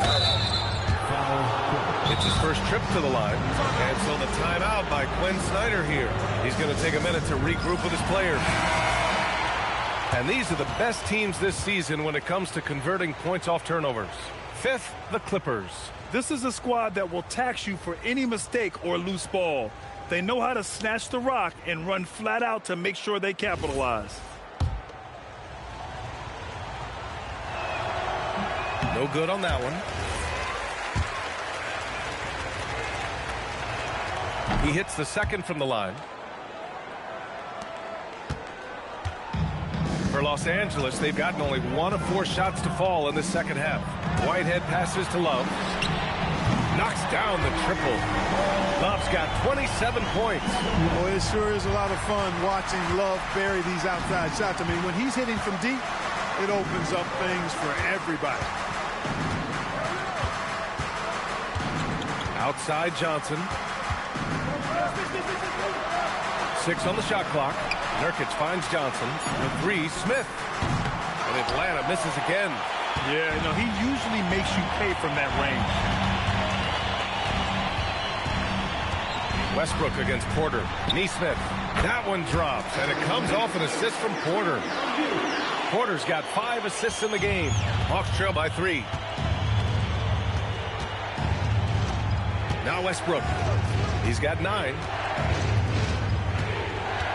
Pass to Nurkic. The 3, Smith. The Clippers grab the miss. Just under 3.5 minutes played here in the third quarter. And slam dunk by Jordan. Boy, Jordan is an alley-oop specialist, a big target with strength and bounce. Here's Elliott, covered by Love. Elliott passes to Johnson to halt the run. Love grabs the miss. Los Angeles leading by 5. Seems like this offense is being executed the way it was designed. Yeah, I'm sure Coach couldn't be happier with the results. Porter a screen. Lets it go from deep. And it's Love missing. And this is exactly who you want taking that shot. He just missed it. Pass to Elliott. Outside Johnson. Now Westbrook. That one goes. Count it. Westbrook's got 5 points now this quarter. One thing you can count on with Westbrook, he is always in attack mode. That's 24/7. And so Ty Lue calls a timeout. He's going to take a moment to give him a breather and talk things over. Massey, he's checked in for Love.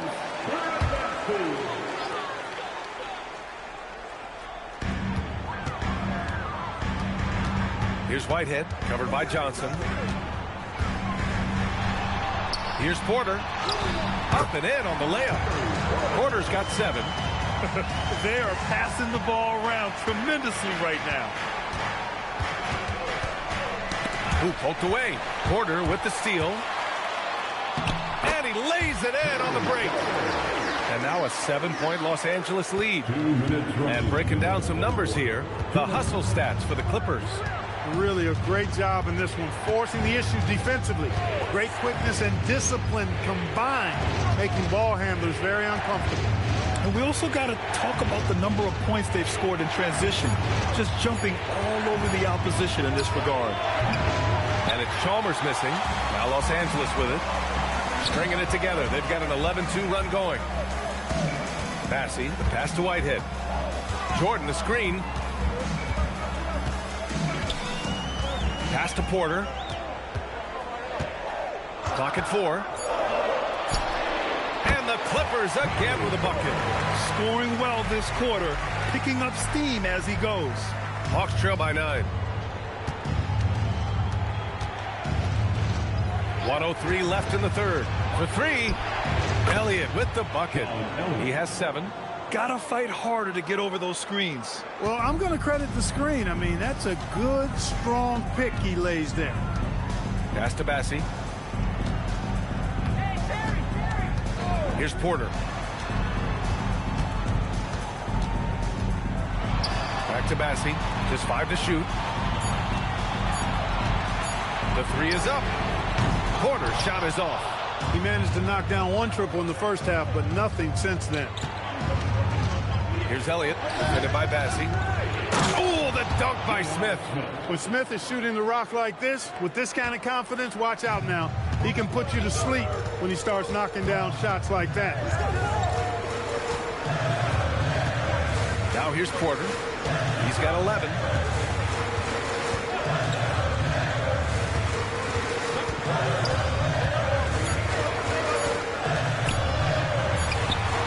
Up again. And there's the foul. It's on Charles Bassey. That's his first foul. Substitution on the court.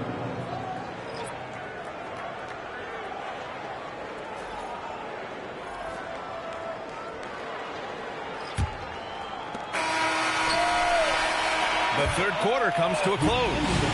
Clippers ahead. They're up by 4.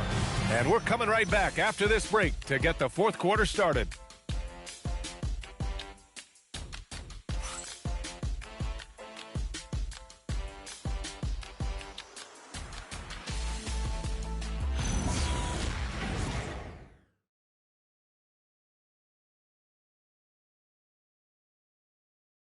All right, let's take a look at our assist of the game presented by State Farm.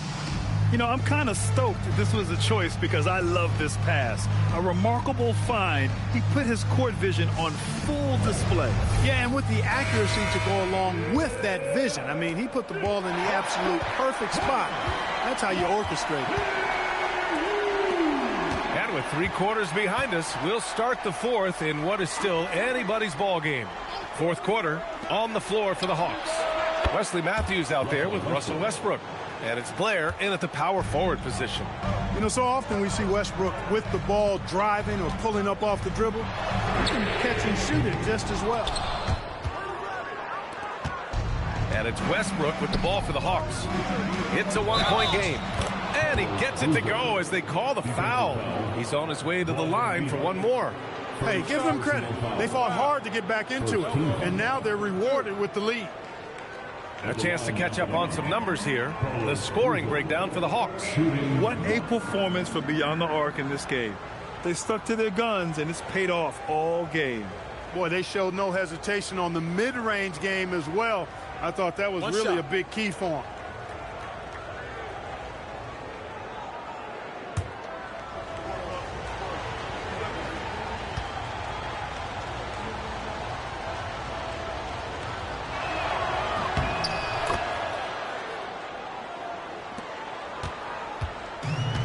Los Angeles has gone 7 of 15 from distance in this game. Outside Love. Pass to D-Box. Nice assist and nice finish. Solid play all the way around. D-Box doing work in the paint, just too strong. And here are the Hawks now. To the right side. Here's Boozer. And here's Westbrook.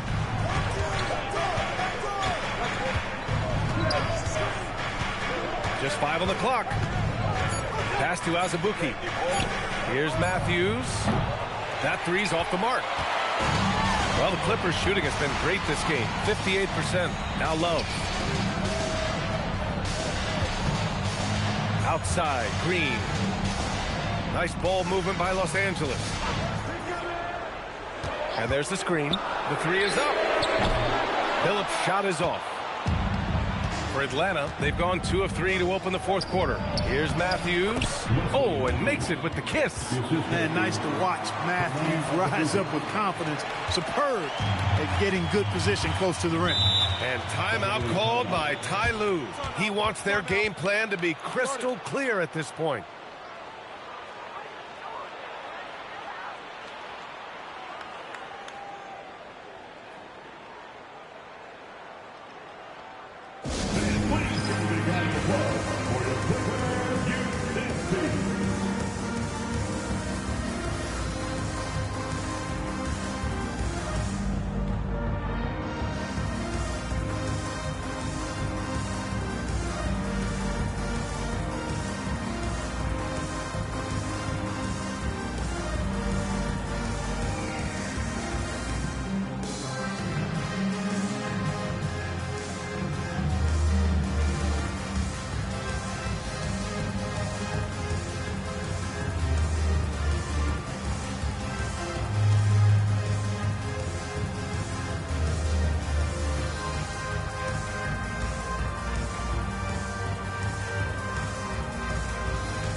Clippers making a change here. Jordan's checked in. And a change for the Hawks. Nurkic is checked in. Gives us a chance to catch up with Allie LaForce. Guys, over the last break, I listened to Tyronn Lue address the team. He encourages guys to stick with it, saying, I don't care what the scoreboard says. If we can play hard, that's all that matters. We can be the stronger team. So that's what Coach is looking for. Okay, good stuff. Thank you, Allie. Right side, Love. Here's Phillips. They get it back. Jordan with the bucket. Yeah, Jordan is aggressive as a rebounder. He uses his massive body, athleticism, and long arms to wreak havoc on the glass. Pass to Azubuike. Back to Westbrook. If you're just joining us, fourth quarter here. We're just over 2.5 minutes into it. Shot clock at 6. Here's Blair. No luck on that one.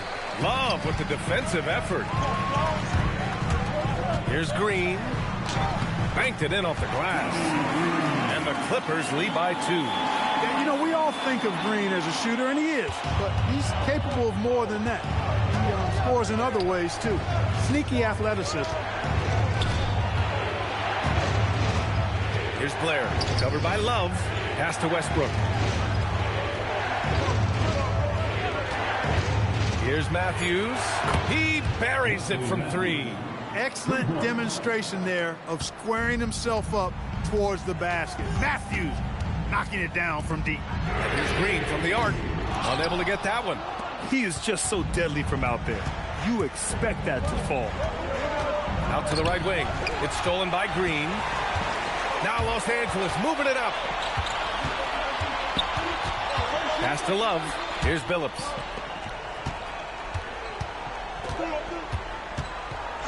From deep. Rebounded by Blair. Blair's got his 4th rebound in this one. Here's Westbrook.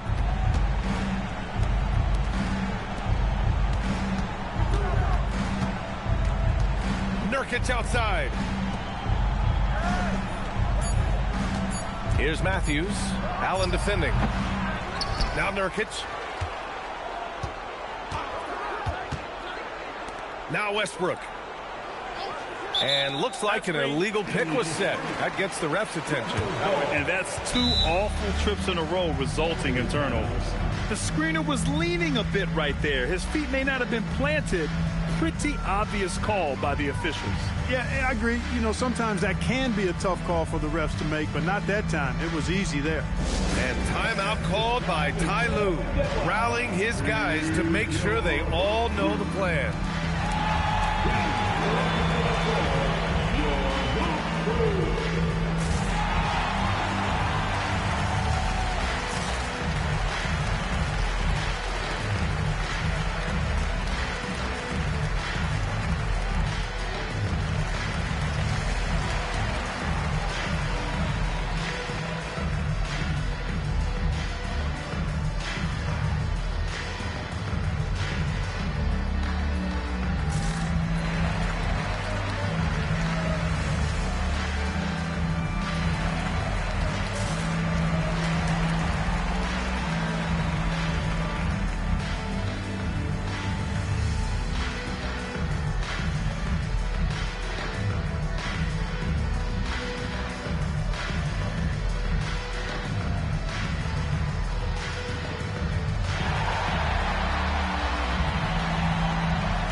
So both teams changing it up here.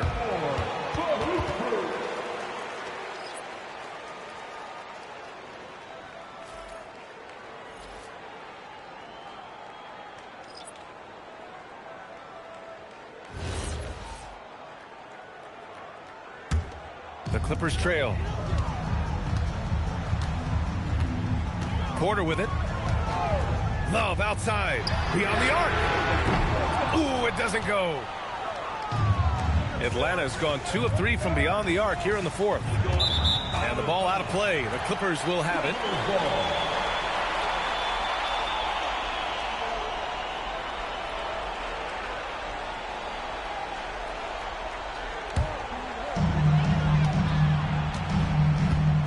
Here's Porter. Love outside. From deep. Knocks down the trifecta. Love, a poised leader willing to step up and knock down the big shots. And so it's Westbrook who will bring it up for the Hawks. Trailing by 2. Here's Smith. 1:49 left in the 4th quarter here. Love. Johnson with a double team. The free ball is down. You know, Love is, as we've seen, a solid passer for a big man. Great at breaking down the defense and firing the pass to an open teammate. Smith outside. Can't get it to go. That's a shot he'd like back. He's usually going to make those. A minute 20 left to play in the 4th quarter. Right side Love. Clock at 6. Jordan inside, defended by Nurkic, and they force the shot clock violation. Great D.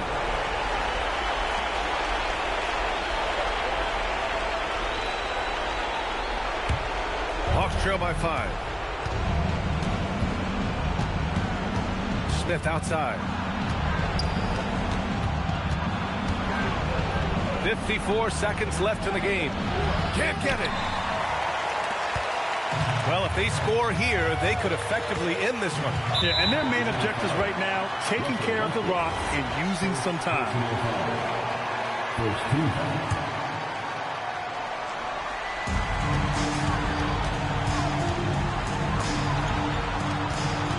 And they go to the intentional foul.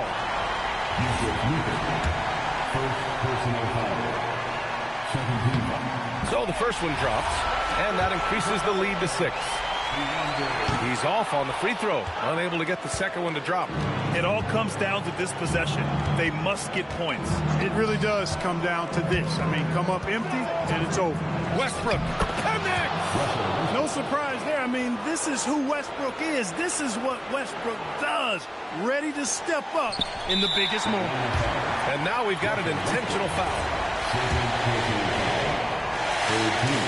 Oh, the first of 2, no good. A heartbreaker.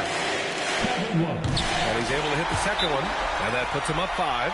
And Quinn Snyder decides to call timeout. He was quite emphatic, demanding the timeout, clearly wanting to address strategy with his team.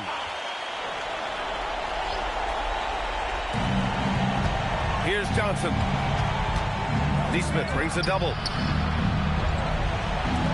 Westbrook. Another shot. Yes, sir. That'll drive your coach crazy, failing to box out. Those are free points you're giving away. You got to work harder on the glass. Yeah, no choice but to foul in that situation. Although, that's not the guy you want to send to the free throw line. But there was no time really to be selective. Stopping the clock was the priority. Timeout called, the Hawks. They're losing by 4. What do you think is going to be their best move at this point? No doubt. They've got to get a quick bucket here. Yeah, and they need it hiccup fast. I mean, they'll be drawing up a quick hitter in the huddle here, no doubt. Porter with the steal, and they stop the clock as soon as they can with the intentional foul. Yeah, just a must-foul situation to stop the clock. And you know what? Who knows? If he misses at the strike, and they're right there within range. You know, late-game free throws are a lot different than early-game free throws in terms of making. When you've got your opponent down, don't let him up. This one's all but over. So it's Los Angeles picking up the win. Boy, they didn't make it easy on their fans or themselves.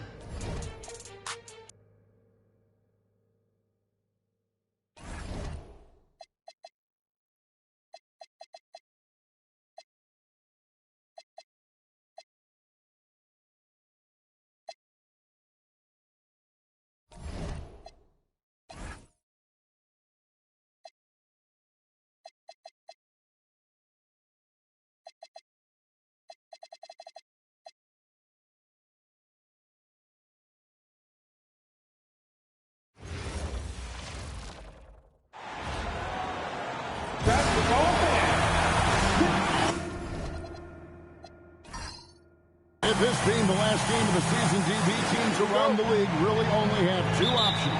You're right, Kevin. I mean, those lucky enough to be in the playoffs have their eyes set solely on being at their best when that moment comes. For the others, you sort of look around the locker room and try to determine what this room is going to look like next year. Who's here and who is not. Let's take a look at our starters for Portland. Maxey out there with Christie. Then it's Leitner. Then there's Yao. And it's Kukoc in at the 3 spot. Clock at 6. Nobody near Barnes. Drills the three-pointer. This is a huge part of Scotty Barnes' development. Can he knock down the long ball? Barnes against Christie.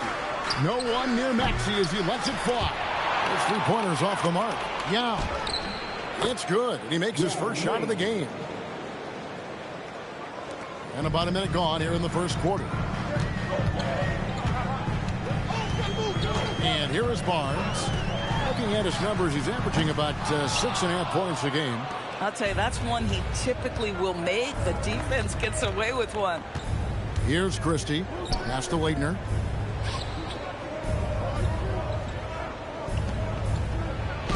From down in the low post, it goes. And the D has got to pay more attention to Leitner, especially when he's roaming around the basket.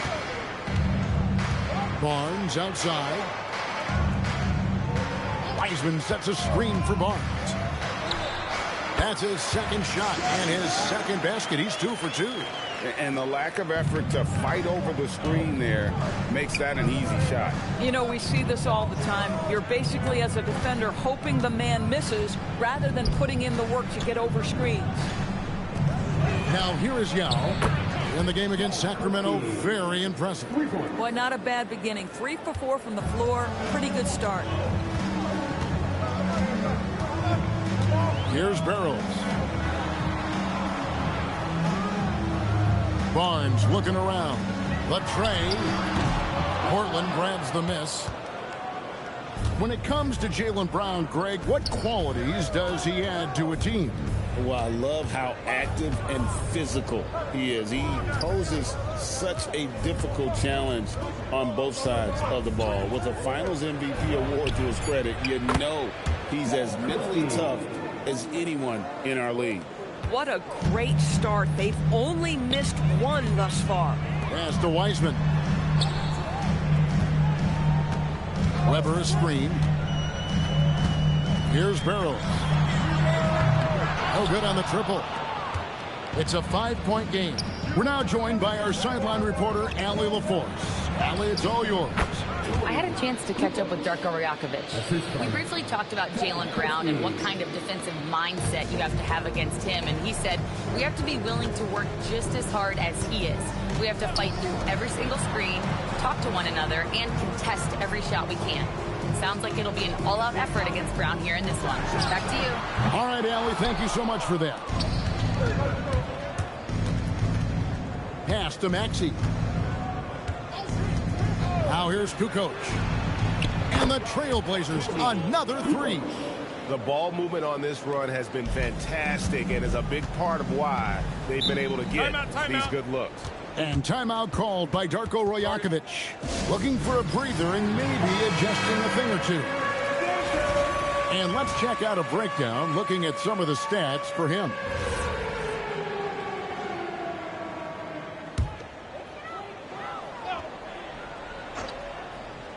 Here's Barrows.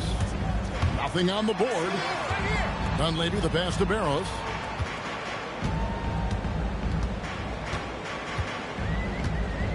Pass to Barnes. 6 to shoot. The Raptors need to get a shot. And again, Toronto no up. KYP. Know your personnel. Challenge the great shooter. Excellent job. Stolen by Weber. Here's Dunleavy. He's covered by Yao. First personal foul. First team foul.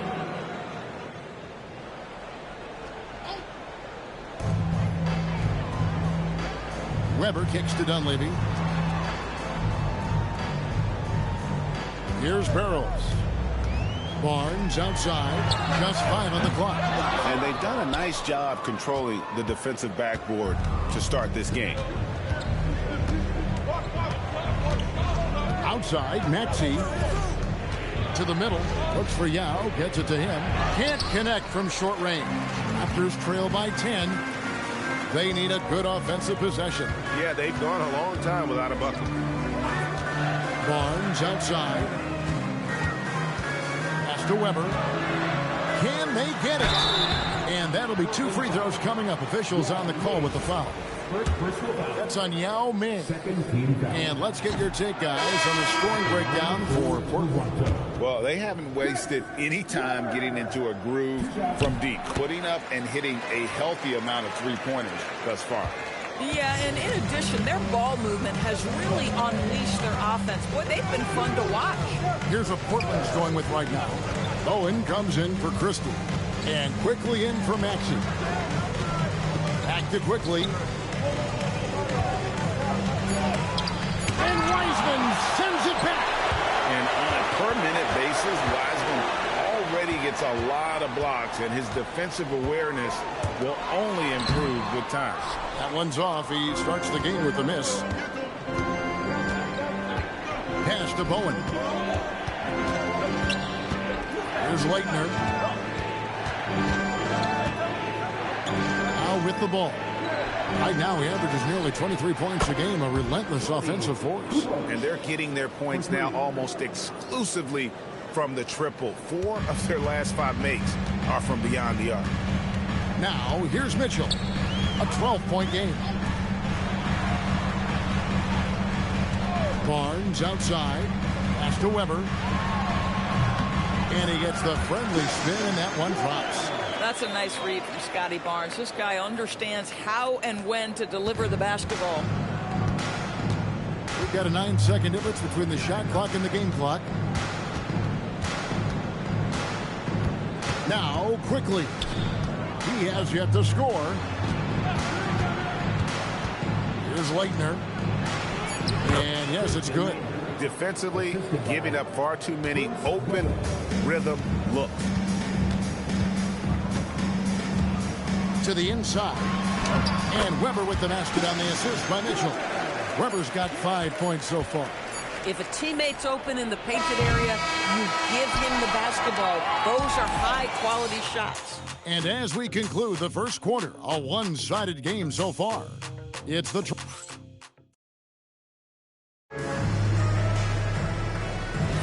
And if you're just tuning in, we've got a wide margin on the scoreboard, but plenty of time left for a comeback. And looking at what we've seen so far from the Trailblazers, guys, what do you think? What we saw in that first quarter, they won their matchups defensively. I think across the board, a number of guys have done a great job guarding multiple positions. On the court right now for the Trailblazers, we've got Emmanuel quickly, and it's Bowen in at the 3 side. Down low, Haji, and he makes no mistake on the slam dunk. That's a double whammy, guys. That's right. A great defensive play, then the emphatic dunk. Let's see if that serves as a momentum builder. What a great sequence for this group. Pass to Grimes. A three-pointer, no good. And even with good coverage defensively that time, he has confidence to drill the 3. Inside, here's Najee. A great 1-2 punch. Beautiful pass and nasty jam. Tremendous lead pass. Boy, that makes your teammates happy, folks. Raptors trail by 14, and we've seen it more than once. DeJounte Murray has been traded for huge haul. And that shows you his worth in this league. Teams have been willing to give up a lot to get him. You don't see that kind of length and versatility every day. Let's check in now with our Allie LaForce, who's got a story for us. Allie? Thank you so much. Raptors coach Darko Rajakovic explained what he's looking for on the offensive end. He said, quote, his unselfishness, ball and body movement, playing together and making each other better. Also, you have to be able to adjust. Basketball is not set in stone. If it was, it would be a recipe. Kevin? Yeah, you got to roll with the punches. Thank you, Allie. And so Chauncey Billups decides to call timeout. He's ready to talk things through with them.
These are the teams that have been really dominant in the paint so far this season. The Raptors in second, 5th best, the Trailblazers. And, you know, anytime you get these two teams together, it's going to be physical. Both of them really go after it on the backboard.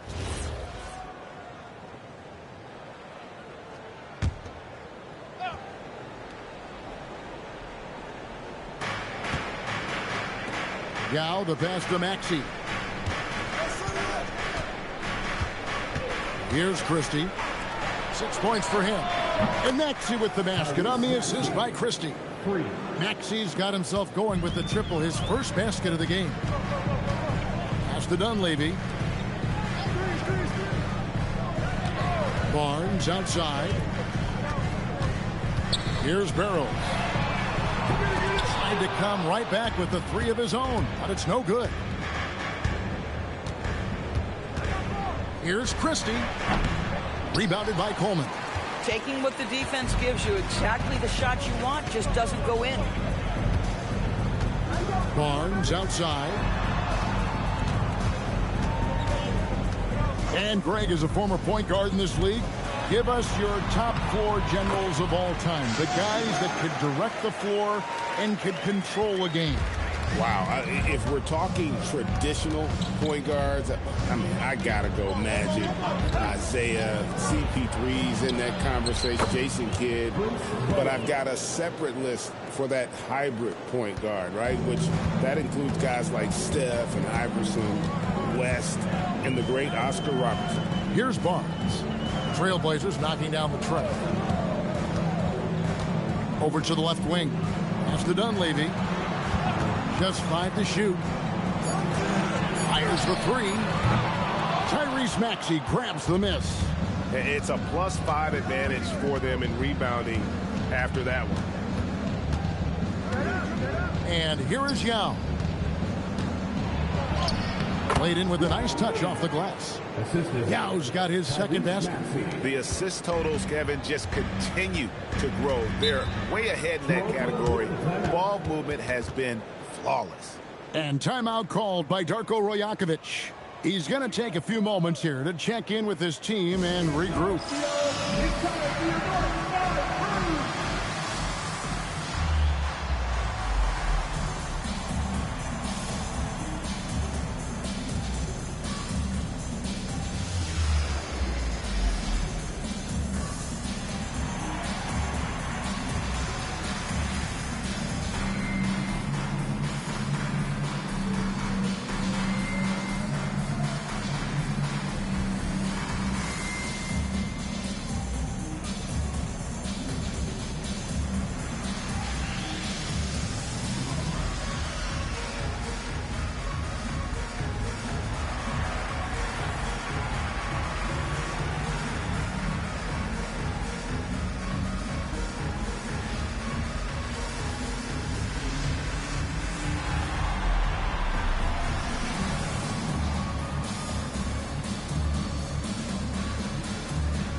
Wiseman's checked in for Toronto.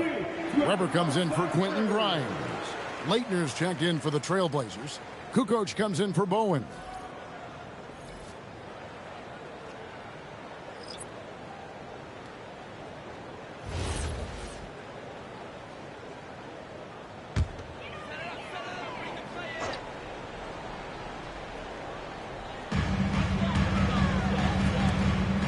Now Dunleavy.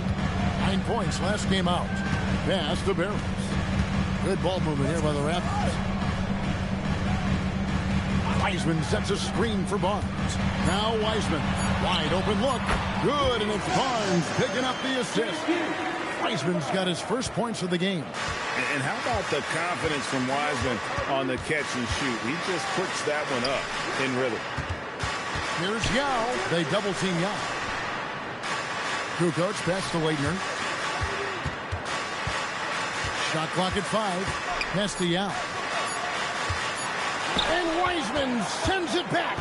And putting in work on the defensive end. Wiseman's swat providing a spark to his team. Here's Dunleavy. Nothing on the board. Over in the corner, Barnes. Pulls up on the wing. Rebound by Yao Ming. Yao's got his 5th rebound right now in the game. Just a solid performance on the interior. The rebounding has been off the charts. And one thing about Leitner, he really does a great job of using his size, especially when it comes to looking to score inside.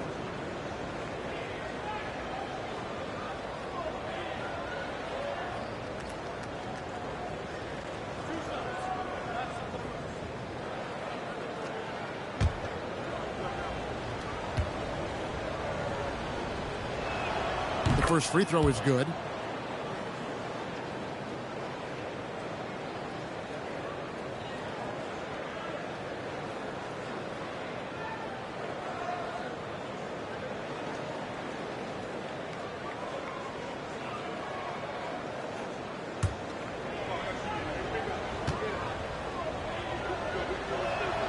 Both good from the line that time.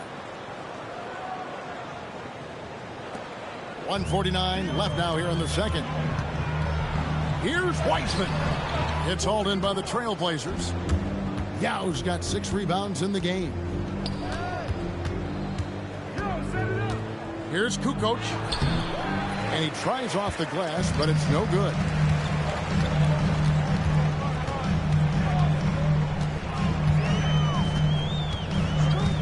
A minute 20 left here in the second. Wiseman sets a screen for Barnes. And again, Toronto no up. Boy, I don't love his shot selection tonight. You've got to work for better looks. Maxey passes to Yao. They double team Yao. Here's Kukoc. Another shot. And the layup good by Yao. Yao's got 4 points in the quarter. The edge on the glass is the difference. It's allowed them to build this lead. Christie with it. Wiseman picks him up. The open shot, Maxey. And Portland again with the bucket. And one of the many ways Maxey can hurt you with his shooting, lightning fast on that release. There's 37 seconds left in the first half. Near the three-point line, it's Dunleavy, and he's off on his first shot of the game. Trailblazers leading by 19 points. Maxey passes to Leitner. Christie with it. 6 points for him. Back to Maxey. Bangs home the trifecta. Maxey's got 8 points. Yeah, they're rolling right now. That lead continues to grow. And one of the things that's helped that is they're getting it done on both ends. Terrific focus on offense, and they're locked in defensively. Just in a perfect position to grab that rebound and then get the putback. And through the first half, a pretty lopsided affair. Trailblazers out in front, ending the second quarter with a tremendous 17-6 run. We'll be back shortly, live from Toronto.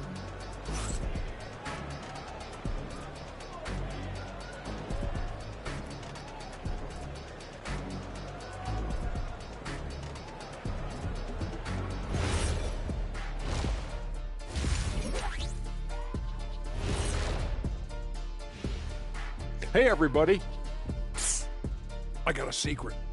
We're approaching the playoffs, and we are starting the show with a breakdown of the Western Conference standings. Taking a look at the Raptors, the playoffs right around the corner. Tonight's going to be about fine-tuning and getting ready for the postseason. Yeah, 1 game left to play. You want to stay as healthy as possible and go out with a win.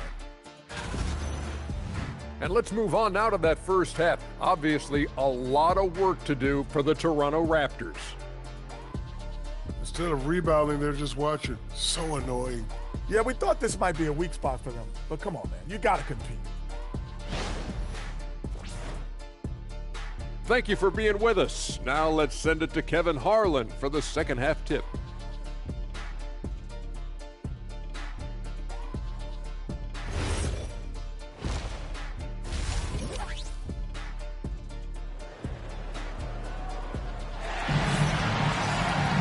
And with the second half upon us, we'll find out if this game becomes the route that it's threatening to be. You have to like what we're seeing from Tyrese Maxey. Man, he's been running wild on them through that first half. Absolute dynamite on offense. Boy, he has been shouldering the load. Aggressive, skilled, talented, and thus far unstoppable.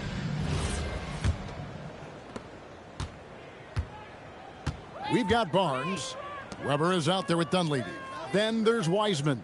And it's Barrows in at the point guard. So that's the 5 in the game for Toronto. Here's Weber. Good, and it's Barnes picking up the assist. Weber's got the first points of the third quarter up on the board for the Raptors. To the paint. Deflects the pass. They push it up 4 on 3. Barrows' shot is off. +8 in the rebound differential. One more reason why they're in control. Pass to Leitner. Now Maxey. Outside Kukoc. 6 on the shot clock. Fires the 3. Gets the three-pointer to fall. Kukoc has got 11 points. A legitimate threat to burn you outside. Kukoc understands when he should take that shot. No doubt Jaylen Brown is one of the most gifted isolation scorers in the league right now, Doris. He is one of those guys, Kevin, that you do not want to be defending on an island. Jaylen Brown is an elite athlete, but he is also a 3-level scorer, which makes him almost impossible to handle. And it's good for 2. And with how explosive Maxey is, he's not your average guard in the paint. Barnes outside. Pass to Dunleavy. Here's Barrows. Watch the screen. Now here's Wiseman. He's covered by Yao. Wiseman kicks to Dunleavy. The 3 from Barnes. The Trailblazers pull it in. Struggling to get into their groove here. Just 1 for 4. Here's Dunleavy, guarded by Kukoc. Barnes passes to Barrows. Back to Barnes. Wiseman sets a screen for Barnes. Down to 5 on the shot clock. Here's Barrows. Trains the three-pointer. Barrows has got himself on the board with 3 there. You can't just stop when there's a pick set up. Gotta fight over it as a defender. You know exactly what that takes. It takes energy, it takes activity, it takes intensity. And so Chauncey Billups decides to call timeout. He's going to have a discussion on the sideline.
And now we go to the 2K leaderboard. What a season it's been for these teams on the offensive glass.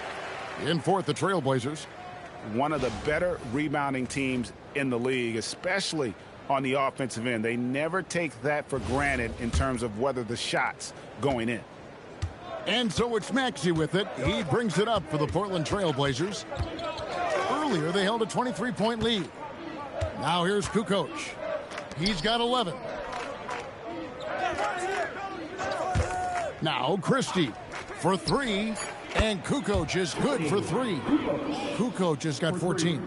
Yeah, those are starting to add up, guys. Of their last 5 baskets, 3 have been triples. Over to the wing. Wiseman with the ball. Working on Yao. For 3, Dunleavy. Rebound by Yao. Yao's got the glass covered here tonight. 11 boards for him. Kicks it out to Maxey. Pass to Kukoc. Pick by Yao. From the arc. The offensive rebound. On the wing, Kukoc. Here's Leitner, guarded by Weber. Leitner the pass to Yao. Well-timed pass, and he goes straight to the bucket for the layup. 8 points for him. His size is unreal, being with the easy board and bucket. Pass to Wiseman. Over Yao. Drops one in from the wing. Boy, nice shot. He didn't need the fadeaway to create separation, though. He was wide open. Here's Barrows.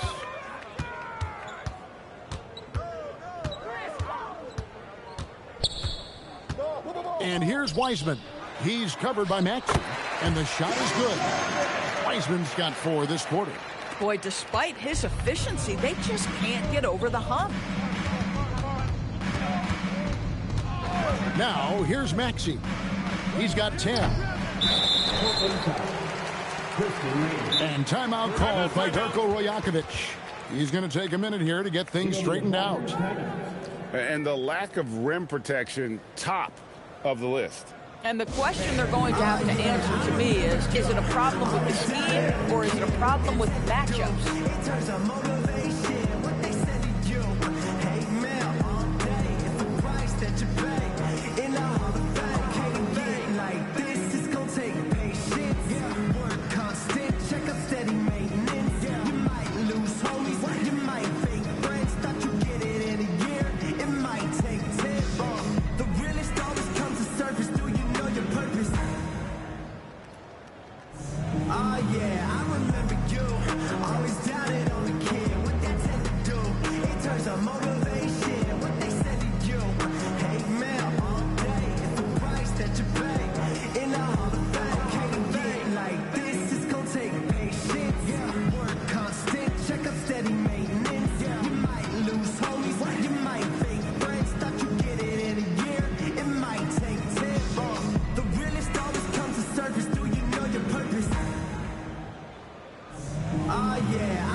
Grimes is checked in.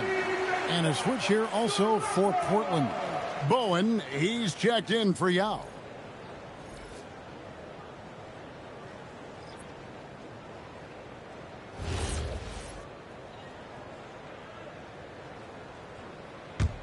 Raptors trail by 21. Here's Barrows. Pass to Dunleavy. Wrapper outside. Bowman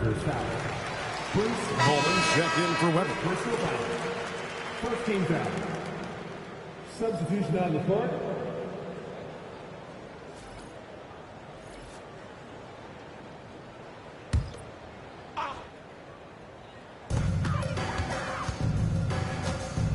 Here's Barrows. 5 to shoot. Here's the 3. And the Raptors miss again. And another miss. Ooh, he's having a really ugly game. Yeah, about as ugly as you can have, you're right. It's time to send it over now to our reporter, Allie LaForce. Well, Commissioner Adam Silver talked about U.S. youth development in hoops. He said when young players are a part of a singular organization, there's much more of an incentive to bring players along as opposed to a win-now mentality, and that's something that we can learn from Europe. Back to you, Kevin. Taking that long view approach. Okay, thank you, Allie. In his relatively young career, Scotty Barnes, GA, has played a number of positions. Well, he's so versatile. He can be successful at a lot of different spots on the floor. A glue guy you can plug in just about anywhere. Oh, the big fella from Croatia, Toni Kukoc, on fire. Pass to Dunleavy. Off target from three-point range. Yeah, they've shown effort and aggression in the paint, really right from the tip. Their rebounding edge right now, massive. Now, here's Maxey. 10 points for him.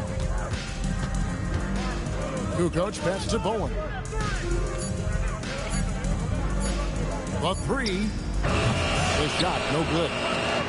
Raptors trail by 20. It's 9 seconds separating the shot clock and game. Got that bucket in no time at all.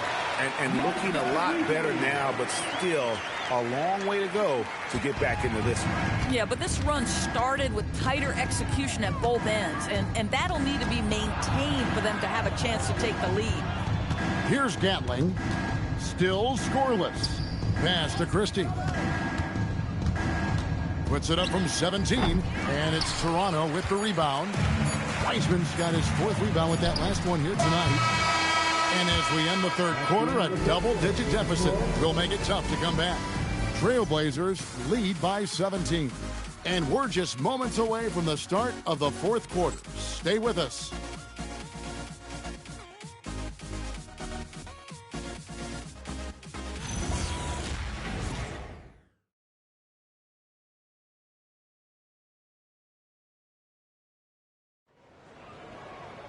And with the 4th quarter upon us, time is running out for this game to become competitive.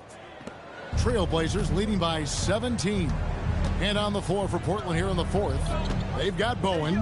Yao is out there with Emmanuel quickly. And it's Springer in at the shooting guard. Here's Springer to the middle. A steal.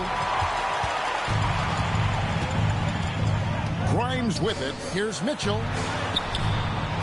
And it's Ostertag with the jam. You like how Ostertag fights for the boards. He knows those second chance points are worth it. Pass to Bowen.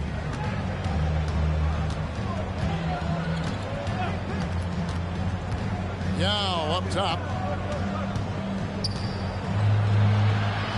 Out to the right wing. 4 on the shot clock. The baseline J. Springer can't get it to go. Raptors trail by 15. Grimes passes to Coleman. Really, the right play defensively. If you can't block, force them to the line.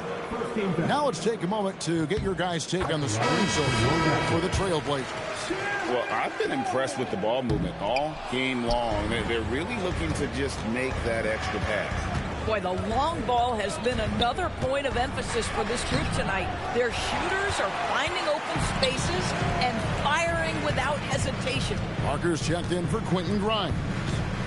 Now, here's Mitchell. From outside the arc, hands it from downtown. Boy, you allow a shooter of his caliber to get that good a look, and good night. And so Chauncey Billups calls for the timeout. He knows every possession is critical now. However, he's checked in for the Raptors. And a switch here also for Portland. Leitner's checked in. We're now joined by our sideline reporter, Allie LaForce. Allie, it's all yours. During that break, Coach Chauncey Billups had some advice for the team. And they told their team, no easy threes. Let's guard that arc. Don't let anyone get an open look. With the lead, they want to close this one out with their perimeter defense. Back to you. All right, Allie, thanks. And just what we want to see from Yao, setting solid screens and helping out. Parker outside, fires from deep. Good, and the assist goes to Mitchell. Parker's got his first bucket of the game, and he's on the board for 3. Quickly against Mitchell. And that one's good, quickly. And the Trailblazers lead by 12. That's a conversion inside by Emmanuel quickly. Just a quick opportunity finish. Weber with a screen on quickly. And here's Mitchell from the arc. And physically, there's no doubt they've been the stronger team. A +10 rebound advantage tells you all you need to know. Springer the pass to Bowen. Here's Yao, guarded by Weber. Down low. Uses the glass to finish the layup. Boy, they'll take that possession. Nice finish in close. And so quickly we'll bring it up for Portland. Earlier in the game, they held a 25-point lead. Here's Yao. That ball is good for another field goal. His 6th. He is 6 for 9 on the stat sheet. Boy, he's been so efficient in this one. That helps your team in so many ways when you can put it in the basket. And Darko Rajakovic calls timeout. He's very aware of the timing here and the significance of getting things squared away with his team.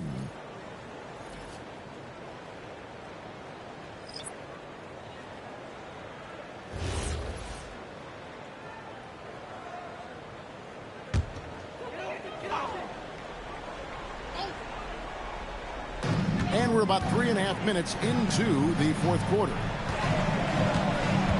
Here's Weber. And again, no good by Toronto. Portland leading by 12. Pass to Maxey. Back to Kukoc. Barnes against Christie. Yao with a screen on Barnes. Shot clock at 5. Christie can't make it. Toronto's gone 2 of 3 in the fourth quarter from long range. Good shooting so far.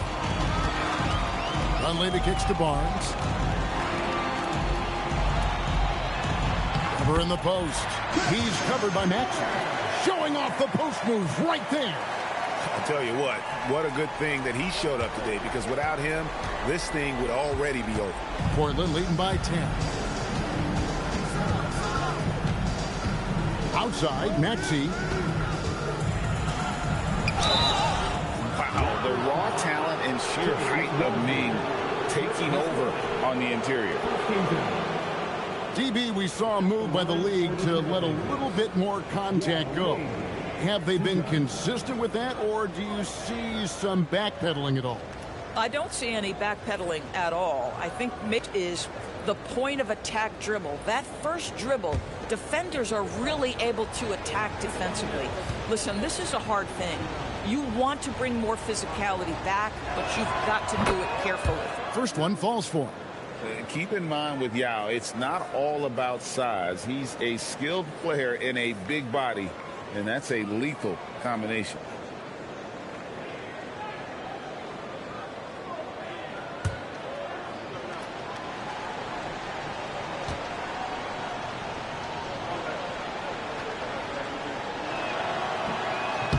So he picks up just 1 from the line that time.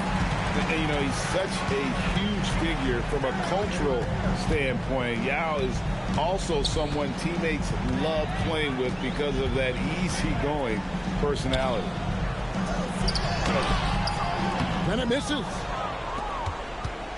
And so it's Maxey with it. He brings it up for Portland. Earlier in the game, they held a 25-point lead. This guy's such an impressive defensive player. Scotty Barnes, cross-positional, makes the play for his teammate. Nicely done.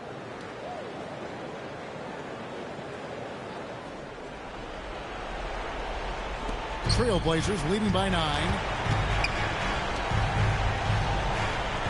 And here's Maxey. Yao draws the double. Yep, that goes down. And when he's on, few can slow the roll of Yao Ming. Great potential to do this nightly. That shot, no good. For Portland, they've gone 4 of 7 from the field since the beginning of the fourth. Here's Leitner, guarded by Weber, and stolen by Barnes. Oh, what a finish! Boy, very typical of Scotty Barnes, right? Get out into transition and get a bucket for your team. And for Portland, they're shooting 57% in this fourth quarter. Down it goes for 3.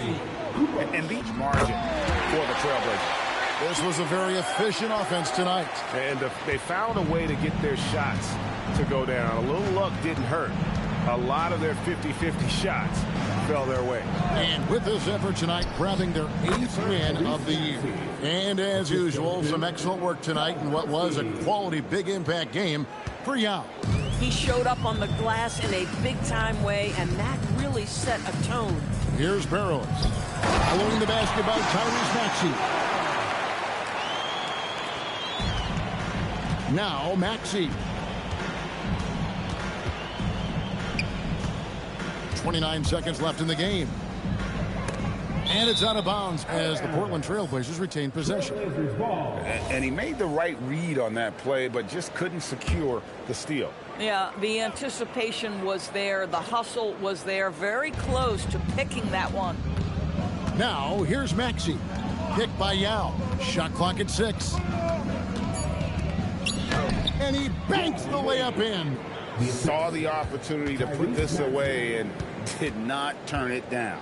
Yeah, playing with great energy and great effort. And as a coach, you'd love to see this from your team every single night.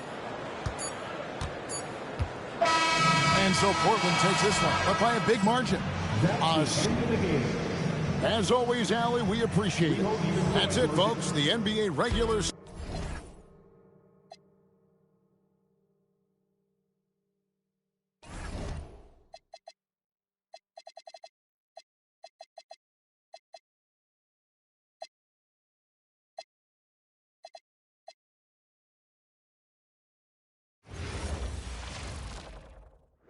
And all over the floor, you can see each. Coming up, live coverage of this Tuesday night NBA game here on 2K Sports. And tonight, it'll be the Chicago Bulls going up against the Detroit Pistons here in Little Caesars Arena. This is Brian Anderson. Coach Stan Van Gundy, Hall of Famer Grant Hill, and Allie LaForce round out our broadcast crew for this one. And now the opening lineup for Chicago. Damari Carroll out there with Smith. Then there's Zach LaVine. Then it's Anthony Black. And it's Mozgov in at the pivot spot, manning the middle.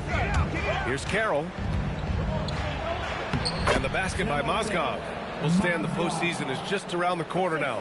How hard is it to stay focused when you know the season is coming to an end? Well, it's certainly hard for those teams that have locked in their spots.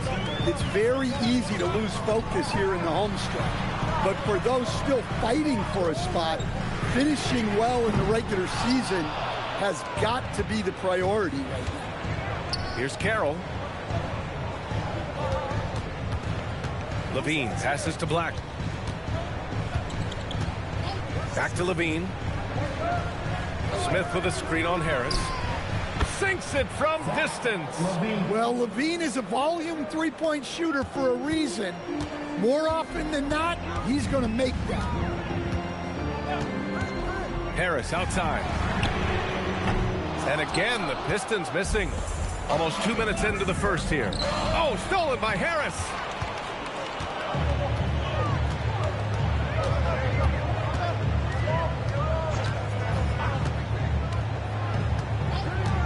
Bay outside. Three-pointer. It's hauled in by Black. 0 for 4 to start this game. Some of it's execution, and some of it's just bad luck. Outside LaVine. The three ball. And again, it's Chicago with a three. They immediately found their offensive rhythm, hitting 3 straight shots to start the game. Here's Bay. He's definitely not pleased how he played against Utah. And here's Harris outside. Sinks the tray. When you get faced up at one end, you want to get it back at the other. A bit of a duel going on between them. Came down the floor looking for immediate payback. Doesn't have to break his momentum at all to catch the pass. And here in the first, approaching 3 minutes play. Now here's Holiday. 15 in his last outing.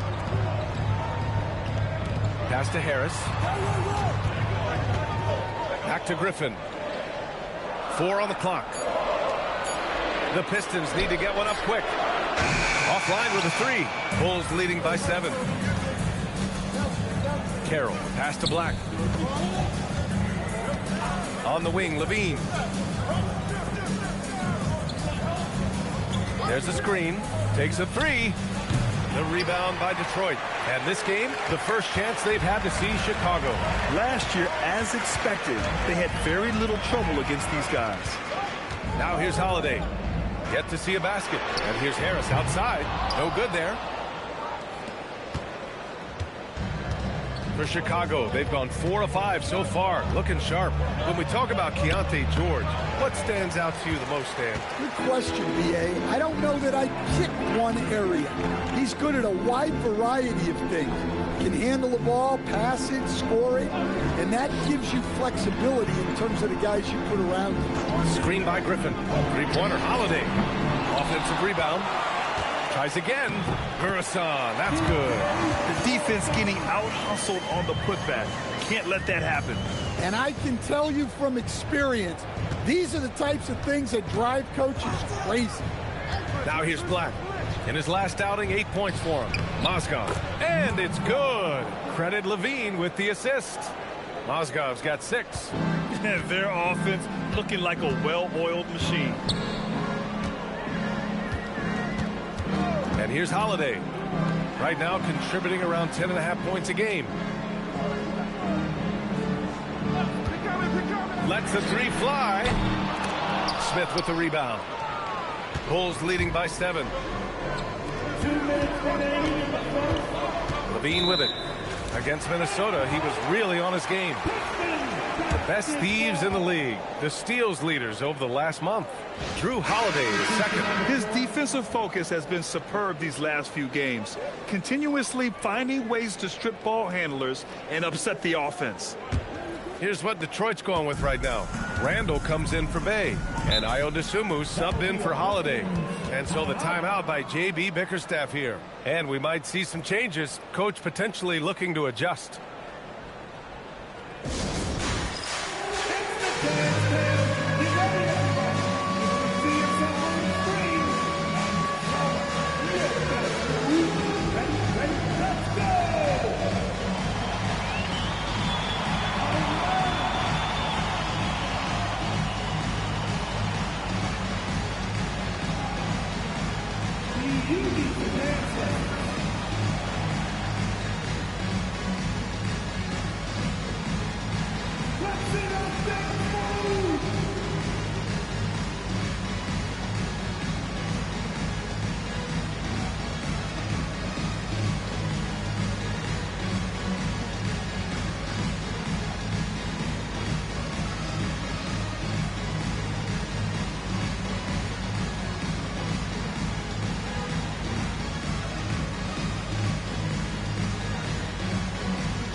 Changes here for Detroit. Rupert comes in for Julius Randle, and it's Flynn in for Dosunmu. Rupert. Malachi Flynn.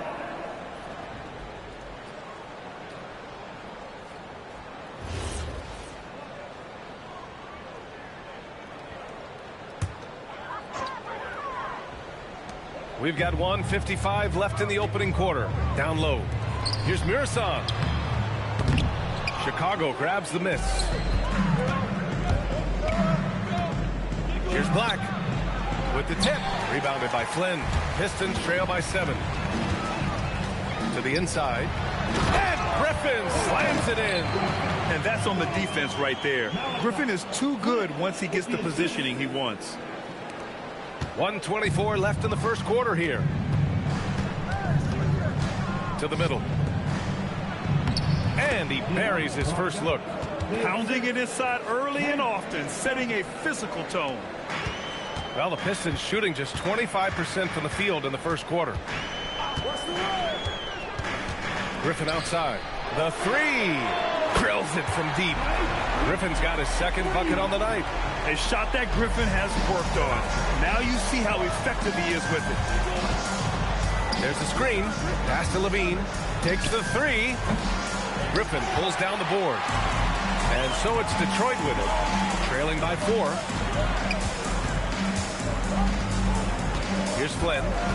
No points yet. And there's a 3-second violation. Substitution on the court.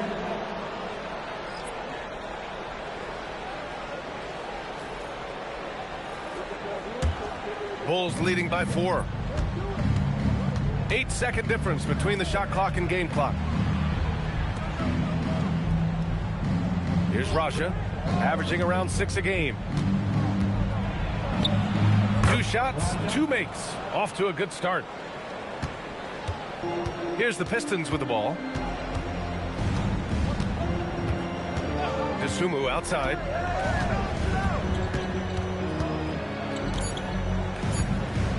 With 1 on the clock. And he sinks the layup. Where's the rim protection? That's just too easy for him. And so the first quarter is in the books. Bulls out in front. They lead by 4. And we've got more action coming your way after this break.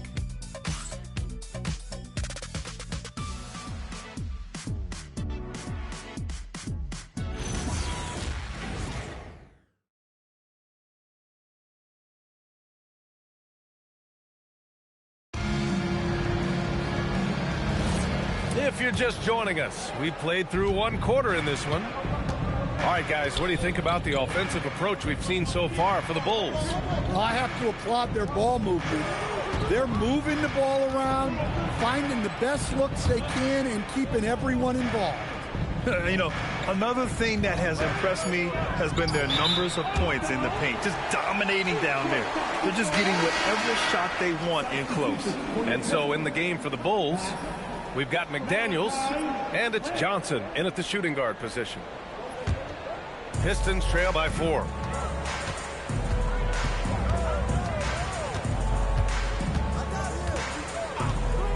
Dosunmu outside. Kleba, screen on Johnson. Dosunmu for 3. That one no good. You gotta love how they've been crashing the boards, fighting hard for every miss. And from the sideline, let's catch up with Allie. Thanks a lot. The Bulls are going younger. Coach Billy Donovan said we don't want to be just stuck in the middle. There's no question about that, but it's always about the integrity of competition. The building out part is identifying guys that are going to help us move forward. Back to you, Brian. Taking the long view. All right, Allie, thanks for the report. Well, there's a lot to like about Jokic. But, Stan, you wanted to highlight a very specific skill. Yeah, B.A., it's his fundamentals on the offensive glass. When he rebounds, he keeps it up high so that he can put it right back up. Bigs need to learn not to bring the ball down. And so Billy Donovan calls timeout. Coach taking this moment to speak to his guys, maybe alter some of the game plan.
For Detroit, Sadiq Bey, he's checked in for Bass. Harris comes in for Dosunmu, and Drew Holiday is subbed in for Flynn.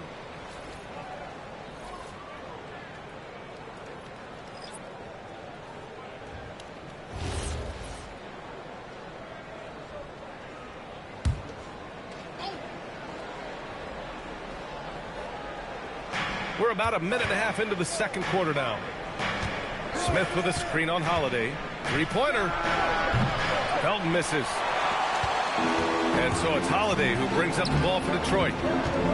They haven't allowed any points in the second quarter. Kleba with a screen. This one for 3. Chicago with a rebound. Pass to Felton. Chicago passing it around. Here's Smith. The shot misses. Oh, great D that time from Kleba. Bey passes to Harris. Here's Kleba. Holiday looking for an opening. Launches a 3. Hits a three-pointer. Holiday's got his first 3 points of the game. Oh, my. You have to respect the aggressiveness he plays with. Ooh. Here's Felton. Still without a bucket. Here's Levine for 3. Nails it from 3. And the Bulls lead by 1. I've wondered, of all the things you can teach players, can you teach great passing? I really don't think you can, B.A. You can teach solid fundamental passing. You can teach guys to make fewer mistakes by better use of fundamentals. But the great passers have great vision, and I just don't think that's something you can teach. I think that's something that guys gain over their time and experience playing the game of basketball. Now here's Holiday. Lets it fly. Hey, no good. Coaches loathe empty possessions. You got to be able to hit the easy ones.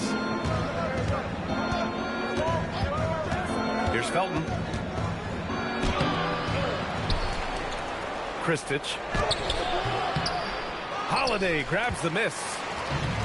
The Pistons have gotten just 2 of 6 field goals to go in the second. Randall. That falls. Nice setup by Harris. Randall's got his first points of the night. Letting Randall get inside with the ball was a bad mistake. His finishing ability got him to the bucket. And so Billy Donovan calls timeout. He's going to gather the troops and talk it over.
So both teams making some changes here. And with this pause, let's take a look at the teams that have generated the most offense on the break this season. In third, Chicago. Any chance this team gets to run, they take. A quick, athletic team on the break.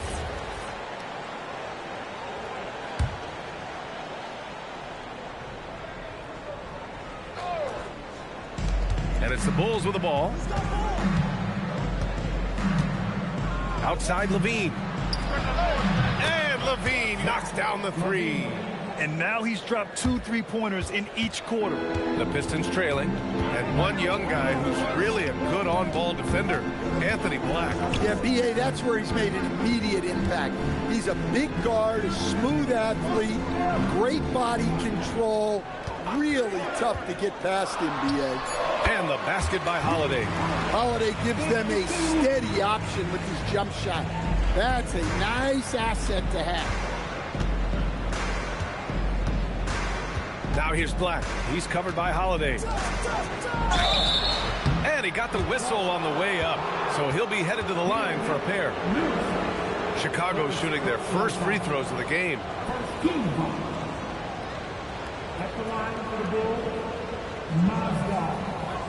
2 shots.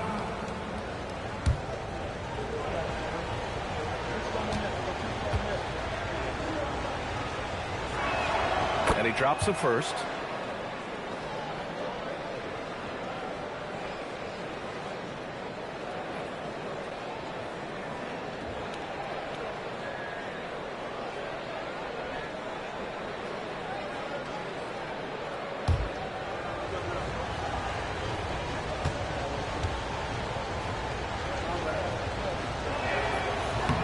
It's both from the stripe.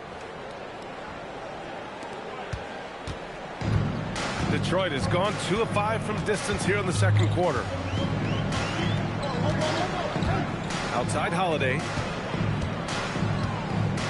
Screen by Griffin. Takes a 3. The shot by Holiday, no good.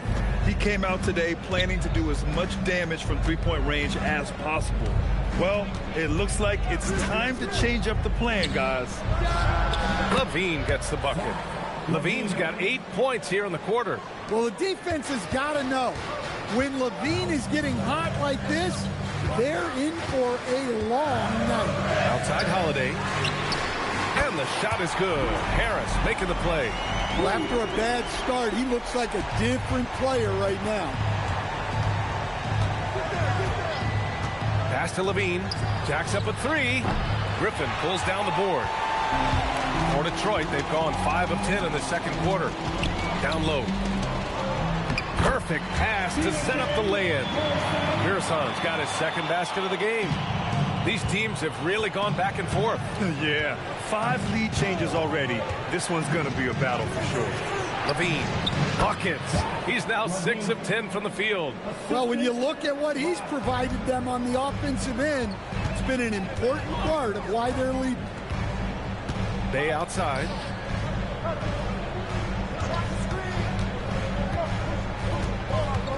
Back to Holiday.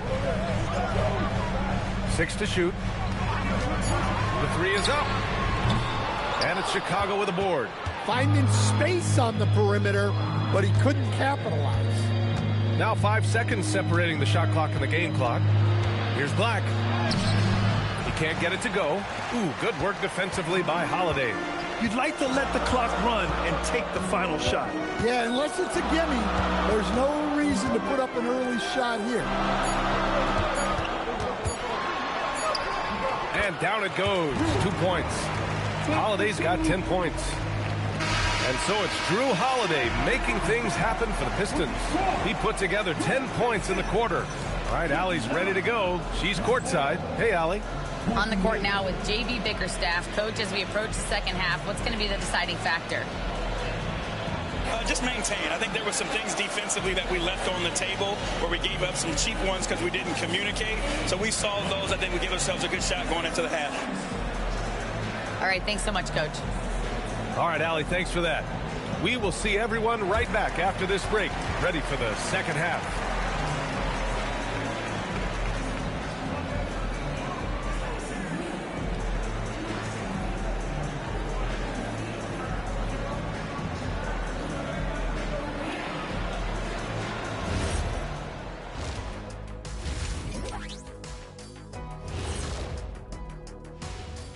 Welcome to halftime, everybody. Before we go any further, a look ahead to the games yet to be played tonight.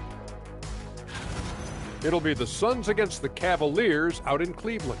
That one gets going 7:30 Eastern Time. 2 elite squads, Ernie. 1 winner. I'm expecting big things. No doubt. Everyone in the league will be watching. Talking Pistons now. Close game so far for them. The energy in their hometown is electric, man. You can tell these players are loving the positive attitudes and feeding off them. I expect them to sustain this enthusiasm. Yeah, I mean, these fans just love this team. Thanks for tuning in. Now we head back to Brian Anderson for the start of the third quarter.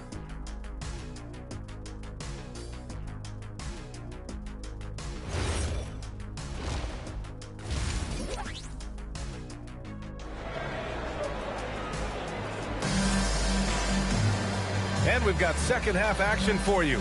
Thus far, a pretty evenly contested game. Boy, Zach LaVine has been sensational. Through the first 2 quarters, he's been on fire. Explosive offensive performance. Yeah, and in terms of slowing him down, I think they're going to have to change things up. Give him some different looks. Here's Black. Hasn't gotten one to fall yet. Blake Griffin out there with Sadiq Bey. Then there's Drew Holiday, and it's Mirasan in at the 5, down low. That's the group for Detroit right now. And it's Holiday with the ball for Detroit. They lead by 1. Harris outside. Pass to Holiday. The 3 is up. Another miss by Holiday. Well, that's what the defense has to do. Make that shot as uncomfortable for him as possible. Picked by Smith. Back to Levine. 4-3. Griffin pulls down the board. Detroit with the ball. Now Harris. He's covered by Levine. About a minute played here in the second half. Inside. Oh, deflected. Black outside.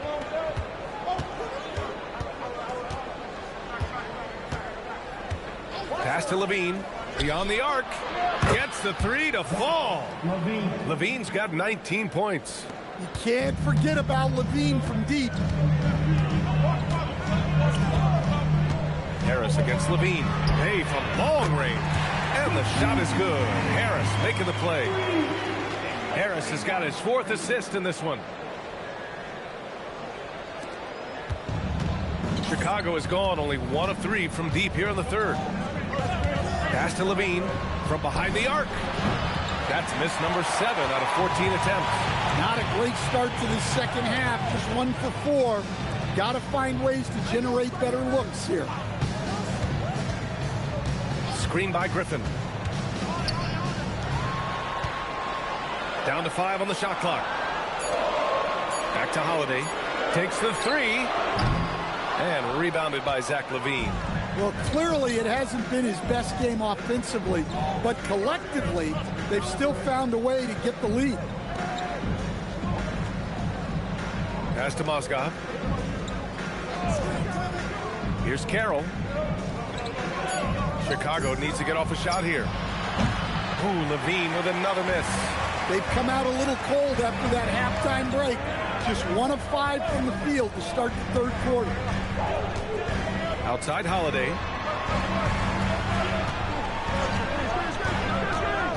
To the inside. Here's Griffin. And again, it's Detroit converting. Hey, they're just getting pushed around inside. Here's Black. Still no points. Pass to Levine. Fires the 3. And that doesn't go either for Levine. You can tell he's forcing things a bit at the moment. He's been trying to get it going, but this hasn't been his quarter. Harris outside. They get it again.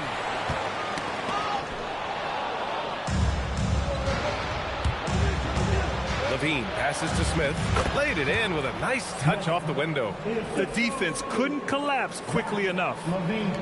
So it's Detroit now. Since halftime, they've only allowed 5 points. Bay outside. Screen by Griffin. From deep. Mozgov for the rebound. Mozgov's got 5 rebounds tonight. And he's going for the lob. LaVine soaring on the end of that alley-oop. And that's how you finish off the alley-oop. LaVine just explodes off the floor to hammer it down. And so the timeout by J.B. Bickerstaff here. He might have seen something and needs to review with his guys.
Sumu, he's checked in for the Pistons.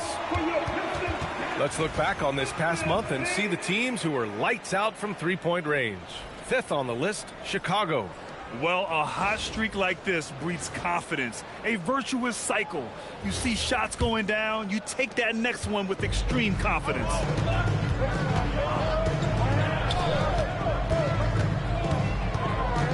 With a step back. And again, the Pistons missing. That's a decent look for him. He just couldn't convert. Black outside. Here's Felton. He's covered by Holiday. Felton misses.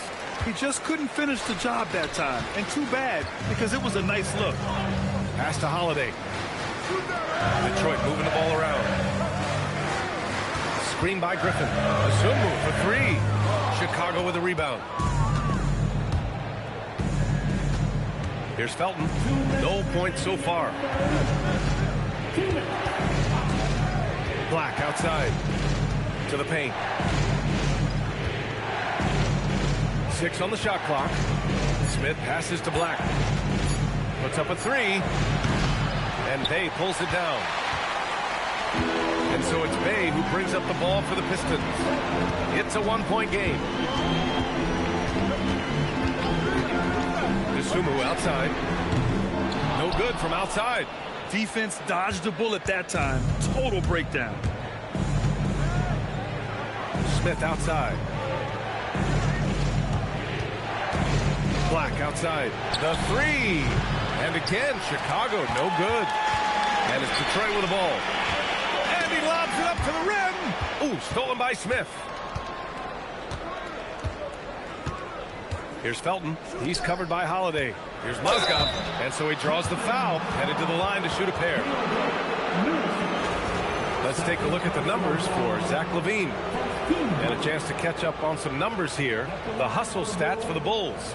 Well, all you can ask for is your guys to be really active on D, and they've been more than that tonight. Well, another thing they've been doing right in this one is making the most of turnovers. Lots of points for them tonight off of them.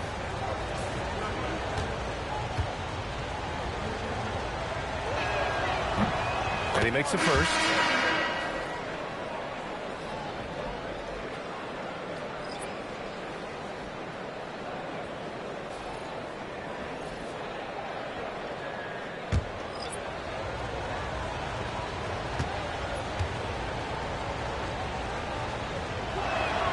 And so he makes both from the line. Pistons trail by 3. Sasser outside. They set the pick. Pass to Keita to snap the cold streak. Felton with a rebound. The Bulls shooting 40% from the field in this one. Going inside. Chalk up 2 there. Felton's got his first bucket in this one. 35 seconds left in the third quarter. Now Sasser. And here's Harris outside. And here's Dosunmu.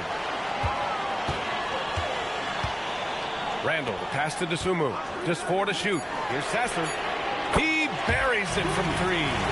Sasser's gotten himself going with a triple. His first basket of the game. Here's Felton. Sasser defending. Felton, pass to Raja. And he banks in the layup. Raja's got 6. Look, that's an opportunity you don't pass up. And that'll do it for the third quarter. Chicago ahead. They're up by 4. And when we return, we'll get the fourth quarter rolling here on 2K Sports.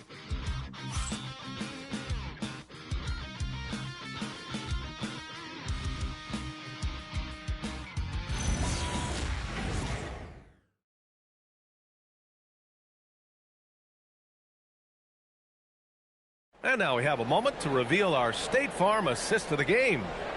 This is the definition of team chemistry. I love to see this kind of communication and connection between teammates leading to the perfect pass. Well, it's one of the core parts of the game. Reading the defense and creating an easy bucket for your teammate. That is pretty. Well, what a terrific game it's been so far. With this fourth quarter sure to bring more pressure-packed basketball.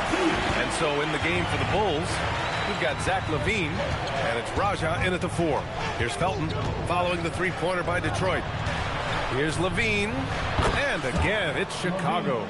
Well, we've seen LaVine put up 25-plus per game for a season. This guy is on the short list of the best wing scorers. Now here's Dosunmu. For 3, here's Harris. And the Pistons, another 3. They've been pretty lax with their perimeter defense, giving up a lot of three-pointers. Here's Felton. Sasser defending. And a foul called on the way up. So he'll take 2 from the free throw line. At the line for the Bulls, Felton. Felton. 2 shots. Take a break. Take a break. 2 shots.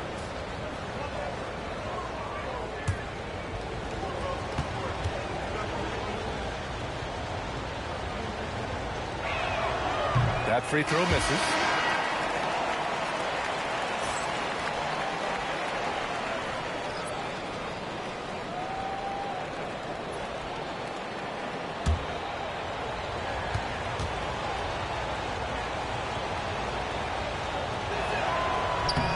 And he's good on the second. Well, a miss is unfortunate, but he still manages to put them ahead. Barely. Harris outside. And that misses. That would have put him up in transition. Ooh, quick transition play by Levine. And Levine's eyes light up when the break is on. He's so elusive in these situations.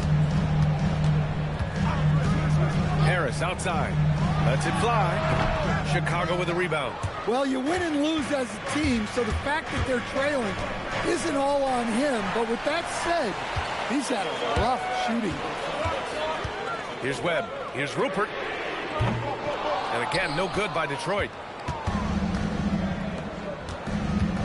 Here's Felton. Outside Levine. They set the pick. Blocked! Here's the break. And there's the lob. They swipe it. Here's Felton. Three-pointer. He's off on that one. Even though it hasn't been his best game, they're still up, and that's what's important. Harris misses. Well, his shot selection's been poor. If I were coaching this team, he'd be sitting next to me. To the middle. Kristich. There's the block. Here's Rupert. He's covered by Levine. Pass to Harris. Here's Rupert. Down low. We're in the final quarter play here. 3 minutes in. They set a pick. Fires for three. Floats one. Raja, good. And the Bulls lead by 5. Great touch there. It's just so tough to defend a floater like that. And J.B. Bickerstaff decides to call timeout. He wants to make sure everyone is aligned, given the situation right now.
Report from Allie.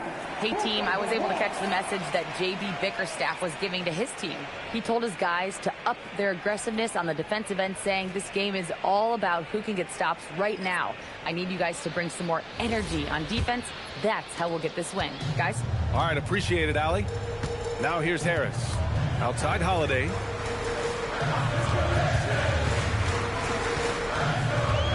Back to Harris. Bay passes to Griffin. Detroit moving the ball around. 5 to shoot. Bay outside. They still need this. Chicago with a rebound. Smith's got 7 rebounds in the game. Bulls leading by 5. Black outside. Pass to Smith. Here's Mozgov. He's covered by Bay. Here's Carroll. Here's Levine. Oh! Levine taking flight for the jam. Levine shows off his toughness there, powering through contact. Now here's Harris. Holiday outside. Here's the pick. Here's Harris. Puts up a tray. Cash from downtown. Well, he's been more confident shooting it since the half. Let's see if that trend continues. His playmaking is something to watch. Threading that pass right in there. Pistons trail by 6. Griffin on the wing. Covered by Smith. Now Holiday. And it goes out of bounds. Last touch by Holiday. Hurts to see that kind of mistake. Coach is going to be on him about that one.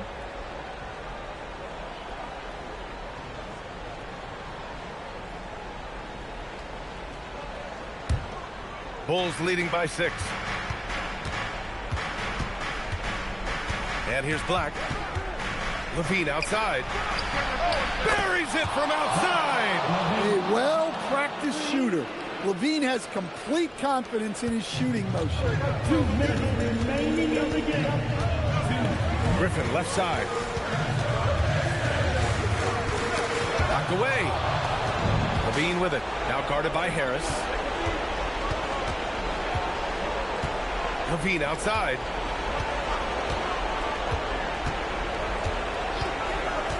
Takes a 3. Money from 3. He's been so aggressive on offense. And with the results, you understand why. Well, yeah, and the defense is going to have to respond to that and chase him off the arc. Oh, the baby hook. Nice. The size mismatch makes that a high percentage look. Chicago has gone 2 of 3 from beyond the arc here in the 4th. Smith with a screen on Harris. Here's Carroll. Shot clock at 6. Levine. Oh, off target from downtown. Detroit has gone 3 of 6 from downtown so far in the 4th. Here's Holiday.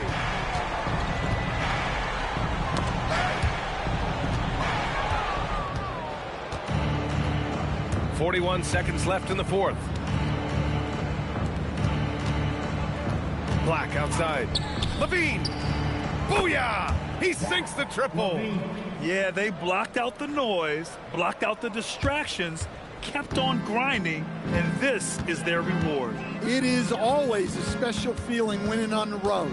The degree of difficulty adding to that sense of accomplishment. They can simply hold on to the ball here. No question, B.A. They deserve the win.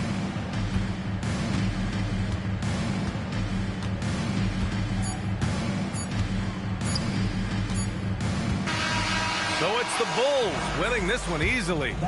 Exceptional effort on the road. They were ready and they were focused. Focused indeed. I mean, it takes...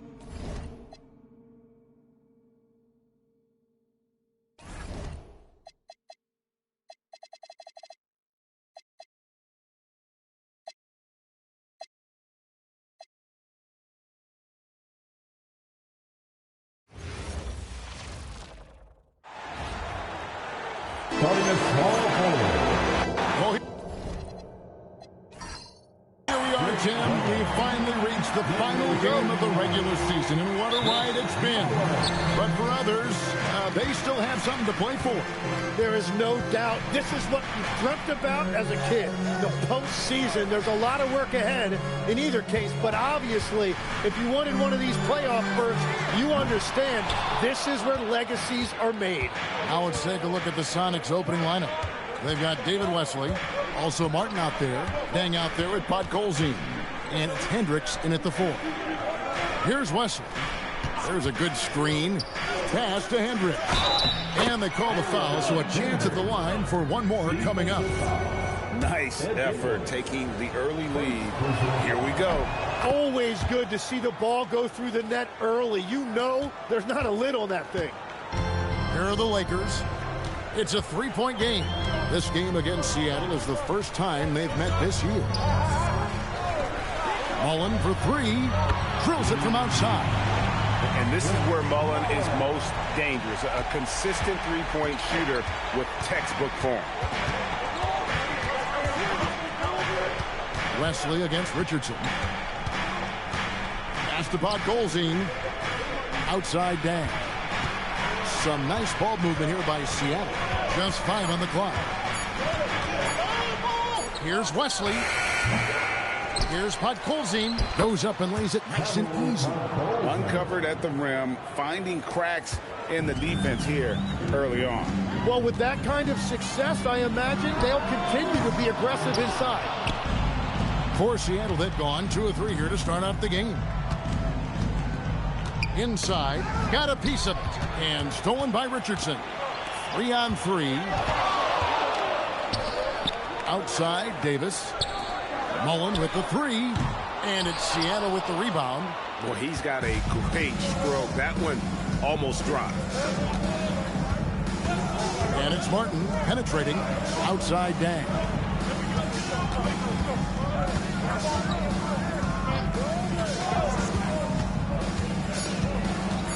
Seattle needs to get off a shot. Podkolzin's shot is good. This is exactly the start they were hoping for at the offensive end. Now here's Richardson. And Wembanyama outside.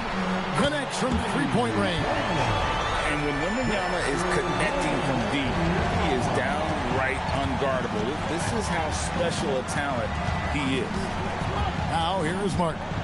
He's been putting up the points on a very steady basis, averaging around 17.5 points a game. And when you start out shooting 80% or better as a team, you start to feel yourself a little bit, and that feeling is good.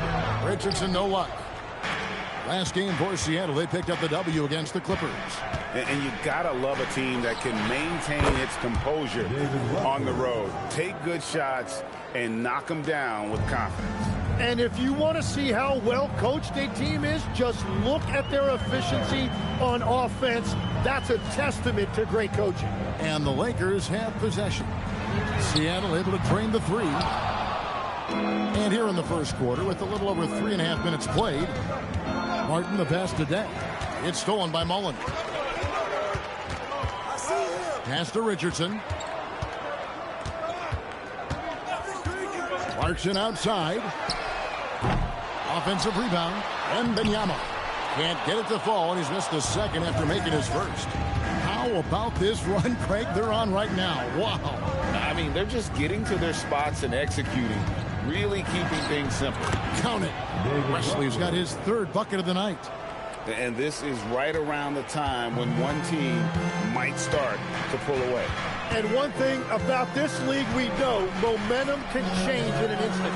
And a wide open look for Wembanyama. And he can't stop the run as he misses. Dang kicks to Wesley.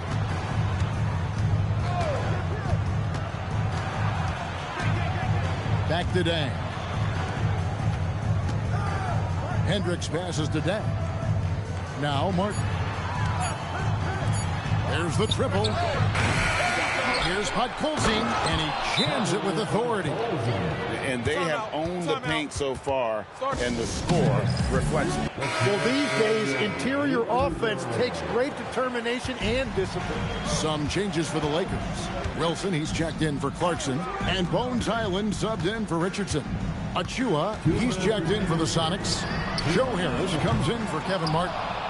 And they've won the rebound battle so far, and it's translated to the scoreboard. Well, it's the biggest reason they have the lead right now. They have just been flat out the more physical team. It has certainly been a good night for him, and it is showing on the scoreboard. Here's Highland. Swiped away. Wesley the pass to Achua. The dunk by Achua. Excellent all-around performance so far, hence the big lead. Well, it's just an outstanding effort thus far. They've done a great job at both ends. Island with it, covered by Wesley. And again, no good by the Lakers. Dang passes to Wesley. 56 seconds left to play in the first quarter. Podkolzin's shot is good. And there's a pattern starting to take shape here. They're working it inside and getting good shots from close range.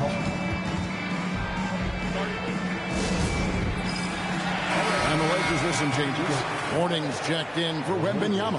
Anderson comes in for Ed Davis. And it's Gill in for Mullen.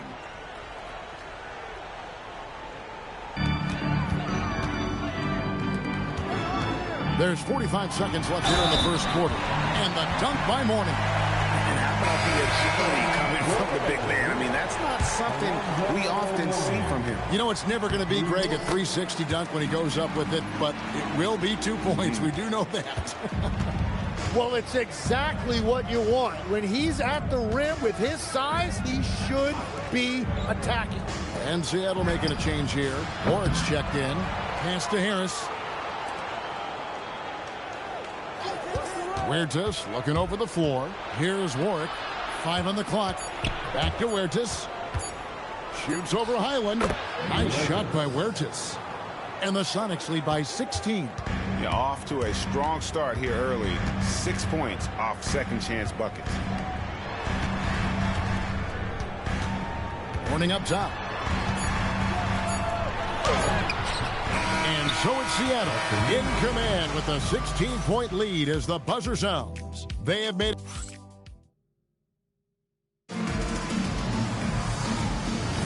And glad to have you with us, folks. Second quarter of basketball. This game has not exactly been neck and neck, but plenty of time left in this one. And what do you guys think so far about the offensive approach for Seattle? So far, they've moved the ball well, leading to open, high-percentage looks. Lots of assists in this one. And we talk about winning games at the margins all the time. That's exactly what they're doing because they are throwing bodies on the offensive glass. Here are the 5 for Seattle to start the second quarter. Alonzo G is out there with Achua. Then it's Joe Harris. And it's Huertas in at the point guard. You can't just stop when there's a pick set up. Gotta fight over it as a defender. Well, you just have to communicate those switches. If you don't, it's on you. G dishes to Harris. Here's Huertas. He's covered by Gill. Huertas misses. And that's just high risk, low reward. Contested mid-range jumpers drive the analytics guys nuts. Kicks it out to Wilson. And again, it's the Lakers from deep. I love the ball movement there. He put that on a silver platter. Just served him up. And Greg, what stands out most about Donovan Mitchell's game? I think it's his consistency. He's a fearsome scorer pretty much since he set foot in the league. And with his pull-up game, he can get his shot off against anyone.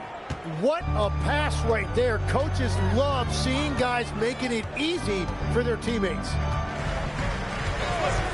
And there's the whistle. Illegal screen. Beyond the leaning, you could see his feet weren't set on that screen. Easy call. Also, the ball handler needs to wait until the screener's feet are set. And the Lakers with some changes. Mullins checked in for Wilson. Clarkson comes in for Rush. And it's Richardson in for Gill. And then for Seattle, Hendricks is checked in. And Martin subbed in for Joe Harris. Wesley the pass to Hendricks. Boom, he jams it straight down. Oh, nice feed by Wesley. Always looking to get others involved. Lakers trail by 14.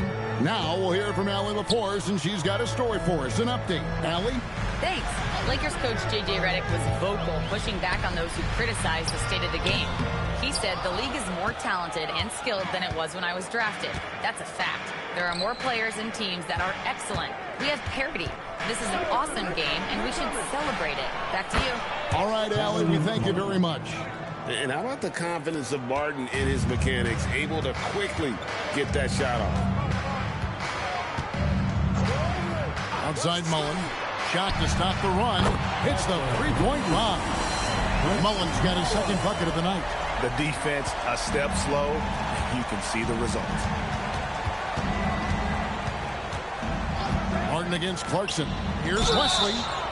Wow, through the contact, and that three almost went in, so he'll go to the line for 3 free throws. Yeah, Wesley does whatever is asked of him, a dependable scorer and an effective defender. Davis is checked in for Los Angeles. The Supersonics also with the sub. Podkolzin's checked in. And legs from going undrafted to becoming a three-point contest champion, you had to fight for your place in the NBA. Well, Kevin, that's an understatement. Yes, undrafted in '88. I played in just about every league imaginable, including a year in France. Had a bunch of 10-day contracts early on, but I didn't get my first full-time NBA contract until 1993 with the Dallas Mavericks. Well, your perseverance and tenacity definitely paid off. Certainly didn't take no for an answer, I can tell you that. He bailed out the defense because that's an easy look for him. Clarkson with the screen for Richardson. In the corner, it's Clarkson. And again, Los Angeles with the triple. How about the last 5 made shots have all been threes? The defense is just giving up a barrage. Pass to Wesley. There's the three. That's in. That's his 5th field goal. He's shooting a hot 71%. 5 for 7. Lakers trail by 14. Richardson outside. It's tipped. Outside Mullen. Lets it go with the three. Richardson, no luck. And close to making the defense pay for the lax coverage that time. Pass to Wesley. Beyond the arc. Doesn't get it to drop for him. Lakers have gone 5 of 7 from the field here in the second. Here's Richardson. After 2 misses to start the game, he's on the board with that shot made.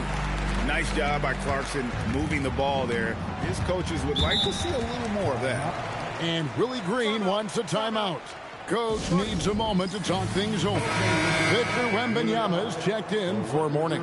And Seattle also making a change. Luol Deng is checked in for Achua.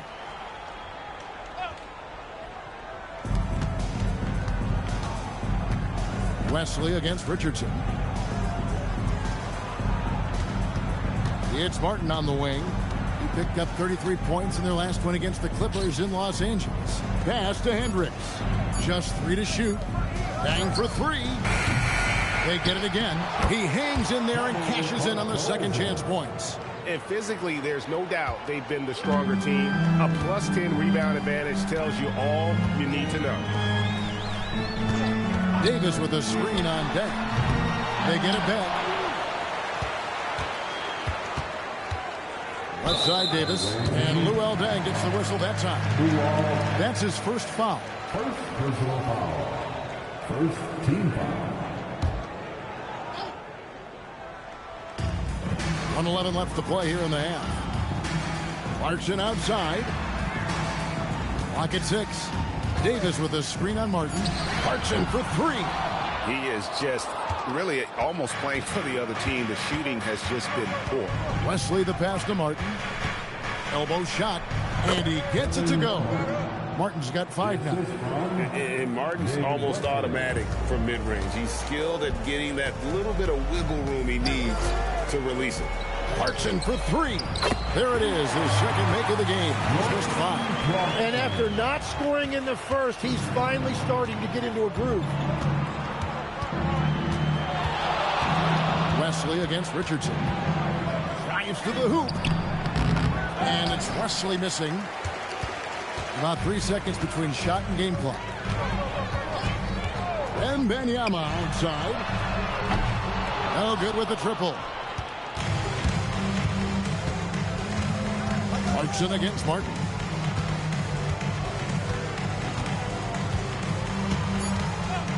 Puts up a 3. Traps in the tray. Martin's got 8 points in the quarter. Another good play. This is how they built the lead. Calling on the right guys at the right time. Well, they are making something very difficult look simple right now. And so it's Seattle in command with a 16-point lead as the buzzer sounds. And it's been their rugged defense setting the tone. Back right after this.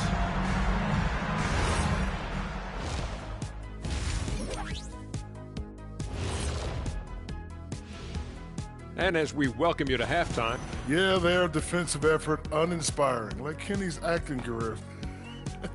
Oh, okay. I'm not even Changing gears now, this should be interesting. Let's hear what the fans want to say. Oakland Zoe wants to know, What's your favorite snack? I could get... And that concludes...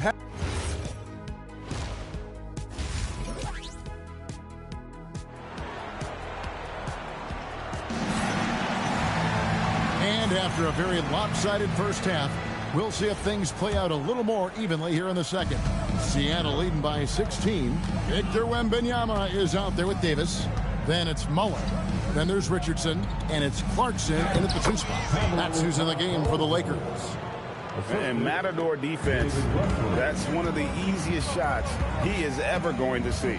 And they are just breaking the will of their opponent. Clarkson for 3. Seattle grabs the miss. Podkolzin's got 11 rebounds in the game. Wesley the pass to Deng. Here's Hendricks. Kevin Martin on the wing. He's covered by Clarkson. Martin against Clarkson. Off the mark there with the 3-point shot. And so Wembanyama will bring it up for the Lakers. They trail by 18. And there's the whistle. 3-second violation. A moment here now to see the numbers for him.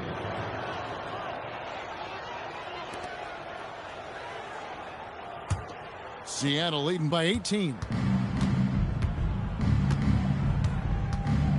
And if you're just joining us, we played over a minute here in the third. Here's Podkolzin, and he jams it after taking the nice feed on the run. Pushing the action, getting others involved. He does it time and time again. That is just beautiful ball movement, unselfish basketball. The shot's good from Mullen. And obviously his momentum from the last game has carried over here tonight. When someone is rolling like this, just keep feeding him. That's just great coaching. Martin kicks to Wesley. Outside Deng.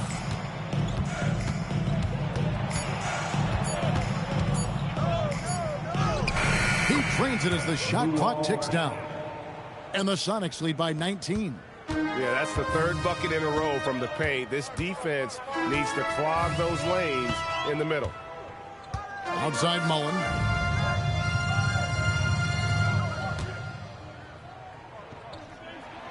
Pass to Davis. The shot from the low post is good. And boy, did he ever sell the pump fake. Worked to absolute perfection. Martin with the bounce pass. Here's Hendricks. He's got 5. Now Wesley. And another basket for Seattle. Whatever they said at halftime, it is working. They look super confident out there. Richardson with it. Outside Mullen. 3-pointer. And again, it's the Lakers from deep. That's 3 of 4 here to start the half. Seattle leading by 16. And Willie Green wants a timeout. He's going to take this chance to talk to his guys. And with the trend break toward a faster kick, do you miss watching those grinded-out half-court battles that enthralled millions during the Jordan era? Well, I miss playing more than anything. But as far as watching, the game for me is as good as it's ever been. Third quarter action, and just under 3.5 minutes have gone. Martin against Clarkson. Just 5 to shoot. Deng passes to Wesley. A 3-pointer is right on target. Wesley's got 5 points now this quarter. And his stroke has been dead on from the outside. I mean, inside, outside, it just doesn't matter. Mullen with the 3. And again, it's the Lakers from deep. And they're getting their points now almost exclusively from the triple. 4 of their last 5 makes are from beyond the arc. Pass to Martin. To the inside. And here is Wesley. He's got 21 over Richardson. And it's going to be out of bounds to Supersonics. will retain possession. And the Lakers making a change here. Wilson's checked in, and Seattle also making a change. Huertas is checked in. Pass to Hendricks. Back to Dang. Down to 5 on the shot clock. Lets the 3 fly. And Davis pulls it down. Davis has got 6 rebounds now in the game. Wembanyama outside. Davis setting the pick for Richardson. No good on the triple. They have been board dominant in this game. That's definitely been a factor in cracking this huge lead. 2 minutes remaining. Pass to Dang. 2 minutes. Back to Huertas. Pulls up. And Davis pulls it down. Lakers trail by 16. And now Allie Lepore says something for us from the sideline. Well, Victor Wembanyama drawing fans league-wide. Pacers coach Rick Carlisle proclaimed, "I've never seen a player like this. I'm in awe of his talent, his size, his aptitude for the game, his skill, his feel, you name it. And in due time, it's very possible that he will be the face of world basketball." Kevin, back to you. Yeah, he's taken over. All right, Allie, as always, we thank you. Now, here's Richardson. Defense right on him. Wembanyama down low. And they get it back. And again, no good by the Lakers. And I thought that was going to drop. It looked good from here. Huertas kicks to Martin. The 3. A rebound by the Lakers. Davis has got 9 rebounds now tonight. Wilson the pass to Wembanyama. Richardson outside. Clarkson with the screen for Richardson. Here's Wembanyama. And a good offensive board. And he gets the bucket. Wembanyama's got 5 points so far. 2-second difference between shot clock and game clock. Martin against Clarkson. And the whistle blows. It's going to be on Davis. That's foul number 2 for him. Second team foul. Substitution on court. 15 seconds left in the third. 6 to shoot. Martin wide open. He fires. Off target with his 3. And so it's Seattle in command with a 16-point lead as the buzzer sounds. What a night they've had in terms of their shooting. Everything dropping in for them. We'll return shortly.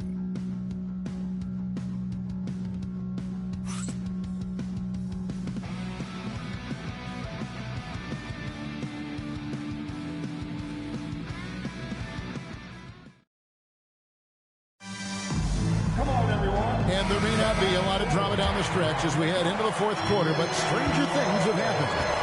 On the floor for Seattle, they've got Achua. He's out there with Harris. And it's Huertas in at the shooting guard.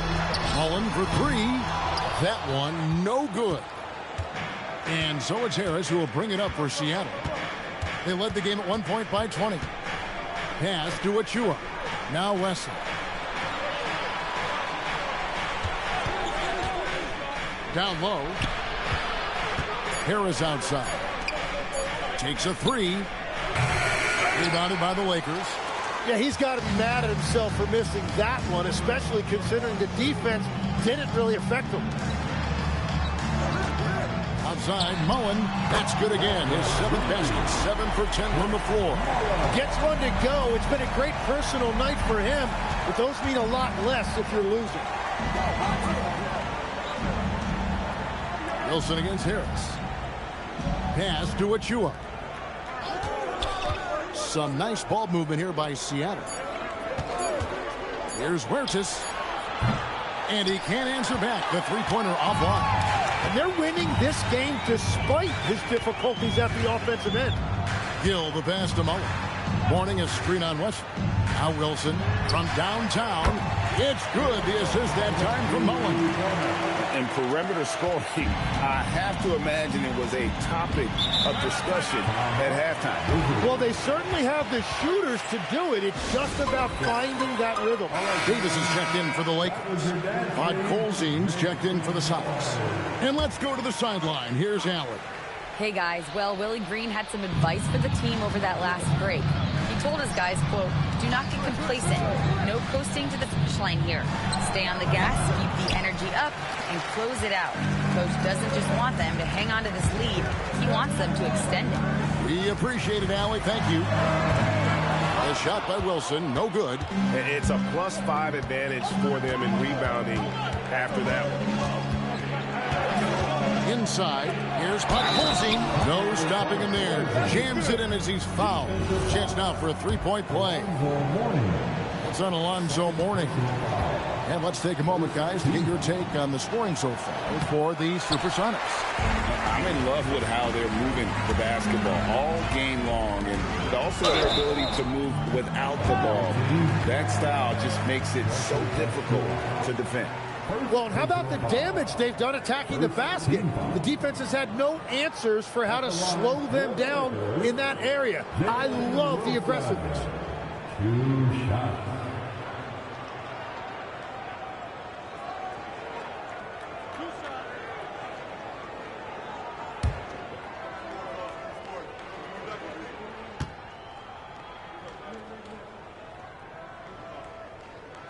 First free throw is good.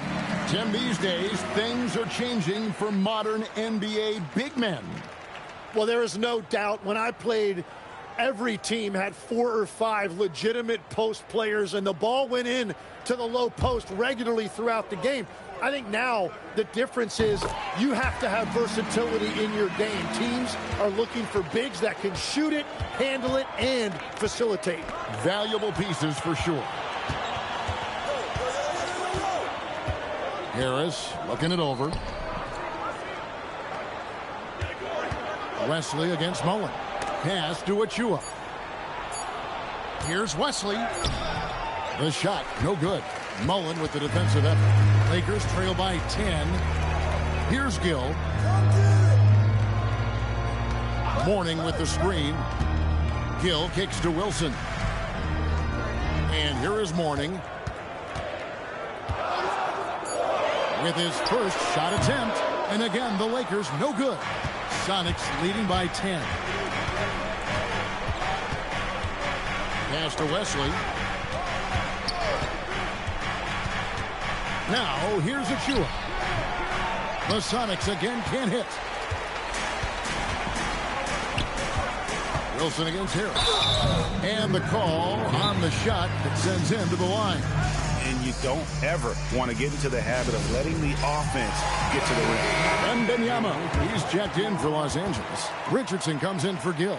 And then for Seattle. Hendricks is checked in, and it's Dang in for Joe Harris. And J.J. Redick calls timeout here. Wants to make sure everybody's coordinated and intent.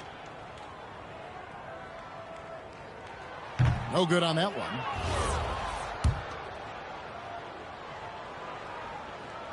He hits the second from the line. A bit under 3.5 minutes have passed here in the fourth. Mullen against Martin. Pass to Wesley. Outside Dang. Here's Hendricks for the three. And once again off the mark by Seattle. Wilson the pass to Richardson. Outside Davis. And here's Wilson. Outside Mullen. Podkolzin with the rebound. Podkolzin's got 13 rebounds in the game. Conceded.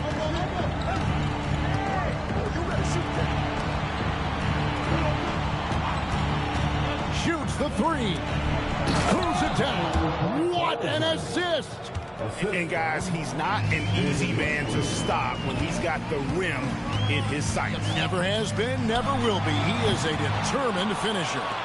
And you could tell he thought that triple was going to fall.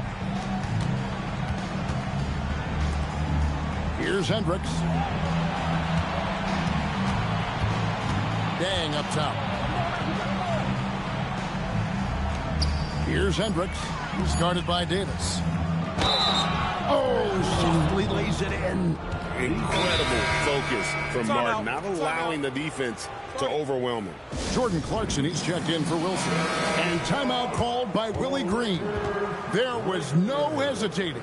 He wants to talk to the team right now.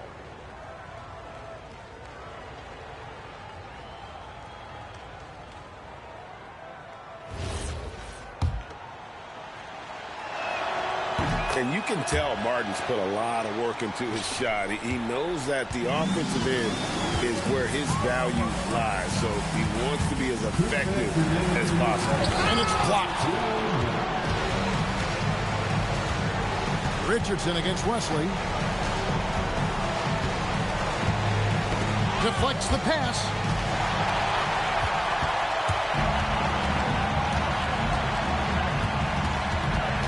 Wesley against Wembanyama. And good that time. And this is what you want to see. Wembanyama attacking with authority inside. Seattle leading by 12. 1:29 left in the fourth. Wembanyama reels it in. And here's Wembanyama. He'll bring it up for the Los Angeles Lakers. They've allowed just 7 points here in the fourth quarter. Showing he's more than just an interior threat. Wembanyama also possesses that reliable jump shot. Martin against Clarkson. 1:03 left here in the fourth quarter. Clock at 6. And the foul called on Victor Wembanyama. That's his first foul.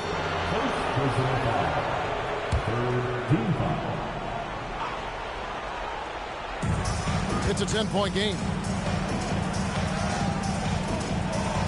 David Wesley on the wing. Richardson covered. Just 5 on the clock. Davis pulls it down. They'll get a chance to cut the deficit to within 10. Wembanyama. Clarkson outside. Missed on the 3. 6 seconds separating the shot and game clocks. And there's the dunk. And they came in determined to take this one. It's going to be a happy flight home. It is never easy to win on the road, but they rose to the challenge. You got to feel for the defender. Wemby is a nightmare matchup. No good on the free throw. At the line for 2. And he's good on the second.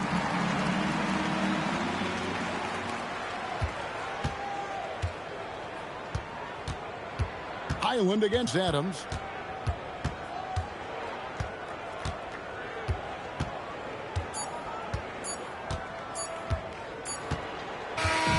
So no problem for Seattle as they get the win. This was a very strong showing for him, Greg. Not necessarily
Welcome, everybody, to another presentation of the NBA live on 2K Sports.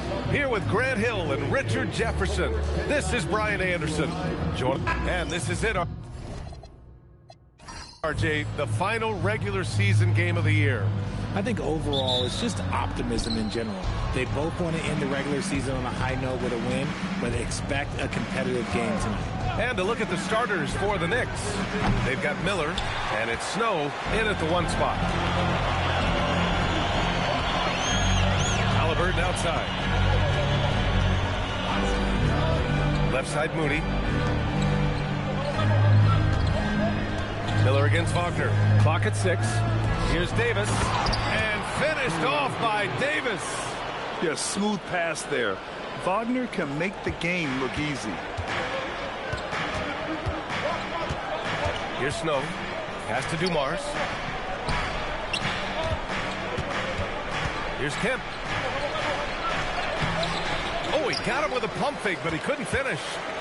And so it's Halliburton with it. He brings it up for Boston. First quarter, just over a minute played. Wagner looking it over. Shoots over Miller. And it's New York with a rebound. Credit the defensive effort there, not giving him room to operate. Pass to Hibbert. Miller outside.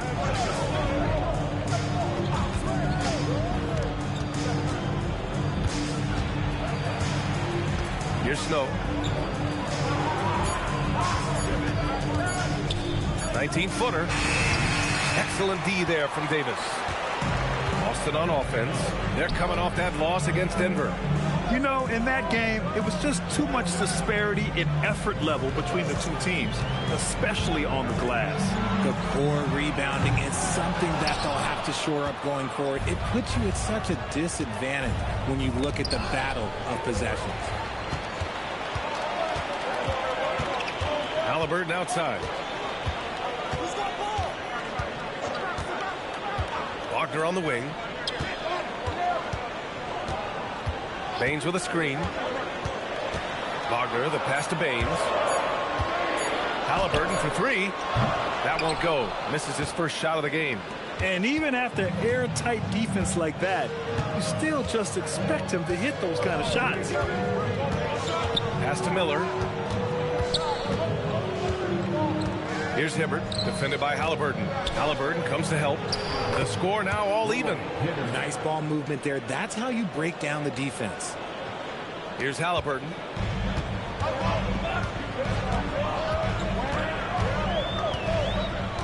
Wagner outside. Moody on the wing. Davis a screen. Just 5 on the clock. Back to Wagner for 3. Sinks that one after missing his first 2 attempts. Now 1 for 3. Stretching the defense out a little bit. Wagner knocking it down. Pass to Hibbert, and here's Miller.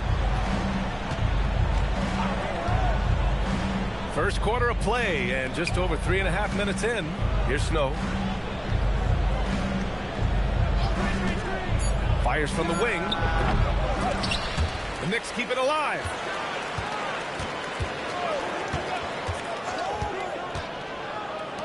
Launches it. Rebounded by Baines. Just enough of a shot contest to bother him. Pass to Halliburton. Back to Wagner. Here's the 3. And again, Boston with the triple. Yeah, and when Wagner is hitting from deep, the floor opens up for everyone else. Nice triple. Here's Dumars. Moody defends. Here's Dumars. He's coming off a 25-point game against Toronto. Pass to Miller. New York working the ball around now. Here's Snow. Rebound Boston. Wagner outside. Now here's Halliburton. Back to Wagner. Shoots over Miller. And Wagner gets it to go. On the assist by Halliburton. Wagner's got 8. You can really feel the momentum swinging in their direction. Yeah, but they can't relax. They've got to keep building on this lead because it is not safe. And so Mike Brown decides to call a timeout. We might see him looking to make some tweaks to the strategy. Things just aren't going their way. He clearly wants to talk it over. Good timeout if you ask me. They have the momentum, and Coach wants to find a way to try and stop. New York making a switch here. All right, let's take a look at some numbers for him. And over the last 5 games, his field goal percentage has increased. And you can make a case his confidence as well because of this.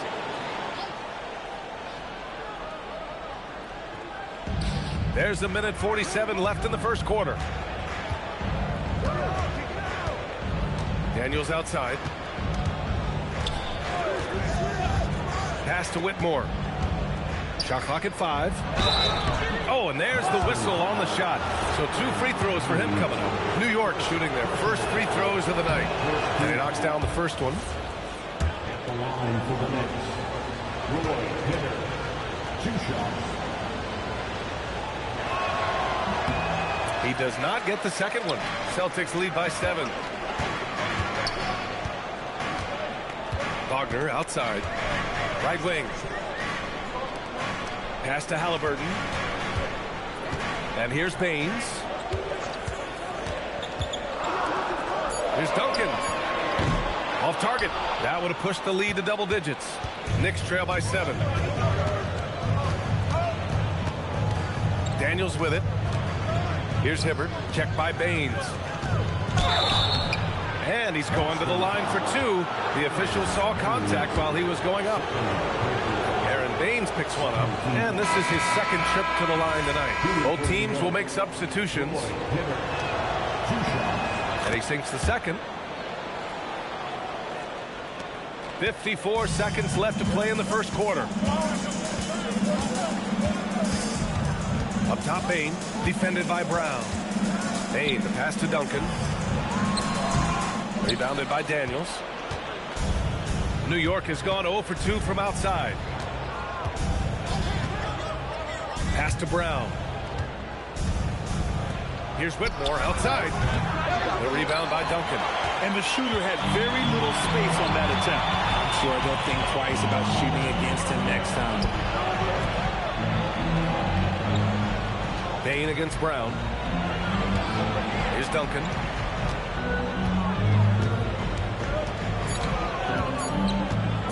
Lets it fly from 18. That shot, no good.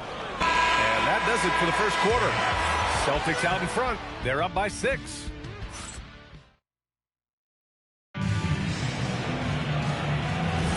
Hope you've enjoyed the broadcast so far. Halfway through the first half in this one. And for the Celtics here, guys, what jumps out to you stat-wise?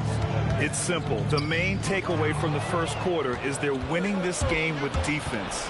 Making it as difficult as possible for the offense to find clean looks. Great stuff. On the floor for New York. We've got Jackson, and it's Whitmore in at the 3 spot. And keeping us updated from the sideline, Allie LaForce. Thanks, Brian. Zion Williamson is a force offensively, but now he's applying his physical gifts to the other end of the court. He said, quote, teams were hunting me on defense. Watching the film, I didn't like that. I just started taking a lot more pride in it, working on it so I can hold my own. Yeah, back to you. Locking in. All right, Allie, appreciate the report. Shrimp passes to Bain. There's a screen. Pass to Duncan. No one near him. And the basket good. A bank shot that time. Duncan's gotten his first basket of the night. You have to appreciate guys who can work the mid-range area. It's clearly how you keep defenses honest. And when we talk about the numbers, the analytics for great shooters like him, pretty much any shot is a good shot. Daniels outside. Jackson with a screen on Vassell. 20 feet out. New York again can't hit. That is not a bad decision to pull from there. It was just a little bit off with the execution. Back to Bain.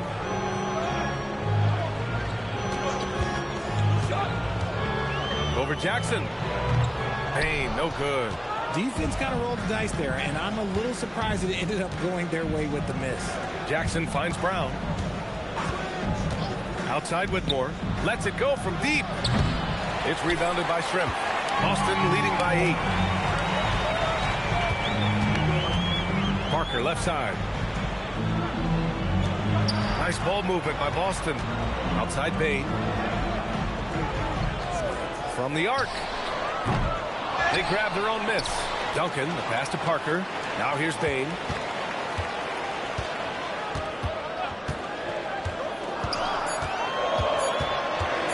Goes back up. The putback. Oh, he hangs in there and cashes in on the second chance points. Duncan's got 4 points in the quarter. He's so strong when he goes to work on the glass. One opening is all he'll need to finish the play, even if it's just a ticker. So New York going with almost an entire new group here. With only one game left, let's take a peek at how the final seedings could look in the West. You take a look at the Celtics. The season is winding down. They sit 9th on the outside looking in currently. And, of course, the Knicks. They are way behind in their conference. You know, for the Knicks, they didn't want their season to end like this, but it is what it is, and they're already focused on the offseason. There are obvious changes that need to be made, maybe quite a few of them. Here's Baines. Here's Moody. It's rebounded by New York. And now about 3 minutes gone in the second quarter here. Miller, the pass to Snow. Here's Dumars. Moody defends. New York, no good that time either. Celtics lead by 10. And one thing about this game, Grant, on any given night, you can see an upset. Yeah, I mean, B.A., it just shows how hard it is to be consistent night in and night out. Every team in the league has quality players, so if you're off your game even just a little, that could be enough to lose it for you.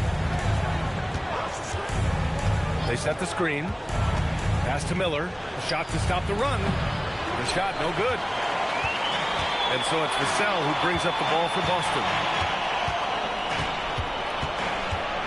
Wagner outside. Deflects the pass. Here's Snow. And he lays it in off the breakaway. For Boston, they've gone 3 for 7 here in the second quarter. And so Joe Mazzulla decides to call a timeout. And we might see some changes. Coach potentially looking to adjust. Boston making a switch here. Halliburton is checked in. Got to come through at the free throw line. These are the teams that are getting it done from there. Number 1, the Knicks. This squad will punish you every time you let them get to the line. It's something they've worked on as a team, and now they're reaping the rewards. Wagner for 3. Down it goes, and a great assist by Halliburton. Wagner's got 6 here in the quarter. And this has been the story for them so far. They've been lights out from range, particularly in this quarter. Miller outside. Let's go with a 3. On target from range. Miller's got his first bucket of the game, and he's on the board for 3. Now here's Halliburton. He's scoreless. Really left him alone that time. And the Celtics lead by 13. Yeah, Wagner just keeps going at them. He's in the zone right now. Snow, the pass to Dumars. Pass to Snow. Fires the 3. Davis with a rebound. They really have a commanding lead, not just in points, but in rebounds as well. No good with a layup. Nice contest, a high level of energy. That's how you play defense. Here's Snow. Here's Dumars. Snow, the pass to Hibbert. Puts it up.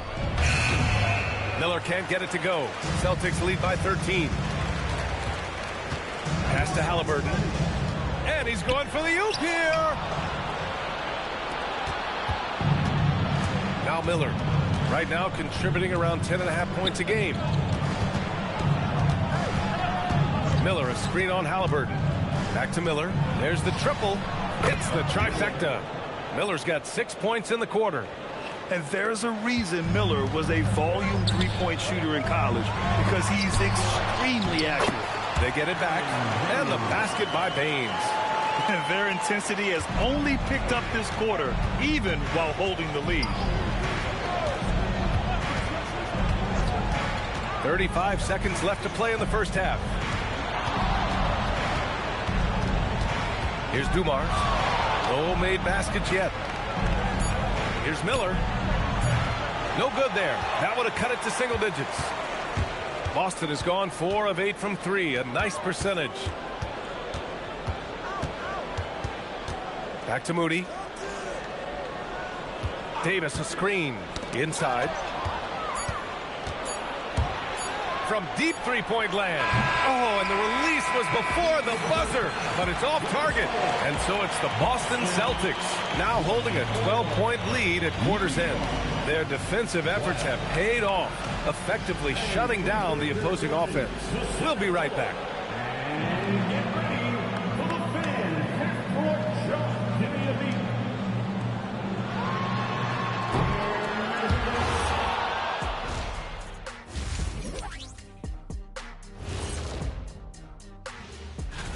And swerving off topic for a moment, since this is the halftime show, I was just wondering, what was halftime like in the locker room back when you guys were playing? I would never be checking my stats and figure out if I'm close to a double-double or not. That's something I would never do. Yeah, he was trying to. Now let's talk about that first half. What an impressive performance for the Celtics. Watching them whoop those. Appreciate you joining us. It's been our distinct pleasure, and I mean that. Let's now take you back over to the third quarter with Brian Anderson.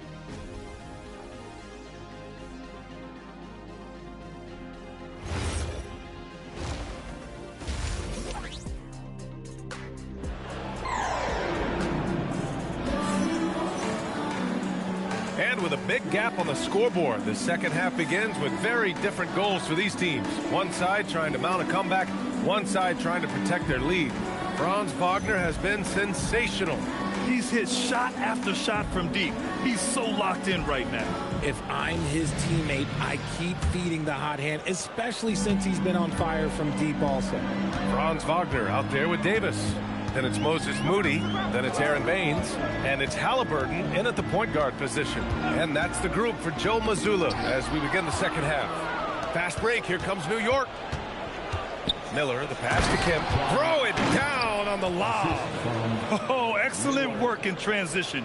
Pushing the ball up the floor like that helps you find easier shots. And here's Halliburton. No points so far. Wagner, the pass to Halliburton. Baines with a screen. 4 on the clock.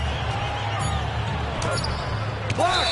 Oh, there's the shot clock violation. So they'll turn it over. And now it's time to take another view of that huge swat.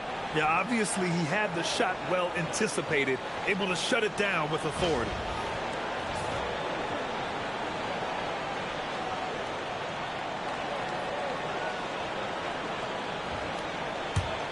Knicks trail by 10. Second half rolling along. About a minute played here. Pass to Dumars.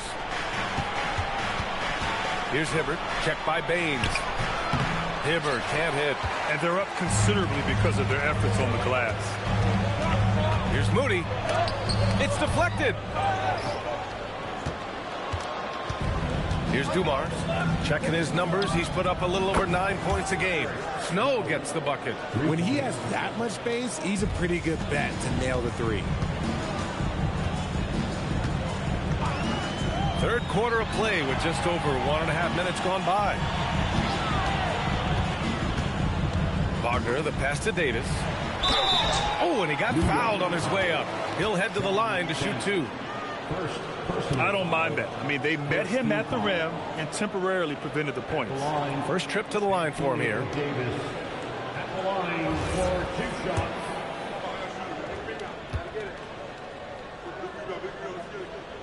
That free throw, no good.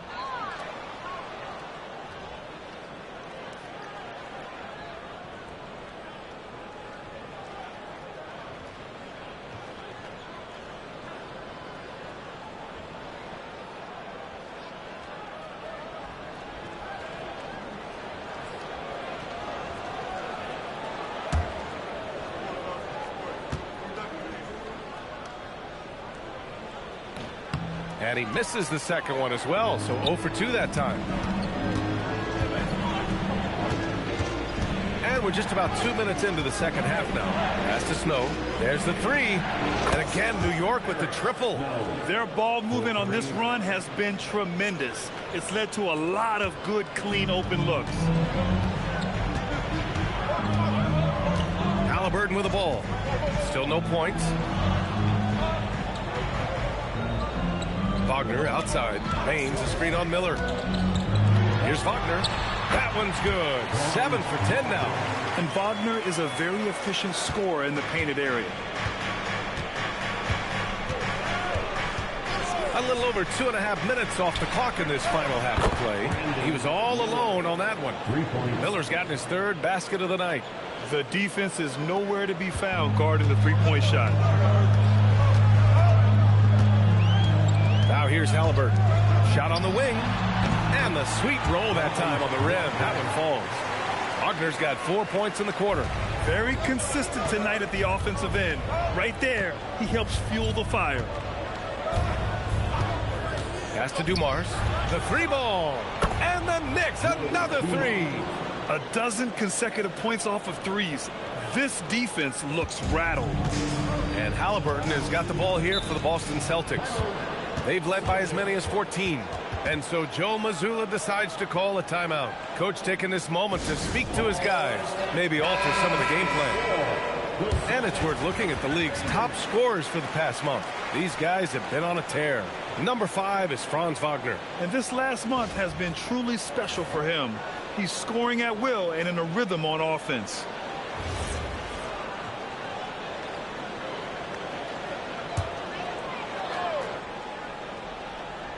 Third quarter action, and just under 3.5 minutes have passed.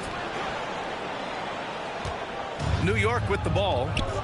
They're on a 14-4 run. Ooh, nice shot by Miller. As a rookie, Miller is already a 3-level scorer. The Celtics have gone 2 of 5 in this third quarter. Baines with a screen. Moody on the wing. To the inside. Davis. Count the bucket. Coming off a perfectly placed pass. Davis has got his second bucket of the night. Pick works well there, but the defense left a lot to be desired. Yeah, that just comes down to a lack of effort. The defender has to do a better job fighting through the screen. Here's Dumars. Offensive rebound. Here's Hibbert. The layup off target. The Celtics with the lead. Here's Wagner. Dumars grabs the miss. New York has gotten 4 threes to fall out of 5 attempts here in the third. Pass to Hibbert. Baines against Miller. Here's Hibbert. Just 5 to shoot. New York needs to get one up quick. The timer ticks. Miller can't get it to go. For Boston, they've gone 3 of 7 here in this third quarter. Here's Moody, and here's Baines. Wagner outside. Baines with a screen. Wagner against Miller. And Wagner gets it to go. And now it's a 4-point Celtic lead. And credit his teammates for feeding him all quarter. And so Mike Brown decides to call a timeout. I think right now he might be looking at some adjustments. Both teams deciding to change it up.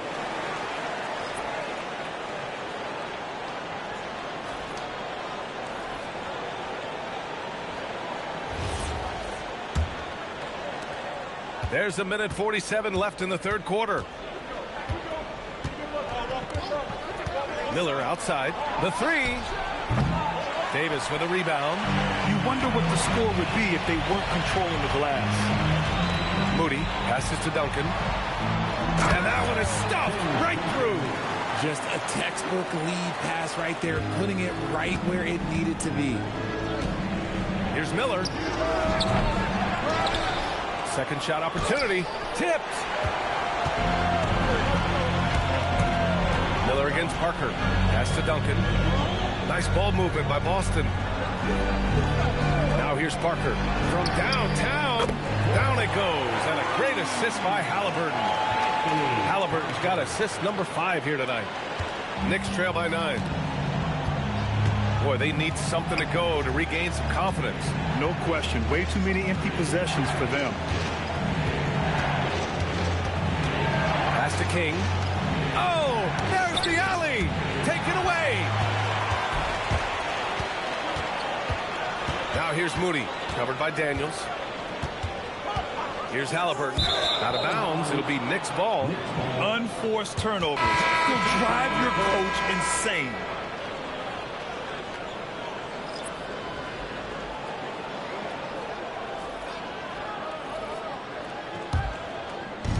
The Knicks have gone 6 of 13 to open up this second half. Here's Dumars. He's guarded by Vassell. Here's Whitmore outside. And it's going to be out of bounds. New York will have another go. Knicks substitution, number 44, Mark Jackson.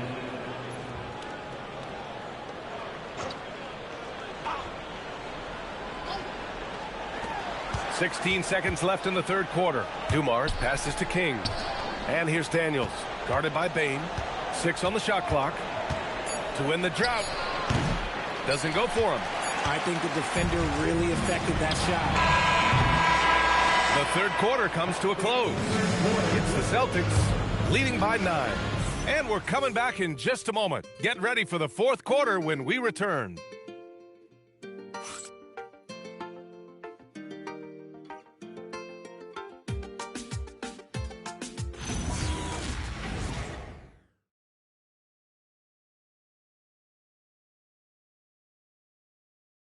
And a moment now as we take a look at our State Farm assist of the game. This is the definition of team chemistry. I love to see this kind of communication and connection between teammates leading to the perfect pass. Serving it up on a platter, that is a beautiful dish. And two teammates on the same page. The fourth quarter has arrived. So good to have you with us. So on the floor for New York, we've got Jackson, and it's Dumars in at the 3. And the three-pointer goes. Brown's gotten himself on the board with a 3 there. He's someone opposing defenses have a hard time game planning for.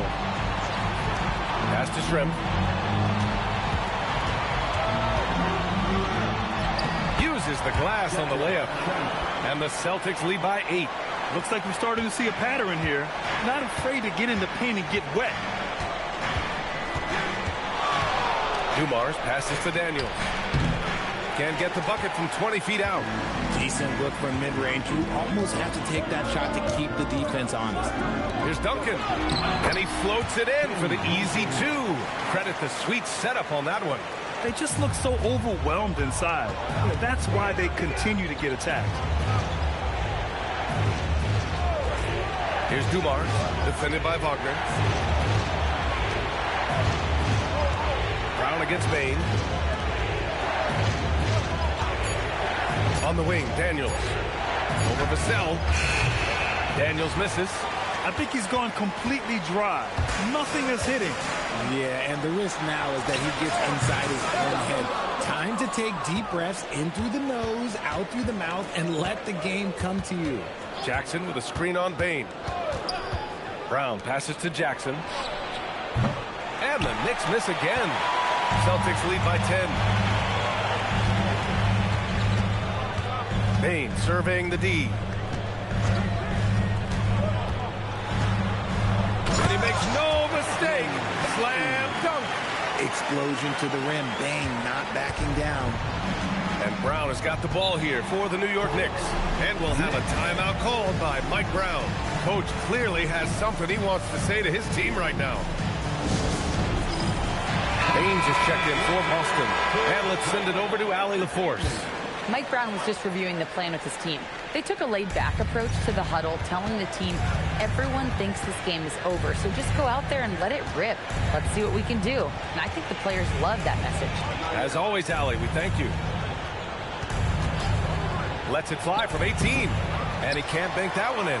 You cannot play worse offensively, although he's trying. And he hasn't made one shot yet. I feel so. Boy, absolutely no rim protection, leading to a lot of easy buckets. Daniels outside. Can they get it? Jump shot is good that time. With defense that soft, you have to take them to task. Boston leading by 12. Bain, the pass to Baines. Out to the right wing. Nice ball movement by Boston.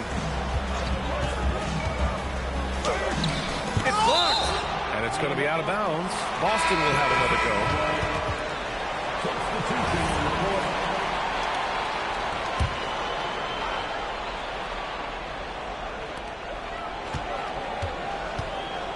Now Halliburton, down to 5 on the shot clock. Lets it go from the wing. Again, the miss by the Celtics. Knicks trail by 12. A look at the clock. A little under 3.5 minutes gone by in the fourth. Three-pointer. Buries it from 3. This is what it's been since halftime. Remarkable results from downtown. In the modern NBA, you have to hit threes to win games, and they've made that adjustment since the break. Wagner outside. Lets the 3 fly. Down it goes. And a great assist by Halliburton. Halliburton's got 6 assists now in the game. For New York, they've gotten 3 of 7 attempts in this fourth quarter to fall. Miller, a screen on Halliburton. Now Miller, uncovered. Oh, the shot is off. Gotta find easier shots when you're already struggling. That's not gonna get it. Yes, sir! Count it! They're not messing around. 5 of their last 6 buckets have come from the interior. Knicks trail by 14. Great teamwork and great timing. Oh, spectacular play. And here's Wagner.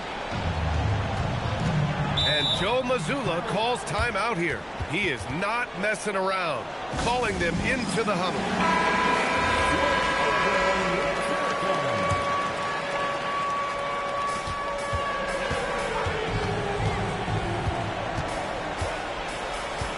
Davis with a screen on Miller. Here's Davis. Cuts off the pass.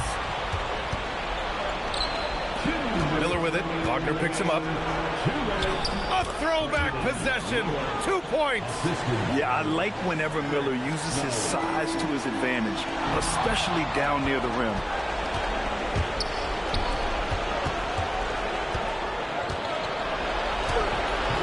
Oh, he cannot hit. Celtics lead by 10.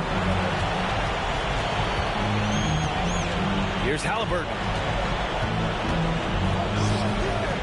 Here's Davis. Halliburton looking for an opening. 5 on the clock. Oh, no good. The Knicks have gone 5 of 11 so far in the fourth. Stolen by Davis. Nothing left to do but to watch the clock tick towards 0. Nice victory here for the Celtics. They made a point to get some good looks. Yes, they were able to pound the ball inside. I love it. And this will give them their 7th win of the year. And as it was happening, as it was building, you knew this was a monster game for Franz Wagner. And he's been a well-oiled machine on offense, keeping things simple in this end, getting the looks that he wanted, knocking them down.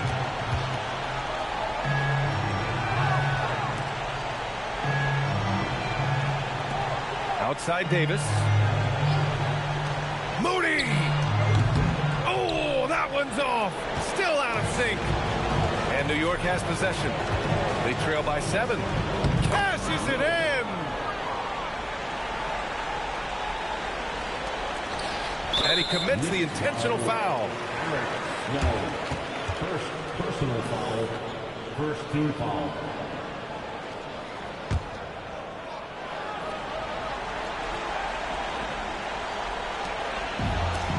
Fantastic ball movement for them tonight. And things are definitely working offensively. A balanced attack is just so much harder to defend.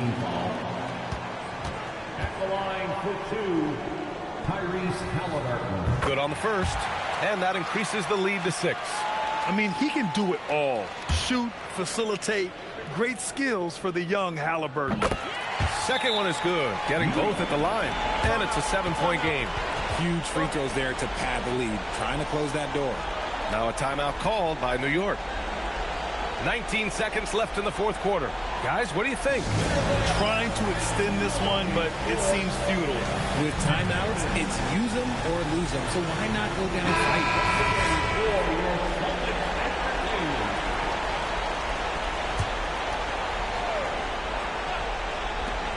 For three. Cleared away by Davis. Halliburton with the ball.